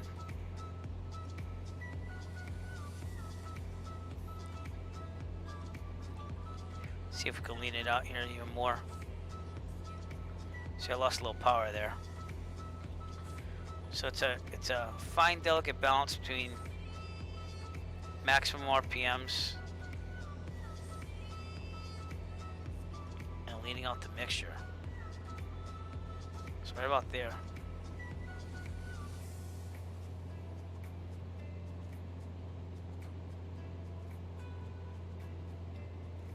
That's about 2550 RPMs before, but that did pick up some knots there. We'll leave it there. I'm burning more gas per hour, but I'm going a little quicker. It's a little bit of a trade-off.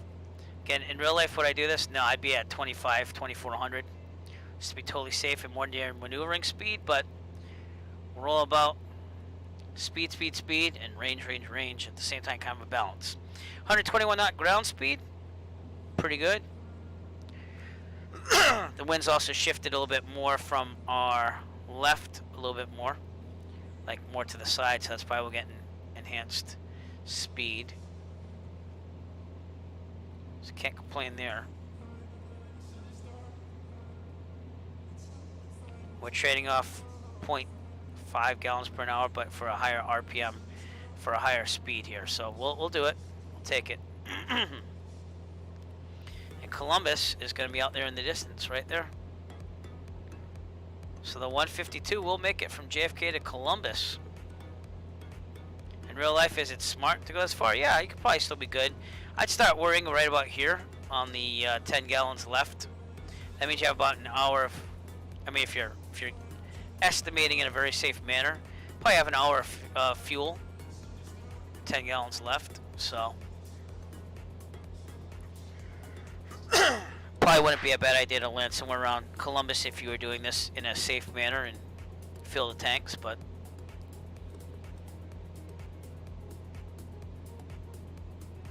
keep it going, see what happens.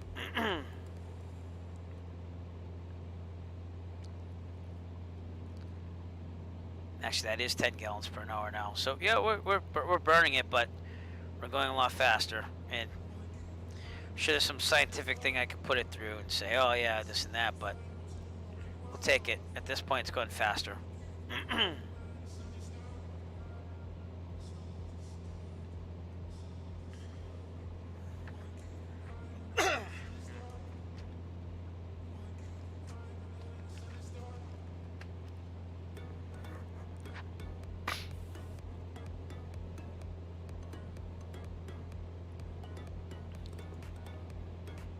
Yep.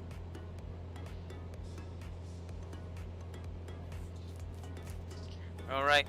Not gonna lie, a little tired. Still can do this. Still can go to the extreme range, but I am feeling it a little bit right now. Which is, that's when I'm gonna have to start drinking the coffee when I do it for real on the 26th. So, without getting too nervy. So.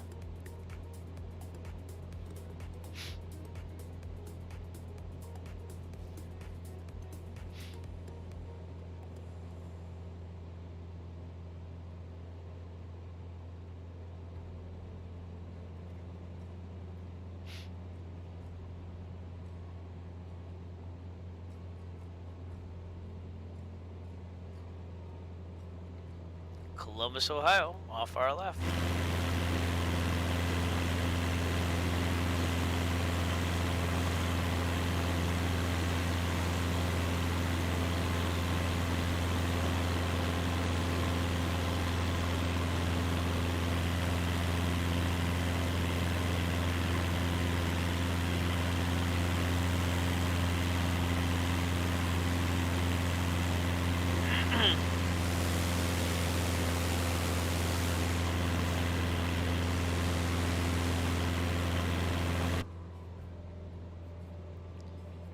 If it's a free-for-all on that day, again, we'll start at the most eastern part of JFK and just go for it.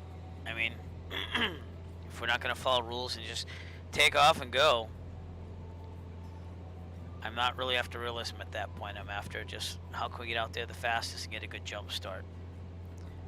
So once we pick the aircraft we want to use, then we'll probably plan where we're going to start and what we're going to do. With Microsoft Flight Simulator, you can't really crash into any multiplayer aircraft, so we could be literally layered on top of each other and just go and do it. But we'll have to see. I think the climb rate's going to be a big part of that too, just to get out of there.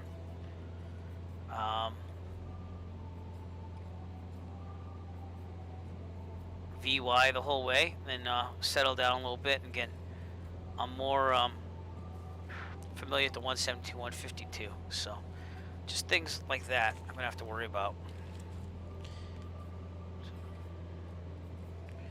VY, then an 80 knots climb out after that.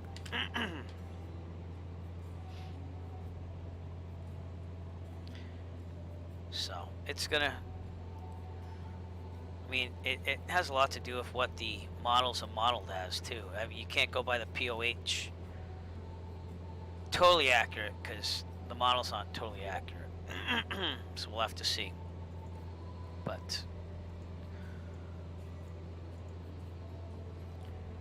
we shall see.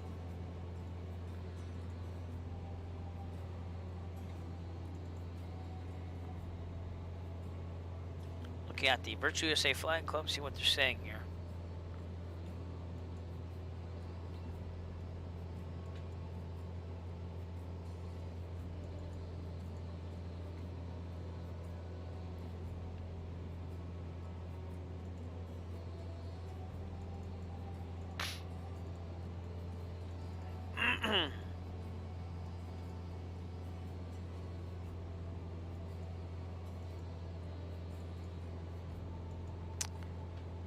Alrighty then.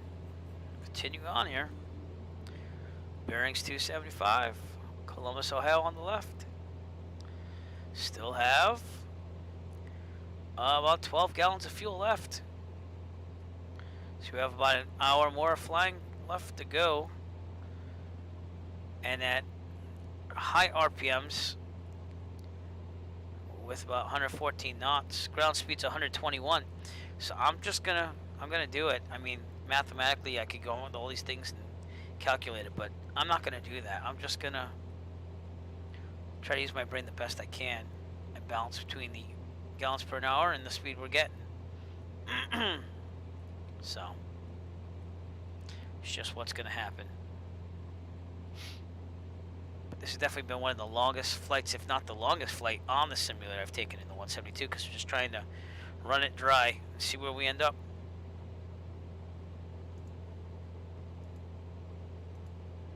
This is for every.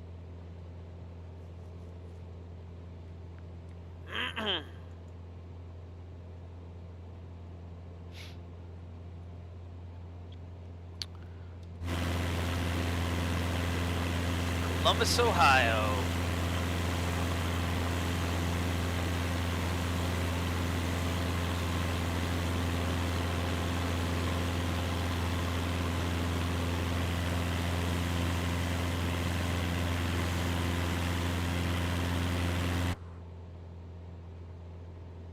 Okay, here's another streamer I like to watch. From Vancouver, so I don't get to see him as much on school nights when I have to work, but Canuck musician, fellow band teacher, and flight sim extraordinaire. Should probably not go full screen on that. Let's check in with him if I can ever get chat to work. I don't think it's gonna work 'cause it doesn't work most of the time, but hey, I got a shaking box down there. And he's flying prepared with Hotfix 1 in Australia. So I guess it doesn't let me connect to chat if I'm streaming. That's what I'm thinking. Alright, at our top of descent, we will descend down to 3. But if you're on the West Coast, he's a pretty good streamer to watch. Very fun So to you're online watch. for the rest of the year. Yeah, we on Tuesday of last week, the decision was made to shut down all of our There you go, and they're full secondary remote schools. with him teaching. So So as of Monday, we're going to be all online until at least January 11th. But personally, I think we're going to be looking at more like April to May, wow, because people just do not want to behave here. yeah. Like I said, COVID's putting a damper on a lot of things, I did install P3 pretty much. and I will not inject my personal opinions into it, seeing that I am a teacher. But I'm just gonna say that I am very proud to be working from home and being given that opportunity to work from home. So, is it boring? Does it keep me in the house all the time? Yeah. And even the flying in real life, I'm going to slow down on a little bit due to COVID. Again, there's not much of a risk. I wear a mask all the time, even if it's just me in the plane. But just for safety of my family and stuff, we're going to have to slow down just a little bit. So. All right, we are north of Columbus almost. Got Columbus, Ohio out there. And again, just checking. There's not much exciting stuff here. I'm very sorry, but we're just testing the range here. We have about 11 gallons of fuel left. Actually 22 if you count left and right. So we might even have another 2 hours of flying. I didn't think about that. I was like, how many gallons do we have left? If that's left and right and we're like 11 on each tank, that's 22 gallons. I'm burning about 10 an hour. So 3 a.m. I don't know if I'm going to be able to do that. I'll see. I'm not going to say no yet. I'm going to keep it going. And we will be just shy of Kilo Mike Bravo Yankee, if so, which again is quite impressive, because that means that we would have flown 860 nautical miles. That doesn't make sense to me.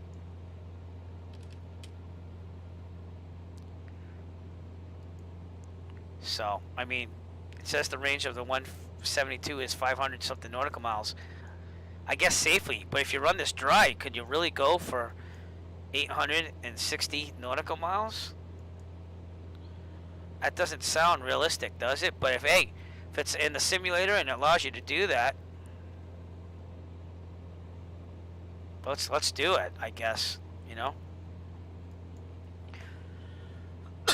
There's a slight headwind here, so that day when we do the challenge on the 26th, we're really gonna have to pay attention to those winds. It's more from the side, so that's why we have better speeds here with more RPMs. Columbus, Ohio. I'd send the drone out there, but I don't want this to crash at this point. Simulator, and it does do that very occasionally. If I send the drone out long distance.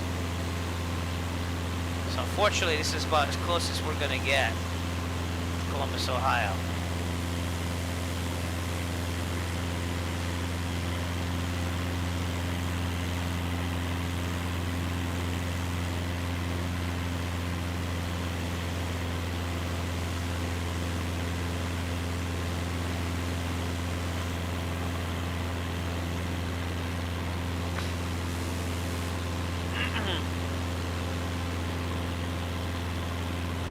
We've flown a long way for this trip already.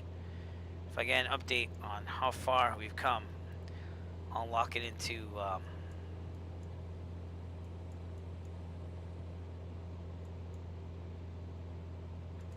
Ohio State University again, and that was 427 nautical miles of flying. Wait, maybe not. No, 427 nautical miles, yep. So that's how far we've gone already, or about that.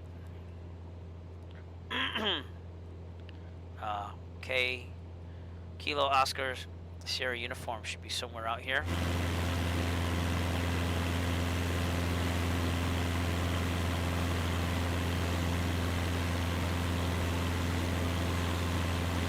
Right there. And that'll be 400 something nautical miles that we've gone already. So.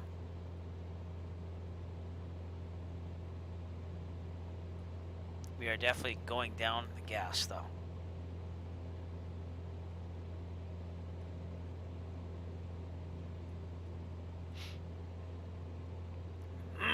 I'm trading off gallons per hour for speed right now.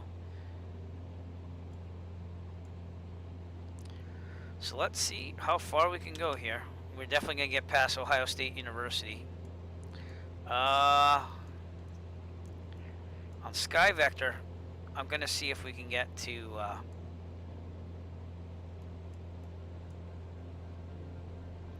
Champaign, University of Illinois. Kilo Charlie Mike, India.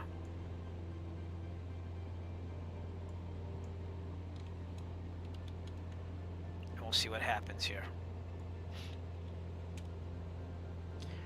If we can reach that far, it means we've gone 665 nautical miles. And that would be very south of Chicago. That's basically what that would be. So. And if you stay this long, man, do I appreciate you staying. Because this is a long flight. Imagine when we do it for real on the 26th. It's going to be a long flight. But we're going to do the best we can.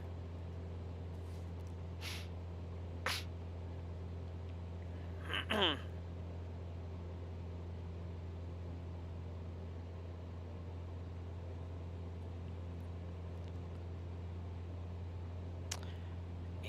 I might as well show you.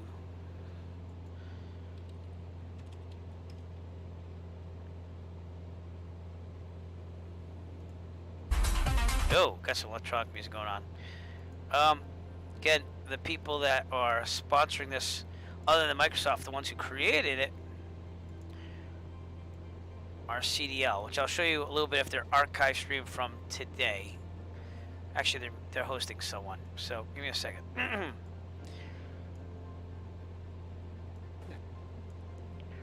This is them right there from earlier tonight. Again, it's a husband-wife team. Sorry about that. And you have CDL and Factual Gull dressed up as a flight attendant, which is awesome. And there's CDL. And today they talked to 2 college professors or something like that. And you can see they have quite the following here. But they're really nice people. And when they mentioned it the other night, I was like, I got to do this. I've got to do it. Especially when the Thrustmaster TPRs came in there, I was like, I've got to do this. So, well, I'll be tuning into them later on and asking them questions. So, it should be a good deal. But he's a real-world pilot. And Factual Gull is not a real-world pilot, but she obviously cares very much about him and his flying to be able to do Twitch together. But they're pretty funny. For Halloween, they dressed up too. So they're pretty fun people to watch their streams. So do check them out, CDL, in the future. Hang with me now, because I'm going to need some mental support here. Bearing 274. While we test the range on this Cessna 172. I'm following that pretty well there, but see, that's why I picked some targets to hit Sky Vector first, and then I was like, okay, it's all about the range and realistically what can we do. So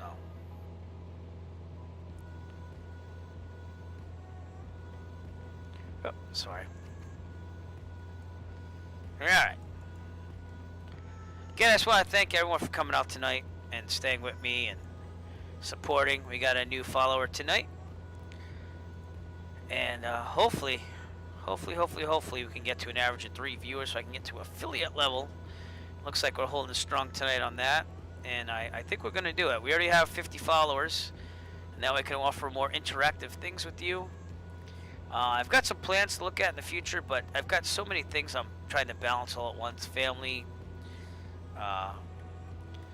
artsy projects for the Eric Flight channel, editing video there. Trying to get a couple more videos in the Eric DIY YouTube channel to make a little bit more money for flying. So it's one thing after another, and I try my best to do everything. But tonight is a big step up for me here on the timing and patience with everything. So did auto with the pressure there, so just easier that way. That's the way I'm going to do it there too with the flying. But now if that's, I don't even know if this is just 10 gallons total or if this is 10 gallons and 10 gallons. I'm thinking, well, might want to check it up here actually. Yeah, we still have 20 gallons. So that's what that is. It's each tank is 10 gallons. Which makes sense actually now I think of it. So if we were to think about it, we have about 2 hours of flying. 2, 4, 6, 8, 10. So I think that the model, I'm not saying it's flawed, I'm just saying that I think it has more than 540 nautical miles in it. If that makes sense. We did take off from JFK by taxiing down, so we're going to have a little bit more gas than that by not taxiing and just taking off wherever we want to from JFK. So, and we'll make a strategy for that as well. But we just passed Columbus, Ohio, over there. We're going out to the deep dark night again. Probably the next biggest city we'll see is on our left, Dayton, Ohio, way out in the distance, over there. And we'll just keep it going. This is gonna be a long flight though. Okay, we've been flying for about 4 hours right now. So, but we'll run this close to dry and see where we end up. And again, thank you for sticking with me if you are, because long flight. This is the way it's going to be on that 26th. In fact, I'm going to do a little shout out here on the Rich USA Flying Club.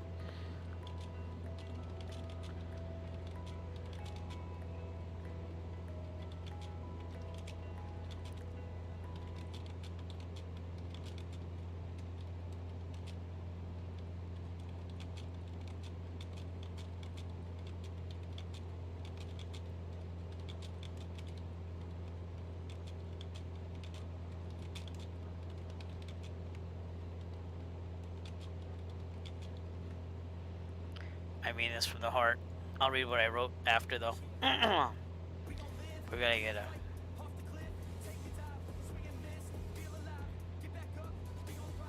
Gotta get a good one here. So.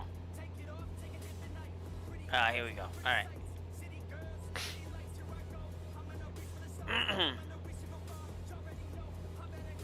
I salute you. Alright, here's what I wrote. If you're still watching my streams, I expend every last bit of gas from the 172 SP gas tanks to see what its range will be.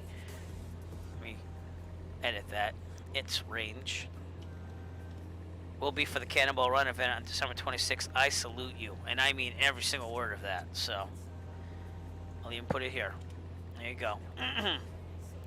But we will keep it going. And get a good read on this. Ground speed of 121 knots.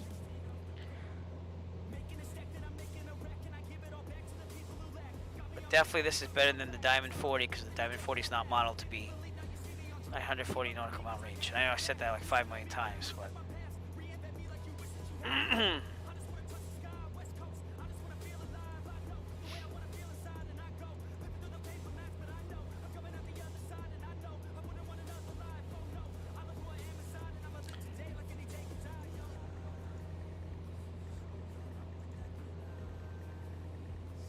music helps too. I gotta say that too.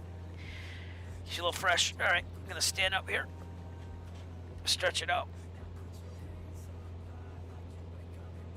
I feel like one of those. Did you ever read those stories about the Korean gamers that like would go to like gaming cafes out there, like on PCs, and they'd just sit there for 48 hours, and like one of them like died. Not saying I'm gonna die, but I can see why. Be a little hard to stay in one place for 48 hours straight if I am doing stretches with 4 hours. So it's all good. Let's go stand up for a little bit.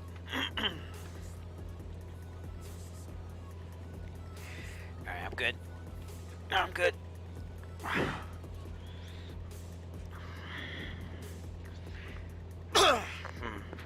But alright, 20 gallons left. Burning 10 gallons per an hour. It's supposed to be 2 hours more. More than 5 hours, if you ask me. And I think more than 540 nautical miles, but we'll get a beat on that with Sky Vector as we get there. We're going to try to make it to Kilo Charlie Mike India. See what we can do. Bearing should be 274, which it is. Whoa.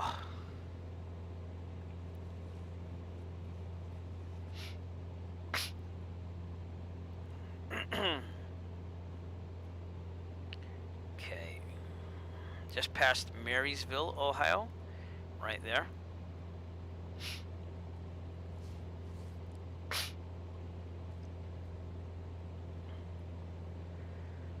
Getting that extra 300, I don't know if that's gonna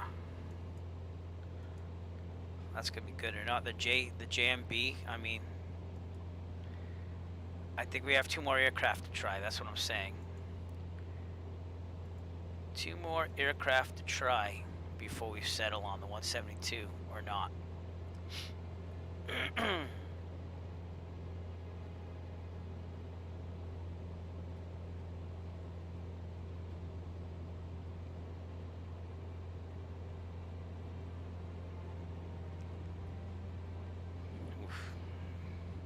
All right. Turning down these side lights a little bit. They're getting into my eyes a little bit. Thank God for the dimming feature. That's all I gotta say. All right. Not that bad. This one's still a little bright.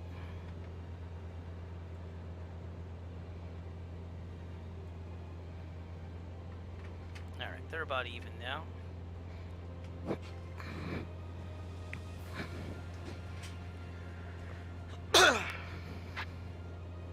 And we're continuing on. Great epic music for continuing on to the end. We shall never surrender. We shall go on. We shall fight. I can't do this. Oh man. If you just tuned in, we are flying a test run of the 172P to its full range in anticipation for the Cannonball Run flying event, which is a coast-to-coast Cannonball Run from JFK to LAX on December 26th. I'm trying to figure out what plane I want to try it in. There's a bunch of rules and everything, and we're trying to see which aircraft through trying I should take on that event. It's going to be 18 hours of flying in one day, and the reward is a Thrustmaster TPR rudder pedal set, which I could really use because my right rudder toe brake is basically shot and gone. So, and you can't find the Thrustmaster TPRs anywhere because they're basically sold out and out of, you know, they're restocking them now. But it's been like that with almost every single rudder pedal, which is why you go on eBay and they're trying to soak you for every single dollar you have. So it is what it is.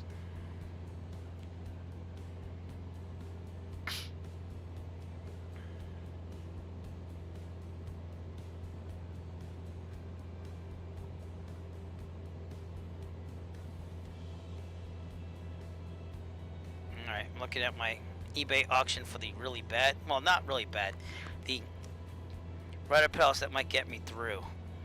That's all I'm saying.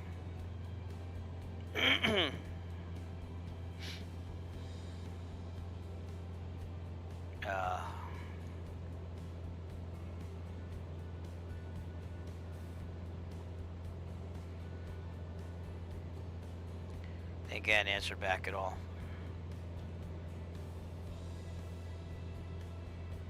So we'll have to see. I'm probably gonna wait till the morning. See if I can get those. But it is what it is. Bearing 273. For some reason this mouse wheel works better than mouse clicks on the heading. Okay, Urbana, Ohio. Coming up off our left.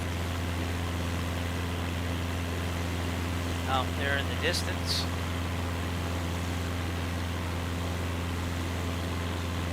Over here.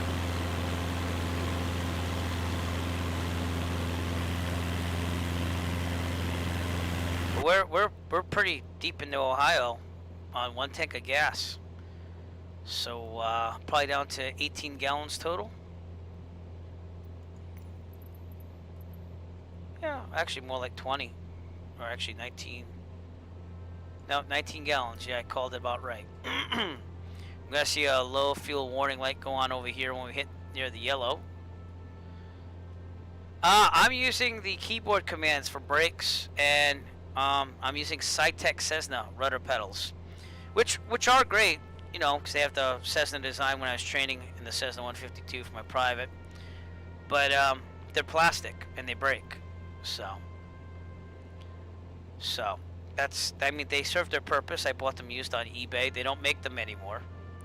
They just have the regular Logitech ones, which are basically the same thing but with the full foot design. But it is what it is. But like I said, Thrustmaster TPRs, I would love a set of those, and I know they cost a pretty penny. The Verpals are good too. I don't know if I showed the Verpals or not. I don't think I did.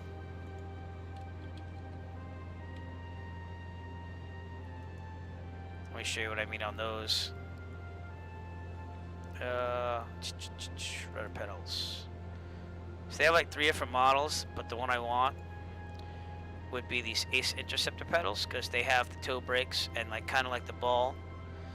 You can basically transform them. So I also don't want these. These would be great.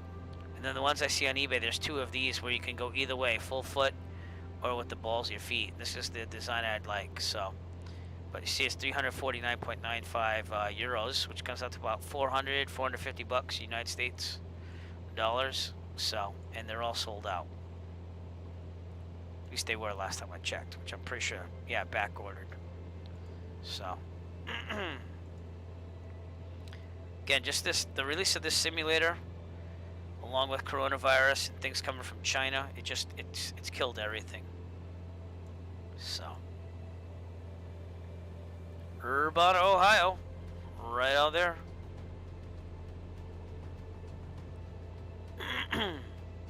Okay, Dayton, Ohio is going to be very much south of us out there. So I'm thinking over here is Dayton, Ohio.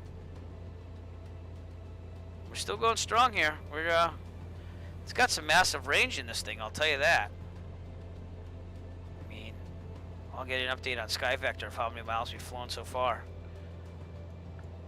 But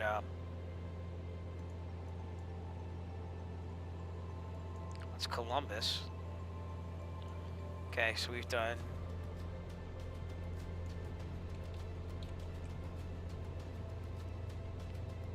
according to this thing, we are about almost 500 nautical miles in, 480. They said the total range was 540. You know, could be. But I have about 19 gallons of gas. I'm burning 10 gallons per hour. So it's going to be close to that. I think it's going to be a little bit more than that, honestly.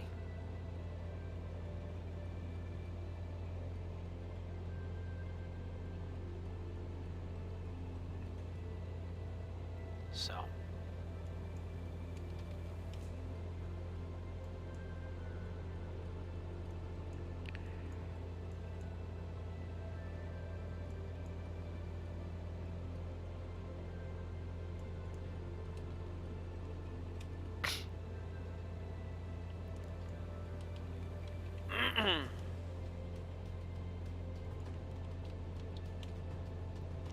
See, this is what I originally chose. I just did a direct route for the LAX. And I said, oh, yeah, we'll go to Moberly, which is right in the middle. And I thought 940 nautical miles of range on the Diamond, which proved not to be true, would be there. Dayton, Ohio, would be... Where are we? Here's Columbus. Here's Dayton. So we're right about north of there almost. So you've come a long way on one tank of gas, I'll give you that. And I said I wanted to try to see if we could stretch out to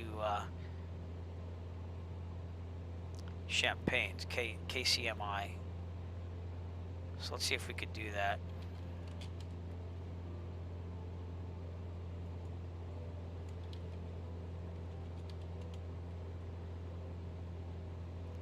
Which again is only 195 nautical miles away from Moberly, so I'm thinking we could do that, and we shall see.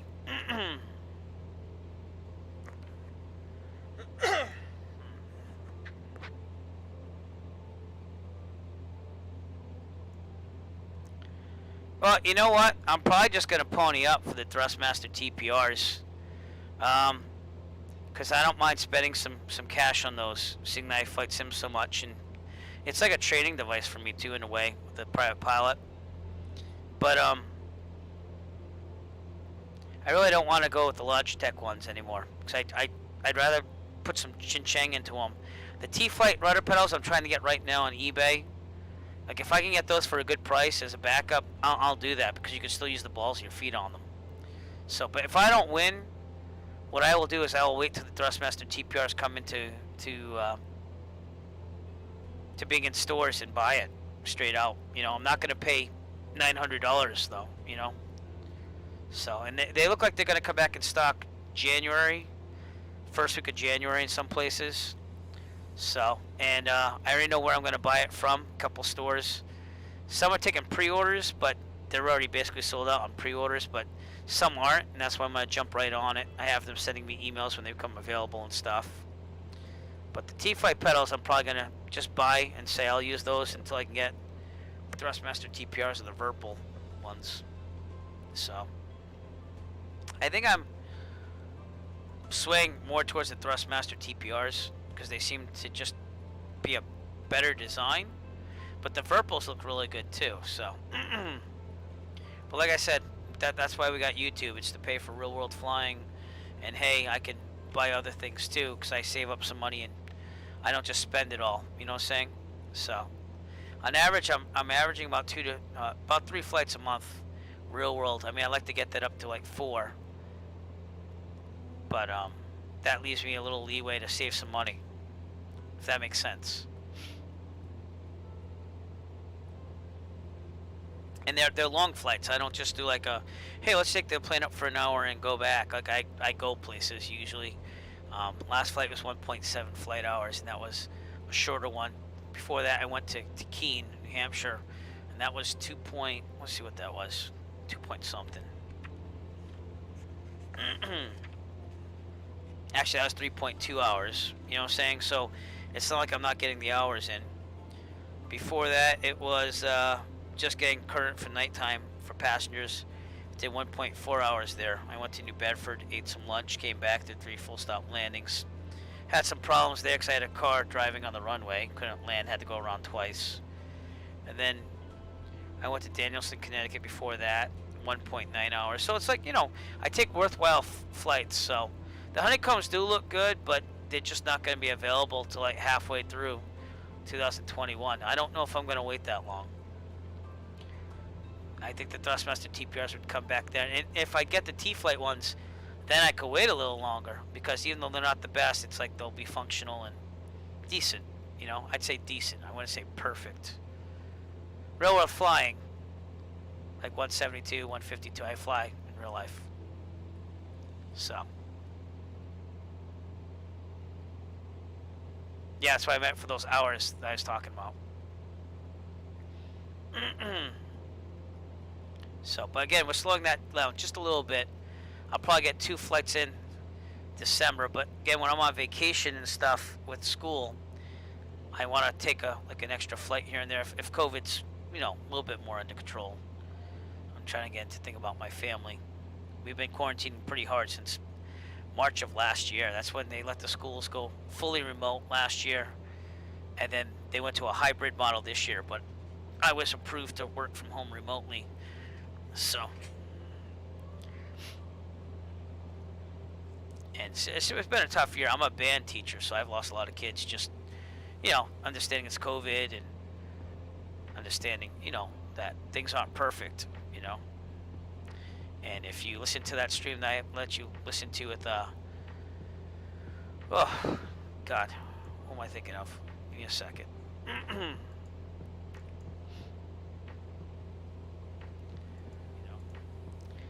Canuck musician. He's a band teacher out in Vancouver, and he has the same issues that I do. And he just said that his school went remote till January. So I think here in Massachusetts, there's a lot more politics going on with that. So they're trying very much to keep the students in school, no matter what. And there's some towns and there's some cities, mostly cities, around me that are going full remote, because it's just gotten really that bad with COVID. So that's why I said, you know, again, I have to slow down. So, yeah, you know, how am I going to say this? We take every precaution, because I know when I rent a plane, they have like a special sanitizer for the COVID. Like, they went through all this whole thing. They had to do this whole thing for the state. So we have to spray it down, wipe down the yokes, the buttons. But if you have screens like this G1000, we've had people that, like, don't think, and like they wipe the screen off, and there's like an anti-glare coating on that and they ruin it. So again, we usually just wipe down the knobs, the seat belts, the door handles, and you do that as part of your pre-flight. But again, I wear masks even when I'm flying solo, because again, I'm just overly precautious because I have my family, and again, they're letting me work remote. And the reason my wife's, she's a teacher too, she's not working, she took the 12 weeks pay. They got paying her like something.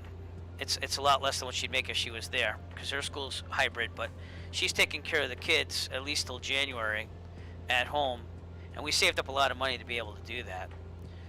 And I'm working fully remote from home, so it's working out okay for us. There's a lot of people I know that have already been quarantined as teachers from my school. We had like 12 cases, and I'm in a small town. I can only imagine what's happening in the cities. So, but flying, you just gotta be really careful. You know, it's anything's a risk still, but you mitigate the risk. The thing that I don't like, and I was getting a lot of flack on my videos in the Airflight channel at first. People were like, "But you're in a plane alone, dude. So why are you wearing a mask?" Like, I'm just very overly cautious about everything. Because again, I got a family, kids. You know, I can't bring anything home. So, hey, what's up, Big Barry? How's it going? Remind me where you're from again? Bleeding this dry, by the way. We have about 16 gallons left. So, as we get closer to that yellow, we're gonna plan where we're going. Oh yeah, what's up? How's it going? I'm in your neck of the woods because I'm seeing what the range on this thing could be in the simulator. We're getting ready for the Cannonball Run event on the 26th. If you want to know more about that, I'll send you a link in a second. But I'm testing what plane I should take to try to get from JFK to LAX in one day the fastest. So, and the winner gets a Thrustmaster TPR rudder pedal set for free from Microsoft. So we're systematically testing things. I tried the Diamond 40 earlier today, and that did not have the range that it said it had. So, exactly, it's not my airplane. So if I'm gonna rent, you have to be careful. But what really irks me is that some people renting will rip the mask off after they get in the airplane, and that. So, no, we were planning for West Virginia until I noticed I still had half a tank of fuel left. So now it's how far can we go until we can run this thing dry to have maximum range. So I get an idea of the 172, its range, and what I could do with it to try to get to LA as fast as possible. So that's why you're seeing that. The original plan was there because that's where I got the Diamond 42 before I had to refuel. But the 172 has been doing awesome. So it's a very big range comparison versus the Diamond 40. But yeah, I have not been to Cleveland yet. I have been to Columbus. I do want to get to Cleveland sometime, and there's a member of the Virtual USA Flying Club that actually wants me to fly out there for real someday. And he's slowly donating money towards that cause. He keeps tipping me here and there. So I'm just putting it in an account saying once I hit 800 bucks, I'll think about flying out there and back. Take him up a little bit. So, but I've heard Cleveland's pretty nice. I know Columbus, Ohio is pretty nice. But now you know why we're in your neighborhood and flying by. So, trying to do a straight shot as far as I can with the 172 towards what the direction I go for Los Angeles. So, but we are dwindling down here. Okay, we have about 16 gallons left, and I'm burning about 10 an hour. So I figure I got another hour of flying in me here. Been flying since 9:10ish p.m. Eastern Standard Time, so it's been pretty long. We're about almost 5 hours in. So, yeah, I probably should, but again, COVID's got to go away before I can do any of that. At least down to a respectable amount, or I get a vaccine.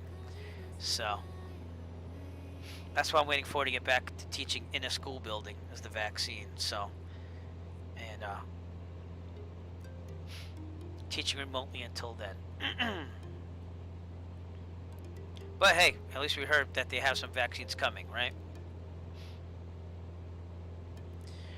Alright, we are north of Dayton, Ohio, which is all the way out there.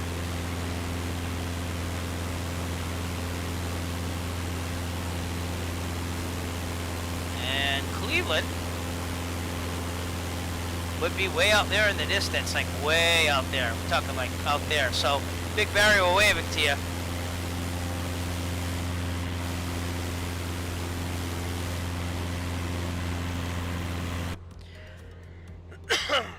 I definitely wanted to go to Cedar Point though, in Cleveland. So maybe someday again, COVID, calms down, and my family and I will take a vacation out there.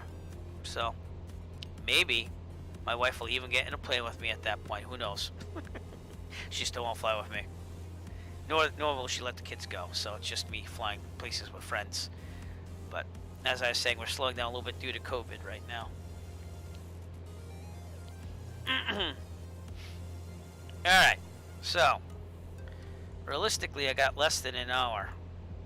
Are we gonna make Kilo Charlie Mike India, Champaign Urbana Airport, or are we not gonna make it?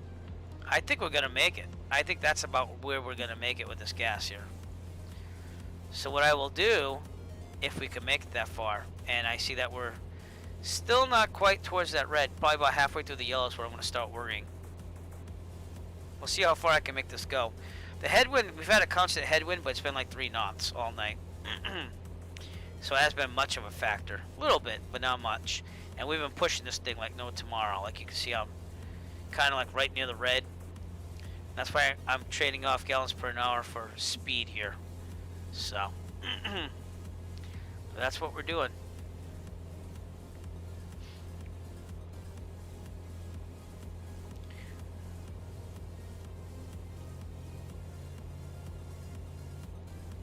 Well, West Virginia, we passed Pittsburgh, and the airport that I picked, I was flying the Diamond 40 earlier today, not streaming it.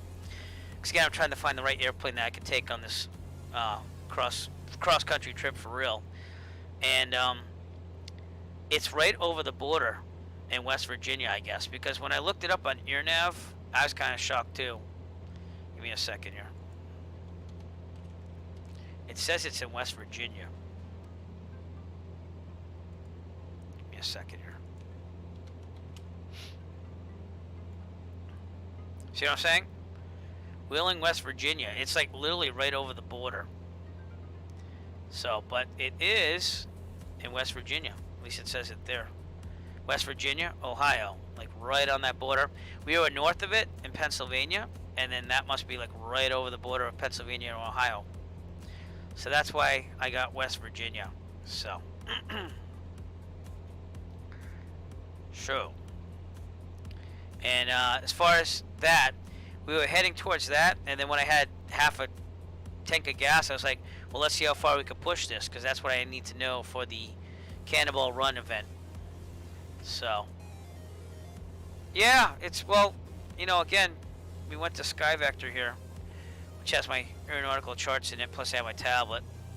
And what I did was, I just went, all right, show me a direct flight from KJFK to Los Angeles where I have to end up on the Cannonball run thing.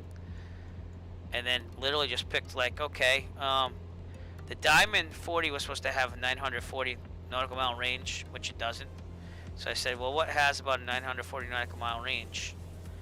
And I said, at first it would be Mobley, because that would be about 860. So I thought that was pretty good to go to about there for maximum range. Because every time I have to refuel on this Cannonball run on December 26th, they're going to make me wait 10 minutes no matter what.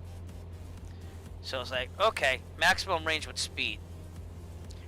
We didn't make it that far with the Diamond 40 though. We made it to about, where is it? It was Pittsburgh. We made it right down here to Wheeling. So I was right about here, and I was running out of gas. So I did a left turn to Wheeling, West Virginia. And then I was like, okay, what should I do with the 172, which is why we're here tonight. So, we're over here in JFK, and we just kept going. I aimed for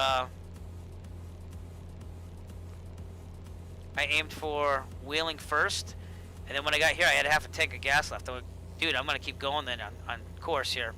And now I'm trying to make it to, let me put this in here. Now I'm trying to make it to Champaign, Urbana, and see if we can do that, so. I want to do barrel rolls and loop-de-loops. Oh, well, thank you very much for following, Big Barry. We don't do that kind of flying here. It's dangerous and irresponsible.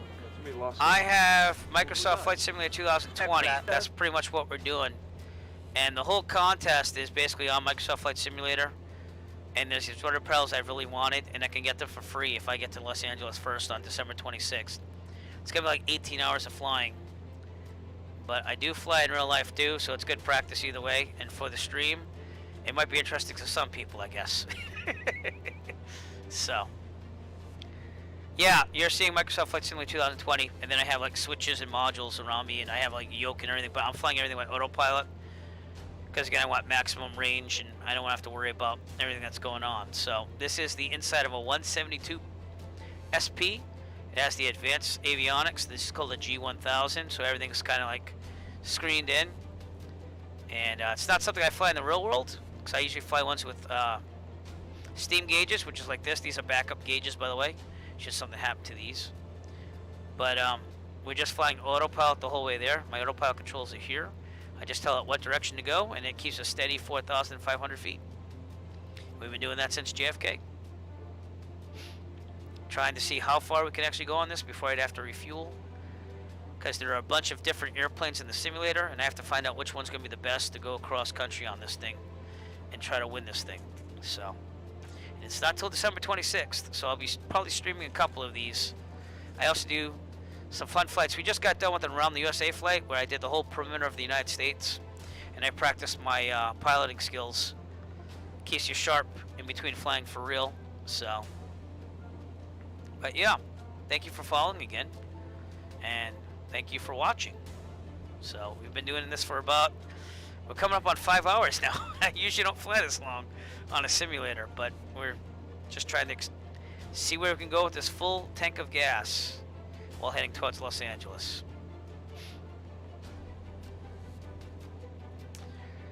Alright, we are north of Greenville, Ohio.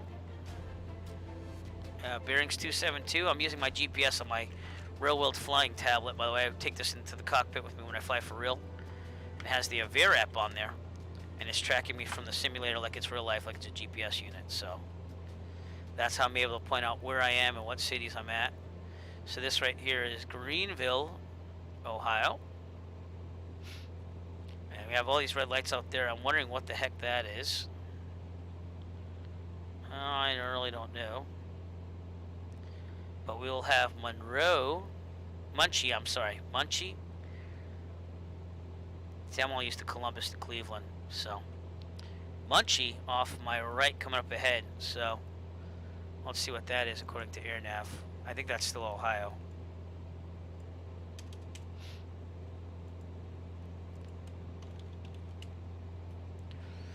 No, that's Indiana.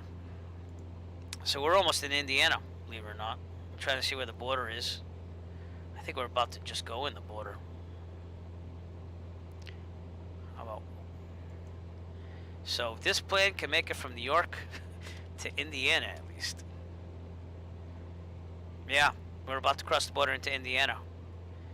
So, that border will be right at Union City, hence why they probably call it Union City, which is going to be up that road and to my right,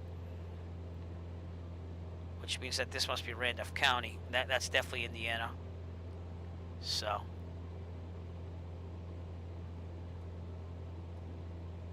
yeah, I agree.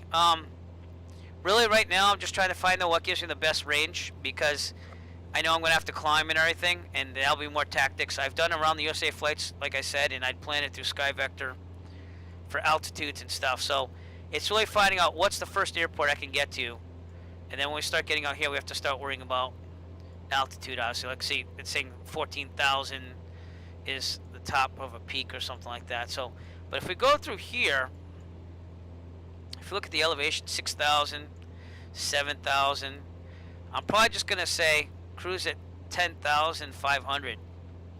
And then this is going to be the real big part right here. I'll take that right up to the full ceiling if I have to, 14,500. Or I'll deviate to the left here and go to 12,500 and just try to really watch out for this peak. There are no rules on this, by the way. It's just get there first. So I might go a little south there, get back on track. And then after that, we should be good at 10,500 and even start descending slowly as we make it down here to Los Angeles. So that will be the problem. That will be the biggest thing, is the Rockies. Some people said they might go south of the Rockies, which I know that was better when I did my Around the USA flights. I did the whole perimeter. But I'm going to have to, we're going to have to look at this, definitely. But I have to find out what plane I'm taking first.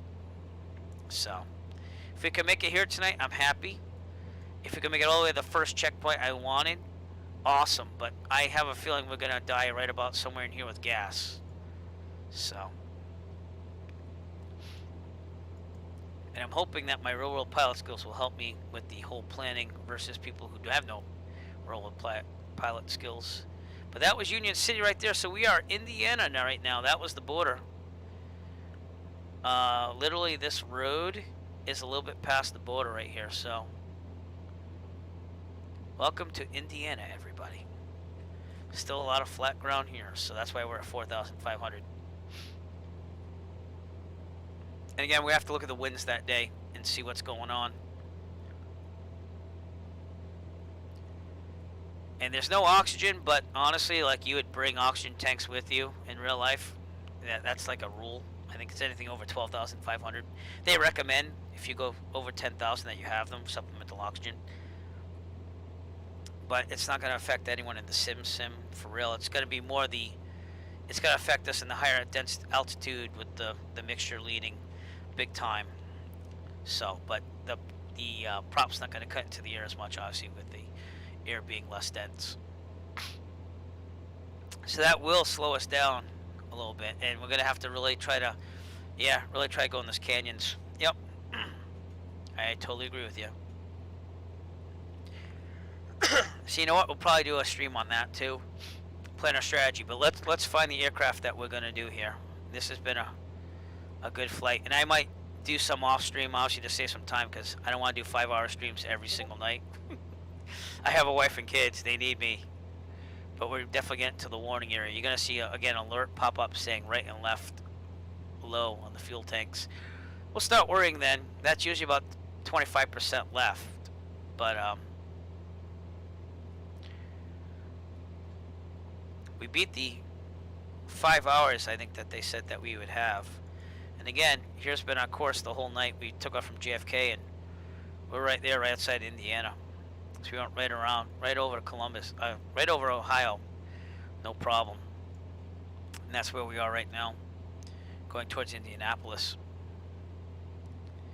So it says 5-hour duration. So I'm gonna take it like this list of aircraft is kind of wrong.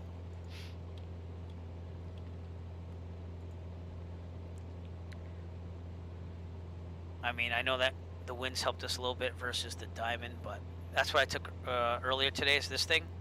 It does not have a 940 nautical mile range. Here's what we're flying tonight. It says 640, so yeah, I can see that.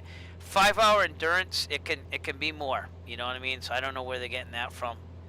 If I've been flying for 5 hours and 15 minutes, it should be basically empty right now, and it's not. I still have a little bit more to go. It's been a really good plane. I'm really shocked. And I thought the max altitude was 14,500, so. Yeah, but it's going to be that mixture versus speed too, you know. But I think, again, I wrote this down in my notes here. We're going to try the JMB.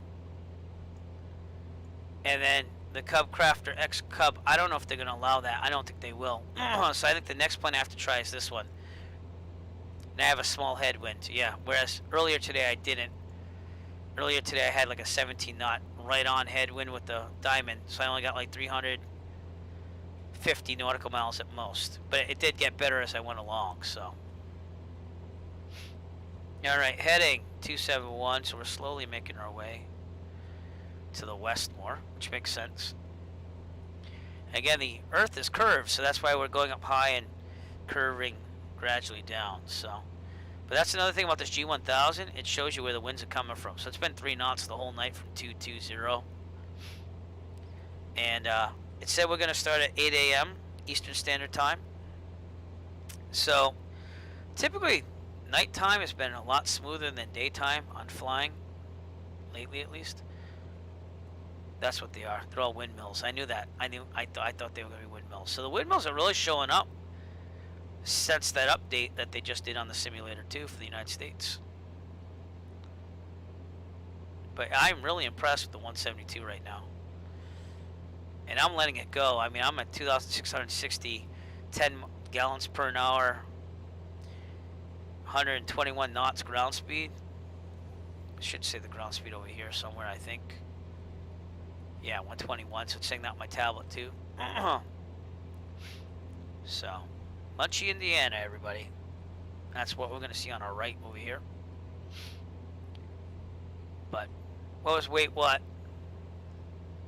121 knot ground speed. Yeah, I know, it's weird, but I'm also pushing it. 2660, so yeah. So that's what it says here too. 121 knots.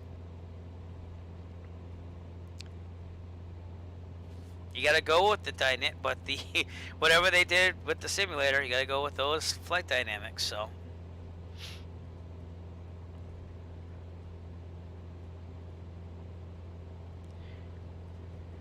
we shall see. But we're gonna have to start worrying about a place to land soon. Not like, you know, oh my god, I'm gonna die soon, but I don't know if we're gonna make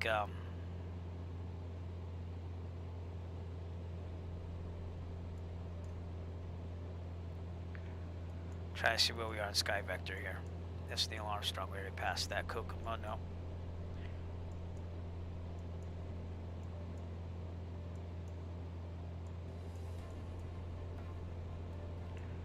That's Fort Wayne, Indiana.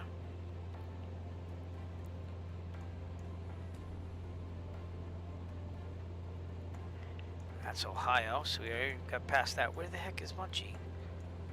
Oh, there it is. No, that's Fort Wayne. Oh boy.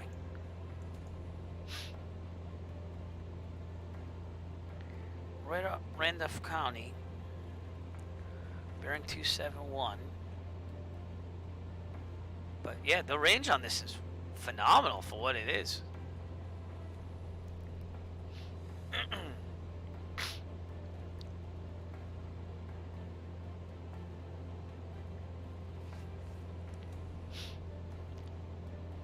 But again, you have to do these. The diamond's out. Diamond, forget about that crap. It's a nice plane. I'll still fly it, like I said, in streams, but I'm not gonna do it for the sim. So.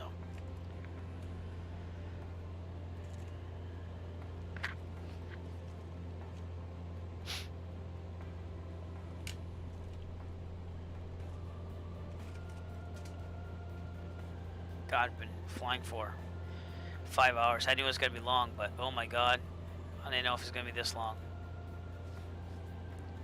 By the way, that's after I tested Diamond 40 today for a couple hours. I mean, I did put it on autopilot and get up out of my seat and do things, but this has been epic, just like the music.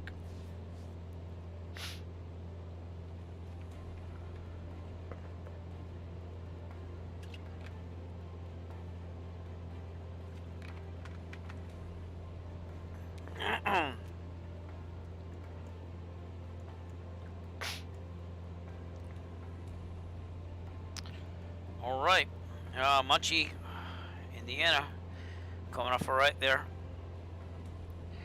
We're slowly making our way into the yellow here. This is saying that we have about 12 gallons, so about another hour. If it's burning 10 gallons per hour, that is. That's what it says. 2, 4, 6, 8, 10. Yep. 10 gallons per hour. So we might have another hour of flying. So, I would say about another half hour we start looking for an airport. And Indianapolis will be about probably around where we're going to start picking. That's how far left out in the distance. But what a long range, huh? Very impressive.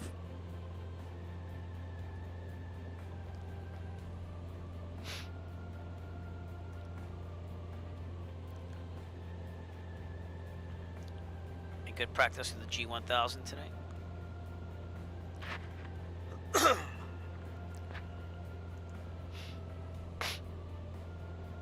Let's dial into a VOR, get some practice on that too. Let's dial into the Munchie VOR 114.4. I'm going to use this side. There we go.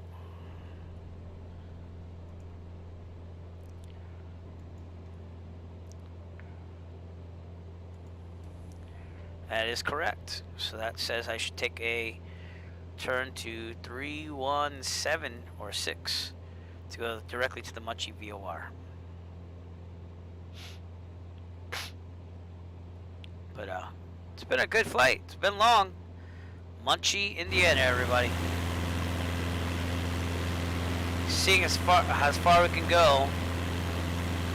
Cessna 172 from KJFK on our way en route to Los Angeles.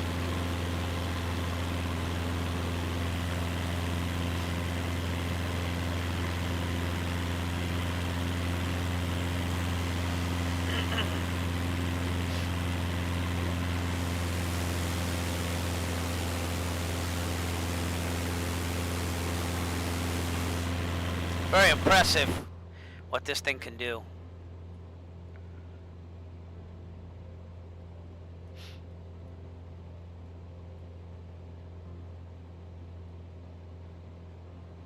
The other thing I'm wondering too, I left it at defaults for weight.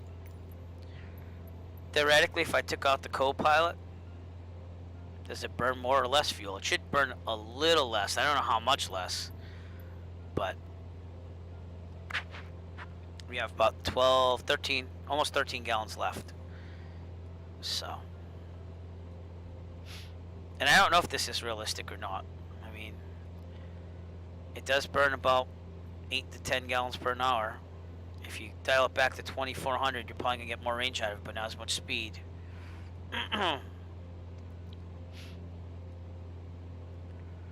So it is what it is. Just south of Muncie, Indiana right now.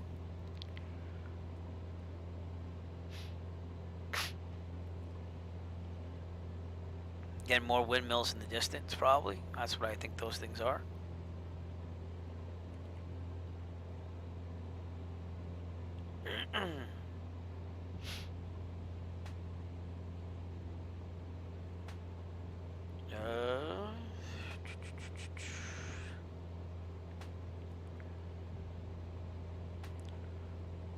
I don't know how you do this without autopilot. I gotta be honest with you. I would have to take breaks.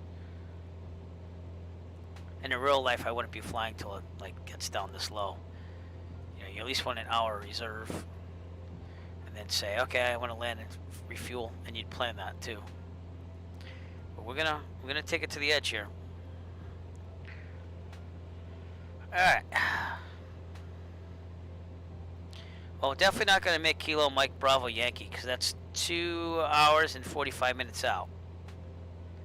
That's all right. That's 800 something nautical miles. So.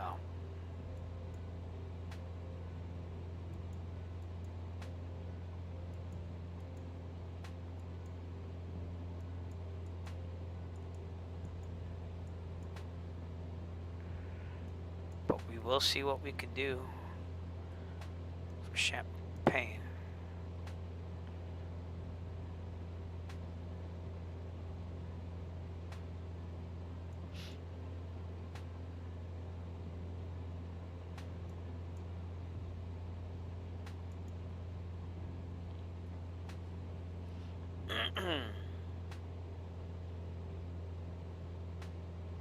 Alright, Indianapolis will be coming up on our right. And we're going to be going over Anderson, Indiana right here. Out there would be Indianapolis. But how impressive has this been with the fuel? Pretty impressive.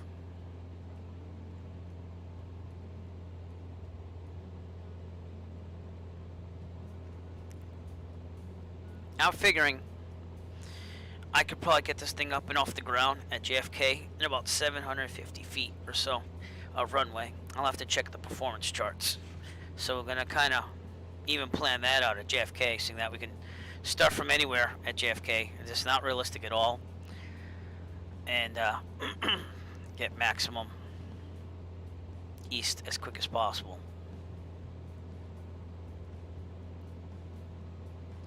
This has been very impressive with the 172 to go this far without stopping at all. And again, we've been traveling. See if I got that. That's maybe not. I might have turned it off by accident. It's okay. Oh, what is it called? Sim. Give me a second. It'll come back to me in a second. simair.io. Okay. It's been tracking us this whole flight, which is what I have to let it do for the Cannonball run. Here we are. We're the only pilot in the United States flying on this thing right now. It says I've been flying for 5.5 hours almost, like on the simulator at least. So that means I had the engine off, but then I turned it on. We're right outside Indianapolis right now. That's the route we've taken. Altitude's been pretty, you know, with the oil pot's been pretty good. Vertical speed, same thing, pretty standard. Velocity, we've actually gone up. We bumped up to 122. Fuel, we're going way down. Again, we're down to 12 gallons. Consumption has gone up, then back down. So we're about 10, right? No, 9. It says 9. So I'll take it. The throttle's been pretty, you know, non-fluctuating, so it is what it is. But good. And this is what they're going to track me on for the event. But we made it to Indianapolis, basically, so far. Got to make it to Los Angeles. The 172 is outperformed what I thought it was going to do, at least.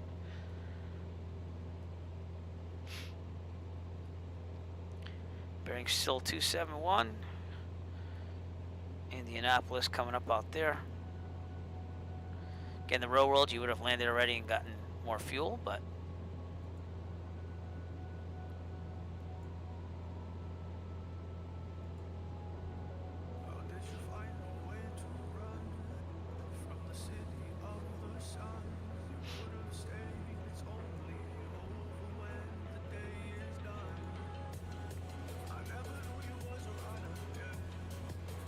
okay, the name of the game is what airport are we going to land at?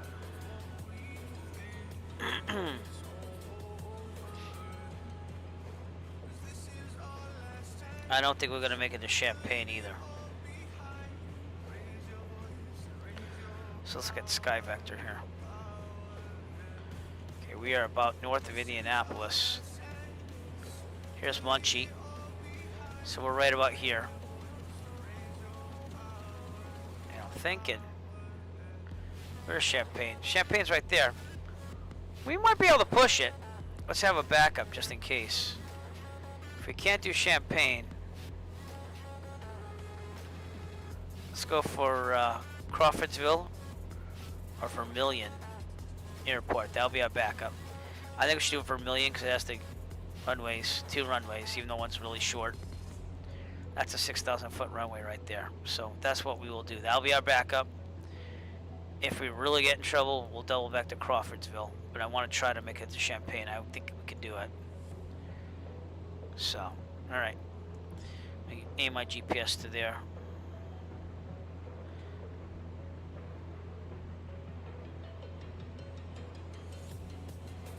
No.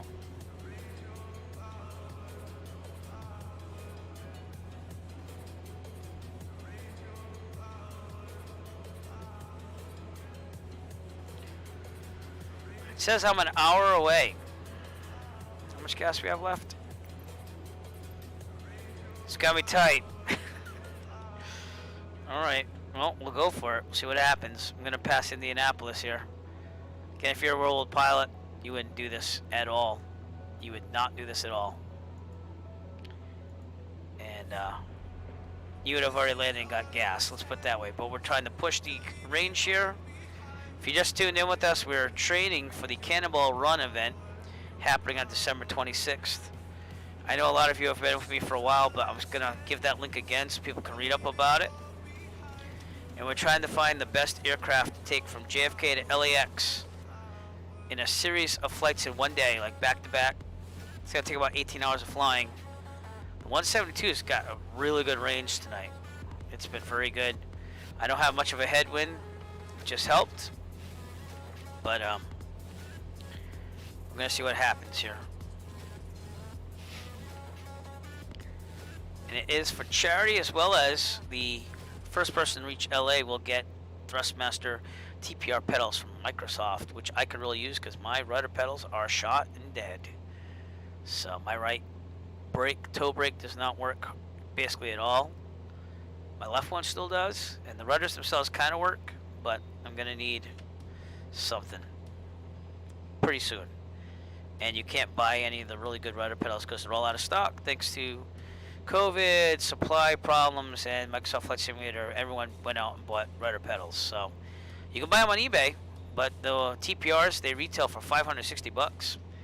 And people are selling them for like $900 on eBay because they know that you can't get them anywhere right now. But you can get it by doing this Cannonball run and being the first one to LA. So we'll have to see. Fastest time, that is. But I am very impressed with the range of this 172. And we are going to try to make it here to Champaign, Illinois. Is that Illinois? I believe it is. Or maybe not. Let's get a check on that. Kilo Charlie Mike India. No, yeah, it's Illinois. So if we can get to Illinois, a 1 tank of gas, we're doing pretty good. And I would make a note that the headwind has to be kind of light. So if not, we would have to land someone somewhere. Excuse me. Ugh, I've been at this for 5 hours, so excuse the yawns. We'd have to land somewhere earlier than that, probably Indianapolis, if I had a strong headwind. That's what I'm thinking.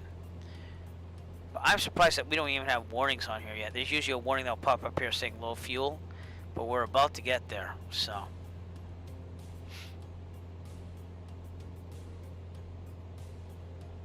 Okay, I'm gonna write down Kilo Charlie Mike India, because I think that that's what we're gonna aim for in the competition, so we use the 172.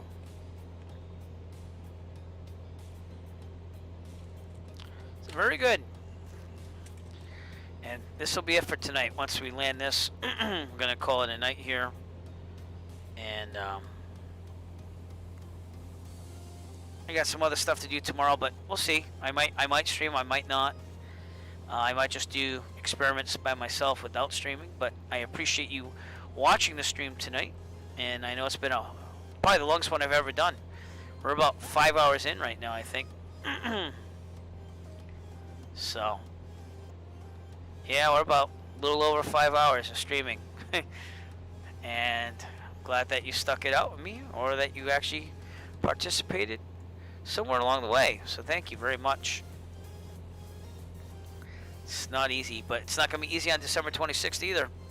If we're going to do this, I'm going to need some backup power here to keep me going with about 18 hours of flying on the sim. And I hope I didn't book a real-world flight for around then, because I will not be doing that tired. Let's see what I got. I did book a flight that day, so I'm probably going to cancel that and move it somewhere else. And I have 2 other flights the next week, so we'll be good. I'll make up for it. So I'm even going to cancel a real-world flight in the 172P to do this challenge. And then I won't be doing it Sunday either, because I'm going to recover then. But I am shocked that we don't have a low gas warning.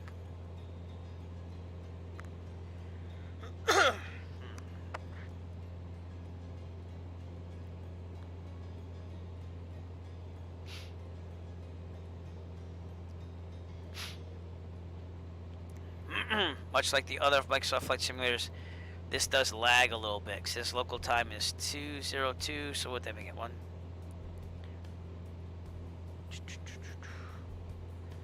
I mean, I don't know if that is local time, I gotta be honest with you. 2:02 in the morning. I got 2:21 here on the East Coast. I thought Indiana was 1 hour behind me. I might be wrong on that. So, it is what it is. And we'll see if we can make this. But boy, this is impressive.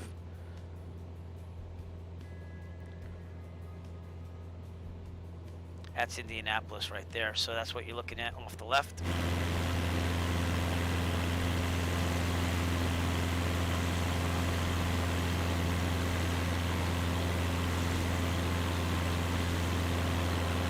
Impressive.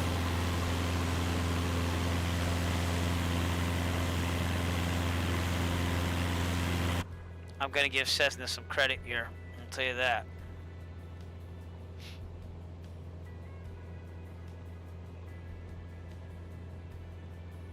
See how much gas they say I have. We might just squeak this one out, so.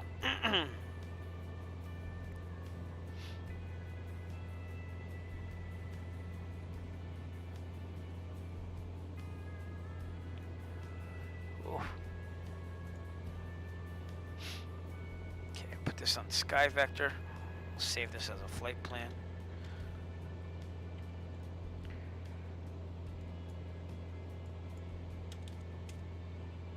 Alright, and I know that we will have traveled about 665 nautical miles tonight if we can make Champlain.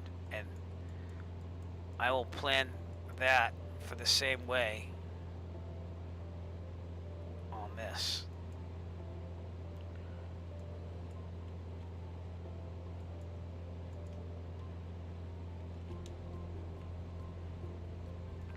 So let's see what that would do for our next supposed one.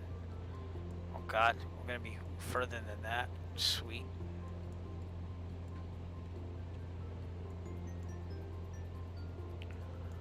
Wow.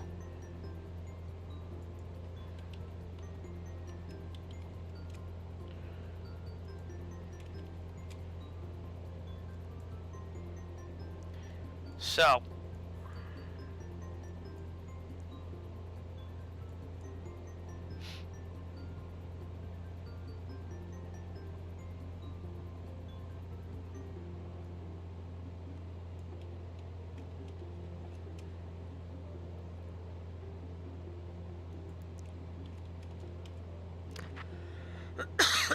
excuse me.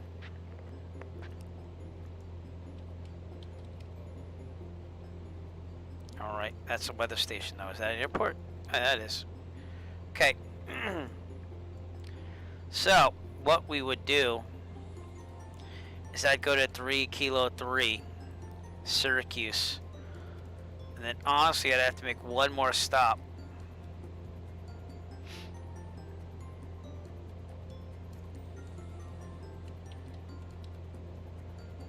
And that would be it. So a total of 1, 2, 3 stops, and then on to LA in the 152. That's what it's looking like, at least. All right, I'm gonna save that, and we're gonna see if we can make it to Champlain. That is what we're doing. Indianapolis, Indiana, off our left there. See if we can make it 51 minutes to Champlain.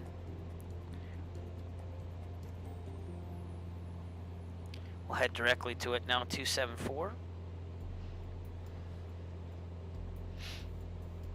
We have to go another 102 nautical miles to make it there, so we'll see what happens.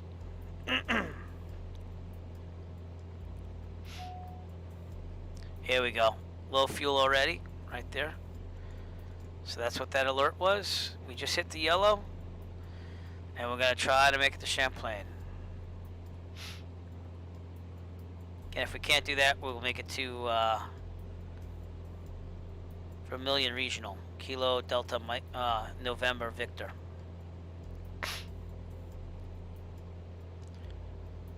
Once again, thank you for watching tonight. I know it was a long night, and I appreciate you sticking with me as long as you can. So.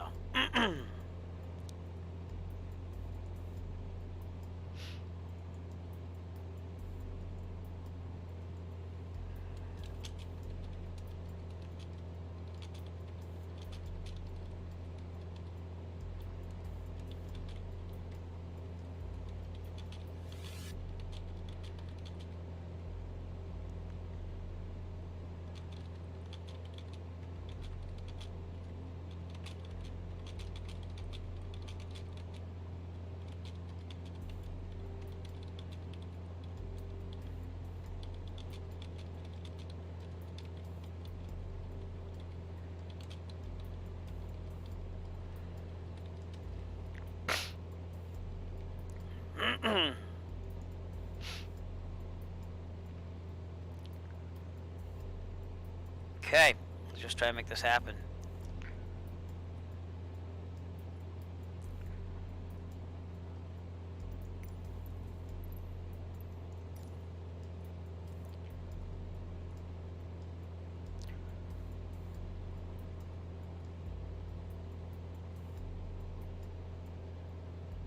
Indianapolis, Indiana, out there in the distance.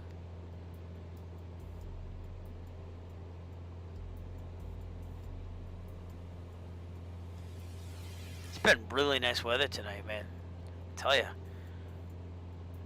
Let's take a look outside again. Nice moon up there.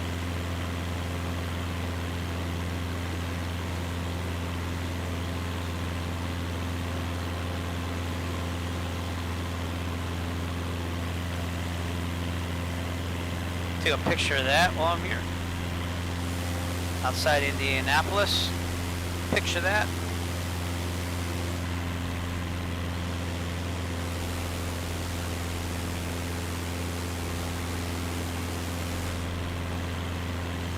Just amazed at the range of this thing. I mean, obviously you wouldn't be doing this in real life with this pilot saying I'm going to push this thing all the way to 0. But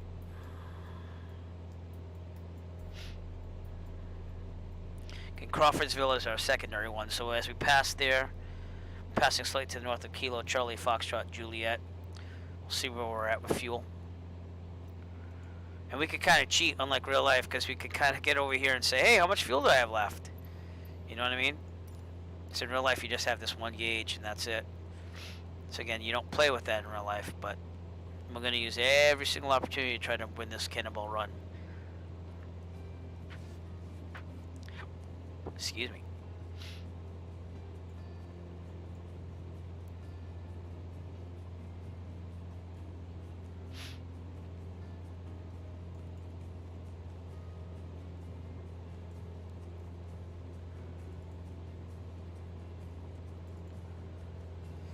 Whoa, feeling it now.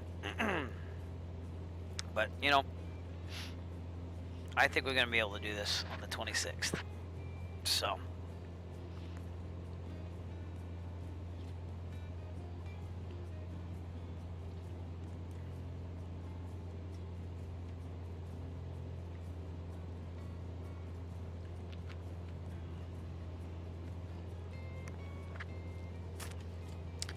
I'll try to stay at 4,500 that day. Not going to worry so much about anything bad happening other than icing, because that would bog down the plane. That happened earlier today in the Diamond. We had icing out of JFK with the Microsoft Flight Simulator weather, and it was basically stalling. It was making the airflow over the wing disrupted to the point where I couldn't climb to 6,500 like I thought I was going to. And luckily I got to 4,500 and I kept it steady, and then it eventually melted off, so. But there we go. Coming up on Lebanon, Indiana right there. Oh, boy.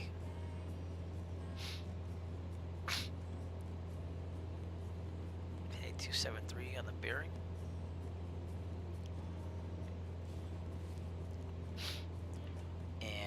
Let's see if they got a VOR out here. They do.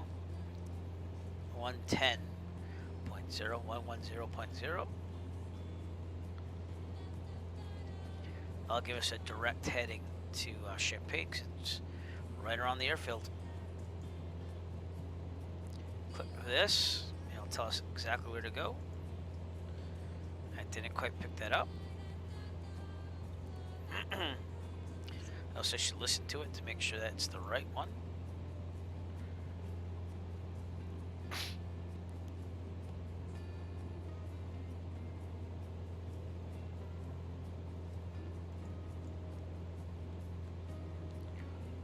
That's because I have the wrong channel. Thank you.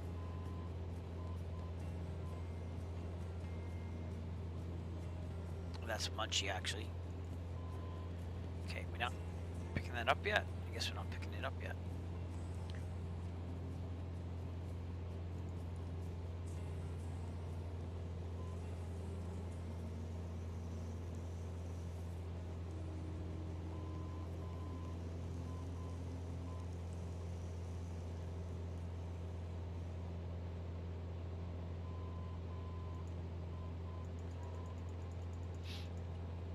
That's picking up munchies. That's not the right one. So I don't know. It should be about 273. 2.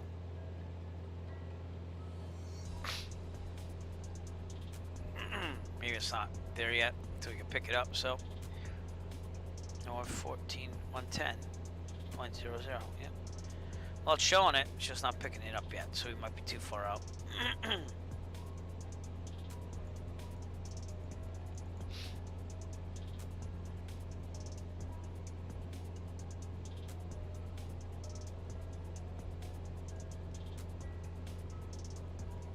Okay. So we'll leave it. Hopefully we hear some type of tones coming up. But let's get a little scary on fuel. 8.7 gallons left.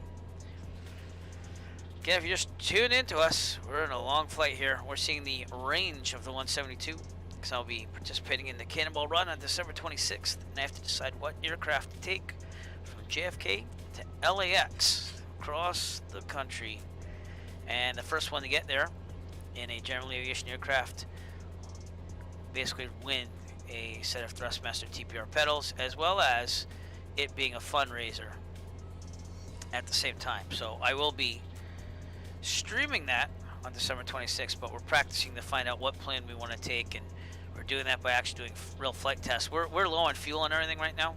We're trying to make it to Champaign Urbana Airport, which is the University of Illinois Willard Airport. We're trying to make it there. I have some backups picked along the way. In fact, one's coming up. My my closest one right now is Crawfordsville Regional, which is off to my left. But I think I can go a little further than that. And then my next one after that would be Vermilion Regional. And if I look pretty good or good enough, I can probably make it to Champaign, hopefully. So heading is 273. And we're going to keep working on this until we get somewhere close, and I'm going to take note of it and take notes on that, and then we'll be calling it a night here. I've been flying for a little over 5 hours straight, non-stop. Haven't landed yet from JFK to wherever furthest west we can get on a direct route to Los Angeles. So that's what we're doing tonight. Even though it says West Virginia, we passed that a long time ago because the range of the 172 is far, far more vast than the Diamond 40 I flew earlier today, not streamed. And I got to West Virginia with that on one thing of fuel in the tank. So this is holding a lot more fuel and has a lot more range to it, no matter what it says in the specs.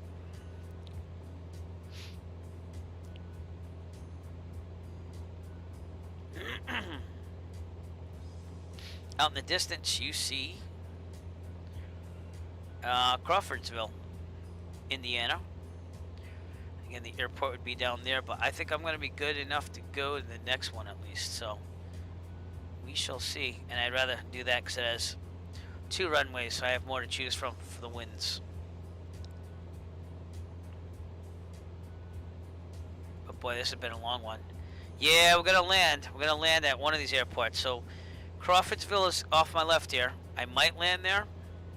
I might try to stretch it to Vermilion, which is out in the distance over here.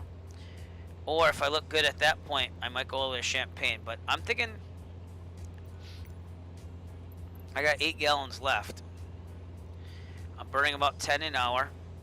It's saying Vermilion, I'm out about 40 minutes from the airport. So I think I can make it to Champaign. That's what I'm thinking. I mean, it's going to be fumes, but I can make it there. But we'll reassess the situation at each airport. So I'm going to pass up Crawfordsville, though, I feel, which is that airport over there, and keep going. Ground speed, 121 knots still. It's been pretty constant the whole ride. But we're close to landing here. We have no choice. And notes will be taken. And then I guess, you know,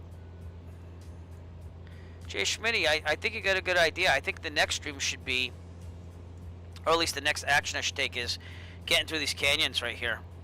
So we'll load up at an airport. I said Syracuse, 3 Kilo 3. And then we'd go towards Kilo India Foxtrot Papa Bullhead City, because that'd be the next place I'd want to land. But that'd be like the second to last leg, because after that it's direct to Los Angeles, no problem. And if I'm calculating this right compared to what we did tonight, 1, 2, there should be 3 stops for fuel, and then right to Los Angeles, done. So that's it. That's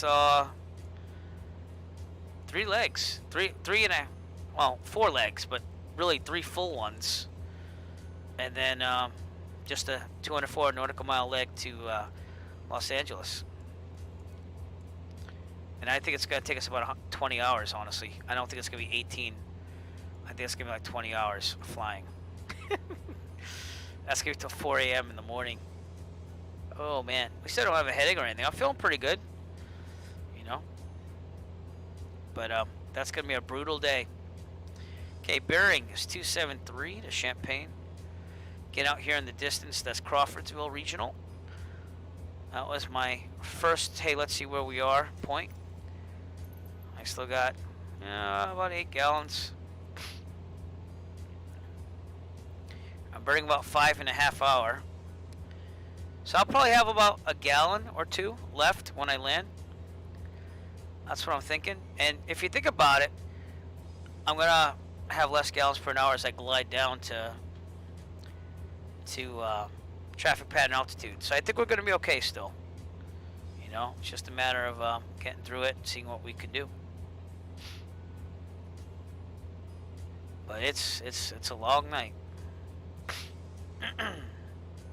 Again, the wonderful thing about my GPS here is it says estimated time of entry, but see that's going to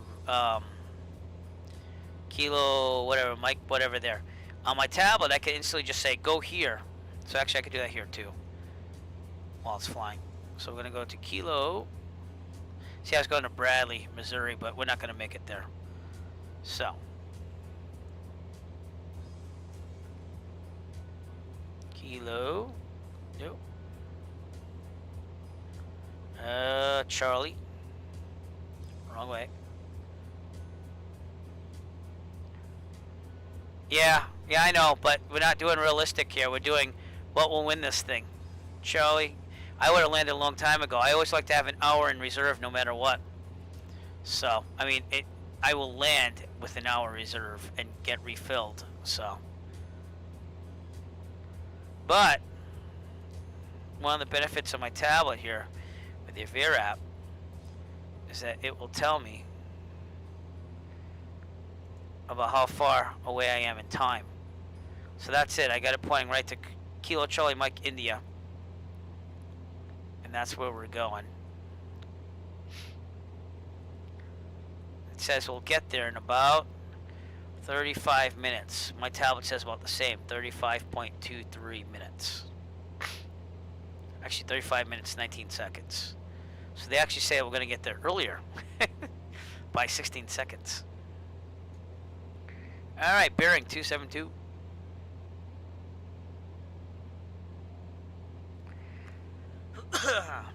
Yep. At least bring some spare gas tanks and land somewhere, would you? No, I'm kidding. Oh boy. Alright, we're passing up Crawfordsville. This is another thing that we could cheat with. They actually tell us exactly how much we have in there. The only way you're going to tell it in the real world is to get up on the wings and put the dipstick in, which you can't do while you're flying, obviously. So we have 7.2 gallons. I'm burning about 10. That gives us about 45 minutes. It says I have 34 minutes to make it there. Also, with the gliding down to pattern altitude, we should be fine. I think. So, I'm going to keep going. But we'll reevaluate when we get near Vermilion Regional. And we'll go from there. Very impressive though, huh? Let's get all the way to, where was it again? To Illinois. From New York to Illinois. And we're talking on fumes. So in real life it wouldn't go that far, but that is, it's pretty impressive. And again, this is a nice airport to go to because they have the 3 runways. So if the winds are favoring one of them, you have more choices, should I say. But that day of the event, if we have a heavy headwind, we'll probably pick Crawfordsville or Indianapolis to land at. That's what I'm thinking. And we'll make that decision on the way there. You know what I mean? So we'll see what's going on, just like I'm doing right now. You know, I have some backups. Crawfordsville's right up there somewhere. It's supposed to be. It's probably past that thing. Yeah. So that was my one option, which I'm going to pass on. Vermilion Regional should be way out in the distance over here. And I'm just going to go for it, see what happens. Worst case scenario, we have an emergency landing with engine out. If I decide to really push it, which I might, you know, it says I got 32 minutes left. I have 7 gallons, which again is about 45 minutes of flying. So it says I have a good 15 minutes extra of flying there.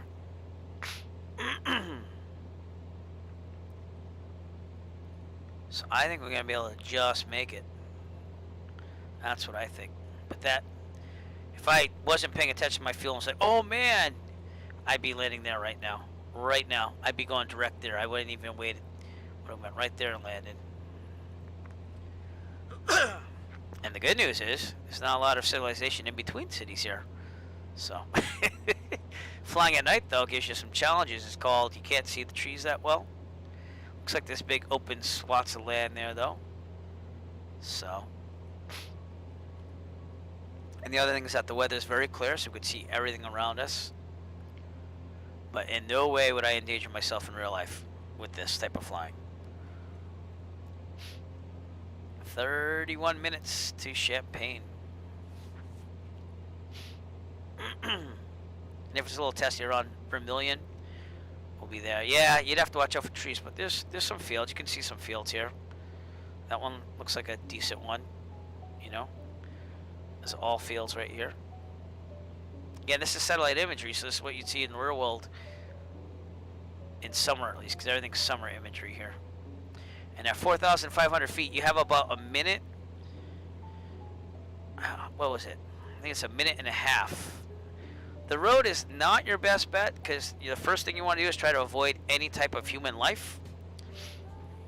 You'd rather go in a field to avoid it, but the road would be your second best option probably. The thing about roads is you have to watch out for electrical lines and stuff in real life, and you have to do that with, like, you know, big open swaths of land. But roads have signs and stuff on it in real life, and you always want to land with the traffic if you're going to do that. So, bearing 272. So you don't think about those things until your instructor tells you, well, what about power lines across highways and signs? And so, but if you can find a road without signs, and you definitely know. Yeah, I know you can't, but you can kind of see it here. I mean, it's a decent chance there. These lights and stuff, you'd have to watch out for that in real life. But typically, I think it's you have a minute and a half glide for every 1,000 feet you're up in the air. So what's that give us? 6 minutes. Oh, starting to pick up the VOR here for Champaign. So let's dial that in. That gives us a direct heading to where we have to go for the airport. So we should be about 264 to go direct. But again, we're compensating for wind and stuff, which is why we're heading 272. But all right, good. That is the Morse code for the Champaign VOR. Well, that makes us feel a little bit better, right? The VOR is at the field, so. Bearing still 272. Just updating gas. We got about 6.5. 6.5 will get us a little over half an hour. It says 29 minutes to the field. What's it say over here? It says 28:45. Even better. And there it is, Kilo Charlie Mike India. So that's what we're trying to get to. Our backup is this Kilo Delta November Victor. So when we're right about here, we have to make a decision. Should we go there, or should we go to Charlie Mike India? And this is the type of thinking we're gonna have to think about when we do this event. Right now, do we play it risky, 7 gallons, or not? That's 6 gallons. That gets you 6/10. So what's that? 3/5 of an hour. So 180. It's about 30 something minutes. It is gonna be tight,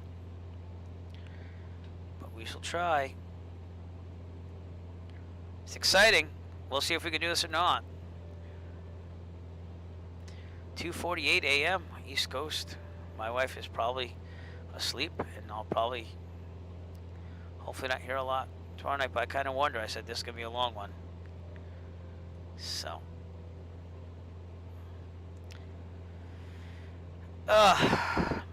Not much, but I want to see how far I can push this thing just for ideal.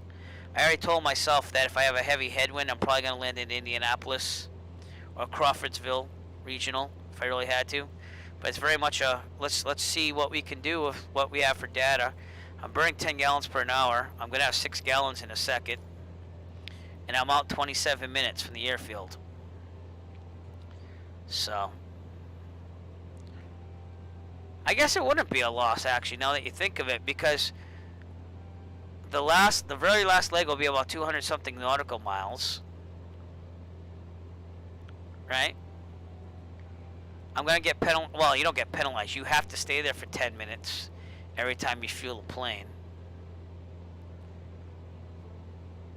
You'd have to fly a little longer on the next leg. Let me check what I said in Sky Vector here. All right, so the next leg, what I have planned would be 641 nautical miles, which is about 20 nautical miles less than what I did here. So if you add on the mileage from Vermilion, it's actually more in the middle. So yeah, I guess it wouldn't be big, but you know what? Go big or go home. Let's try it for now. I mean, I still gotta make a decision right about here at this river here. So if I'm gonna turn there or if I want to go direct, we shall see. Wouldn't be much of a loss, but let's.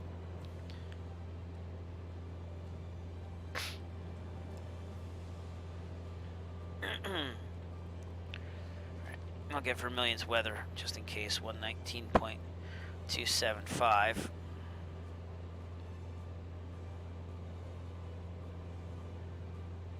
What just happened there? Oh. Okay, I guess I'll have to dial it in here. Oh, calm. Where are you? For some reason it does that once in a very great while. There we go. Should give us the weather. Victor Papa Zulu, automated weather observation 0700 Zulu. That's not the right one. 229er at 5. Visibility, tree. Sky condition, few clouds at 1,100. I don't think this weather report's right, honestly. Clouds at 11,800 feet. Temperature, 20C dew point, 10C altimeter, 299er 2. That's because it's on the wrong frequency. And it does not have the weather for Vermilion in there at all. Even though in real life it has an AWAS. Alright, let's tune into Champagne then and see what it says here. 124.85.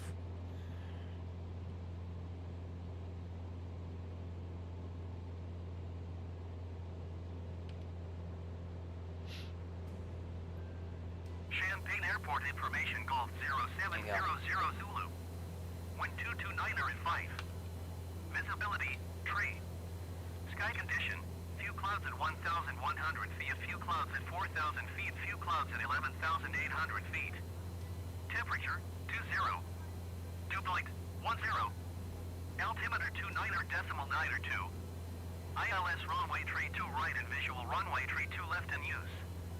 Landing and departing runway tree 2 right and runway tree 2 left. VFR aircraft say direction of flight. All aircraft read back. We're just going to land, by the way. We're not going to worry about anything else. Because, again, we don't have to be realistic on this. So we're just going to go for whatever runway. Not worrying about communicating or anything like that. Nothing to distract us at all. And let's get an update here now. So we're getting close to that decision point here. 2.8 gallons. I have over a little half an hour of gas left. It says 23 minutes to Champaign. All right. I mean, we're not making smart decisions already, so. I'm a betting man. I think we should go to Champaign. We hit this river, that's a point of no return. We just go for it. But I'll get an update on the fuel situation when we get over here. Just an update on how far we've come. We've flown from JFK all the way out there, all the way to almost Illinois. I mean, we're gonna make it in Illinois no matter what. But that is one hell of a distance for a Cessna 172. I wouldn't think it can go that far. And that's going to the last drop of gas, but still. That's pretty impressive. Columbus would be no problem on a tank of gas for the 172. So, very interesting.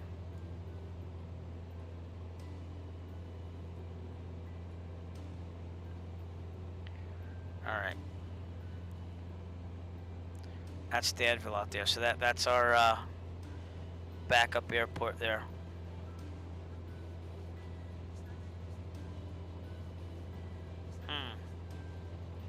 Decisions. All right, I'm gonna let you people try to talk me into what. I got about 5 gallons of left. That's about a half an hour of flying. Okay. I am gonna glide a little bit into Champaign if I go further, or I can go to Vermilion Regional right here, and probably be safer. So, what would you do if you're not worried about your life because basically it's a simulator and you're trying to find the full range? Would you go to Vermilion over here or Champaign further ahead? Let me know.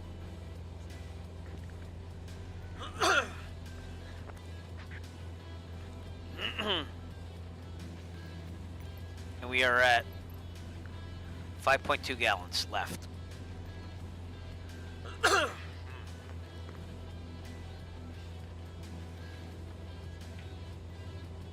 Bearings 271. This is gonna be interesting.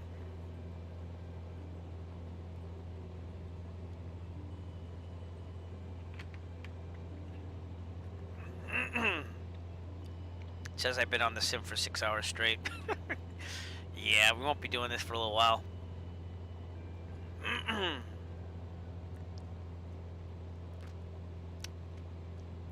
So that's the airport I could land at right now. Or I could hold out, go a little further on our route to Champaign, which is 20.5 minutes away. And I have about half hour of gas left.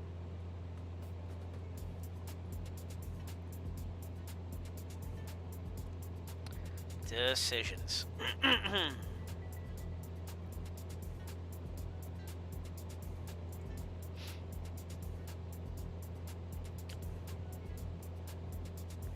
This is saying I have 20 minutes to get there. That's where it is. That's where Danville is. This is where I wanted to make my decision. Right at this lake right here, or whatever this is.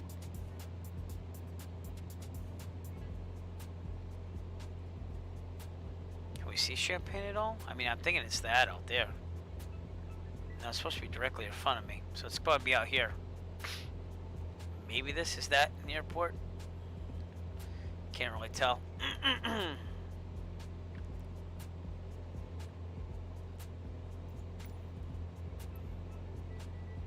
Alright, we have less than half an hour of gas. 19 minutes.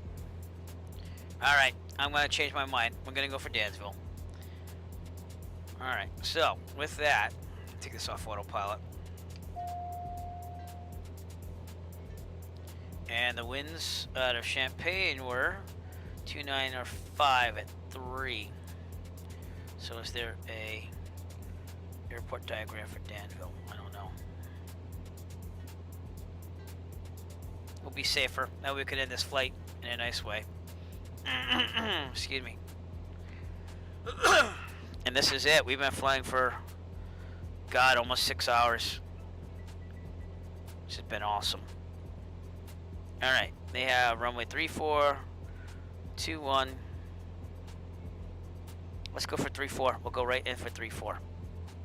Okay, which is the shorter runway. And winds are again 2-9 or 5. 3. So yeah, 3-4. Gonna go direct in. Pattern altitude is 1,700. Let's pull it out and just glide in.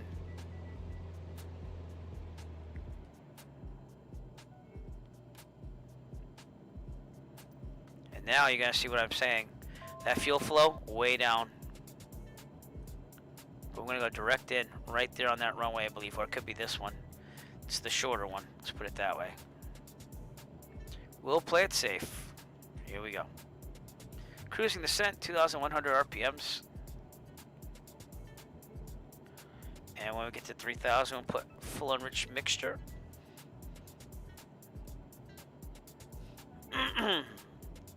You have to be under 110 knots for the first 10 degrees of flap. So we'll also do that. But that's what I'm talking about. If we're gonna descend, it's gonna kick our fuel flow way down. We still have 4.6 gallons left. So you know what? We'll also call it here. So KDNV is where we'll go.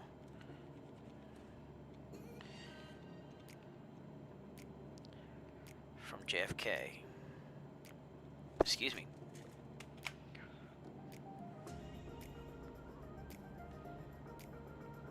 That looks to be 3-2, honestly.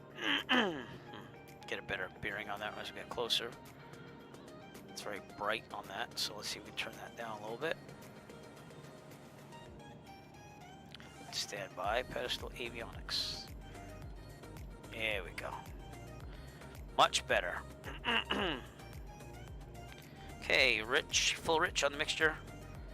We gotta be at 1,700 for pattern altitude, so we can set this up.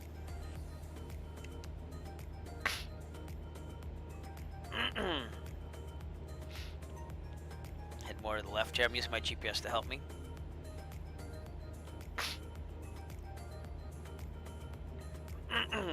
And we'll see how much gas I had left once I land and park. So, but good flight, everybody. Good flight. Way long distance. Look at that. We reached all the way from New York to there on a full tank of gas. And that's 50 gallons. So you figure that's about $200 something worth of fuel. Right? $4.50 a gallon or so. Yeah, 4 times 520. Yeah, it's about $250 of gas. Plus maintenance of the plane, though. So you're talking like $35, $40 an hour on top of that. So $240. So you're probably talking like $500 something for this flight, because you'd bank that money away.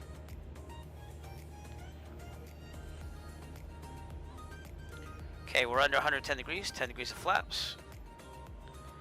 Start our descent even further. I'm going to pull out the throttle here, get down to 80 hopefully. We do have 10 degrees in, right? We do now. I was like, why isn't it descending with less airspeed? So we want to be around 80. That's runway 32. It doesn't really matter because we just need a runway, period. I don't think that's 3-2, by the way. I think that that's runway 3. But you know what? We're going to take the one that's lit up. That's what matters. Probably should check that out in the supplement. That could be 3-2. 500. Well, it doesn't matter because I'm doing that. All right. We got to be under in the white. There you go. Another 10 degrees. Should go down to about 70.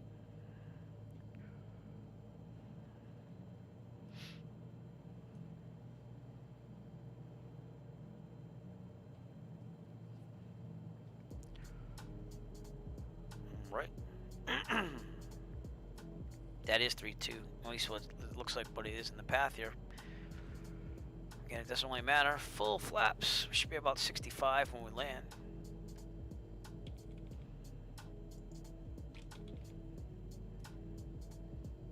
Full flaps. Okay, just checking.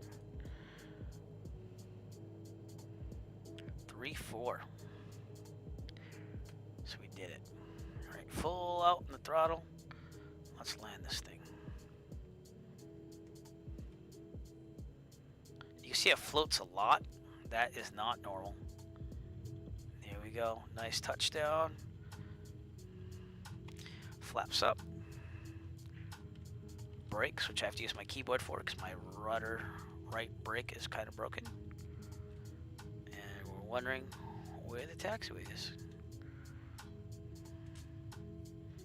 Should be up on our left over here. Yep. There we go. We made it to Danville, everybody. Okay, slow down. There we go. Sweet. All right, we'll shut her down, and then we'll. Looks like we got a Marshall over here. So let's go over there. I think that's a Marshall. Yeah, it looks like one.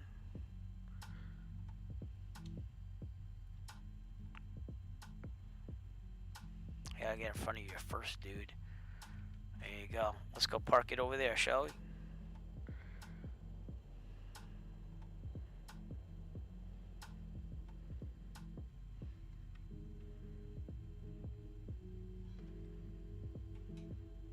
Okay, but I warn you, my right rudder brake doesn't work.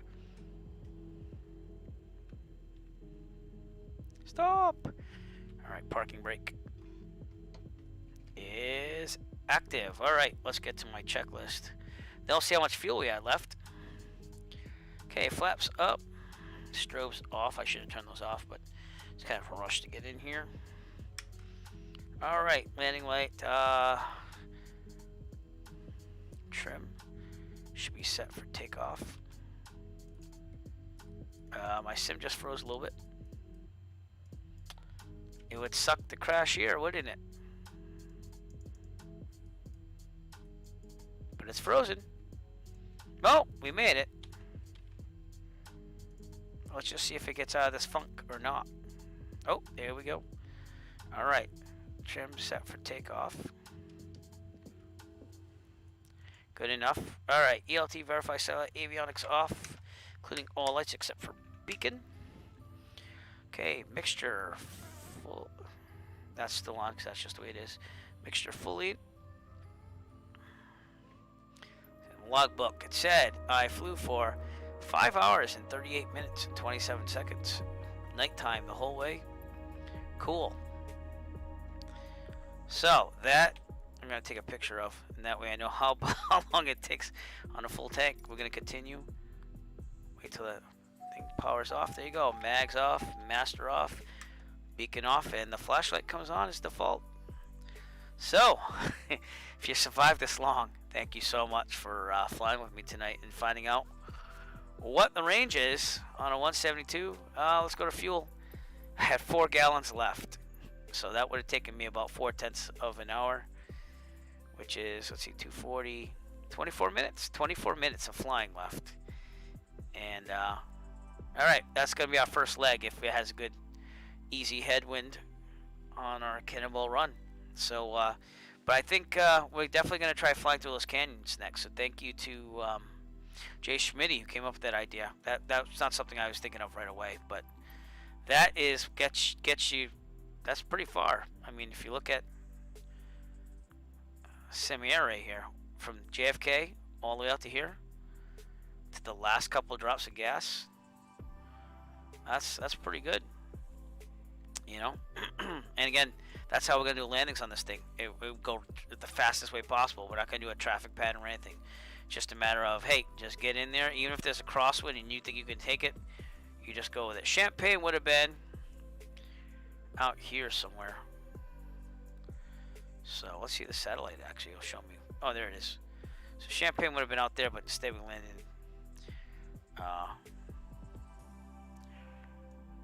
Vermilion. And again, this is the data they'll see, and then they'll see that the throttle is off, and it'd be 10 minutes from there. So I'd have a stopwatch. As soon as I turn off that engine, I got a stopwatch, and I'd probably be on the runway, taxiing back, ready to take a landing. So at least I think that's what I would do. I have to read up the whole thing again, but that's how they're going to track us and make sure that we did what we had to do. So not bad stats. And if you want, seeing that I'm here, let's take the drone out. See our surroundings a little bit, which is what I always do. So welcome to Vermilion, everybody. There's the airport. And I believe that this is the town. Let me just double check on my sectional here. Yep. So it's out here and over there. Speed up the drone a little bit.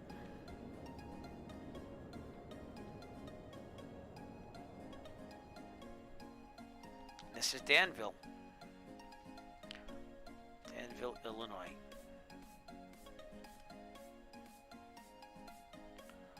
So that we'll try to make that our first leg. I think I'm gonna take your suggestion and make this just where I'm gonna land. Keep it a little safe. Refuel and go on to our next leg, which I'm not gonna unveil at this time. But if you listen to me, you probably have an idea where I'm going. And then if you go this way, this is where we get the Champagne. So this is how close we were to that other airport.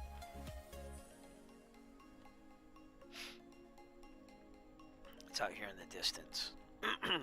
By the way, if the sim says that my landing gear got damaged and it restarts, we're just going to call it a night. But it looks like this has been working pretty good tonight. There's been no crash to desktops, no nothing. Not that there's a lot of that, but when I use the drone and go long distance, sometimes it does that. Here's Champaign, Illinois. And there's the airport we were going to try for if we could have made it happen. And you can see why, because again it has the crossroad one-ways, so you can get in there many different ways. And Danville is just the next city over down there. So, but anyways, thank you very much for joining me on this long extended flight. I appreciate all your support. I'm going to need it December 26th when we do the Cannonball run. It's not a done deal, it's not a definite, but I'm gonna try to make this happen. So anything you can do to support me be great. Remember to push that follow button down below on Twitch. We got more and more followers coming all the time. Also check out the real world flight videos on Eric Flight on YouTube. I have more of those coming. I have to edit another one and get that up there. But thank you for staying up late tonight, and again, have a great night. We'll see you.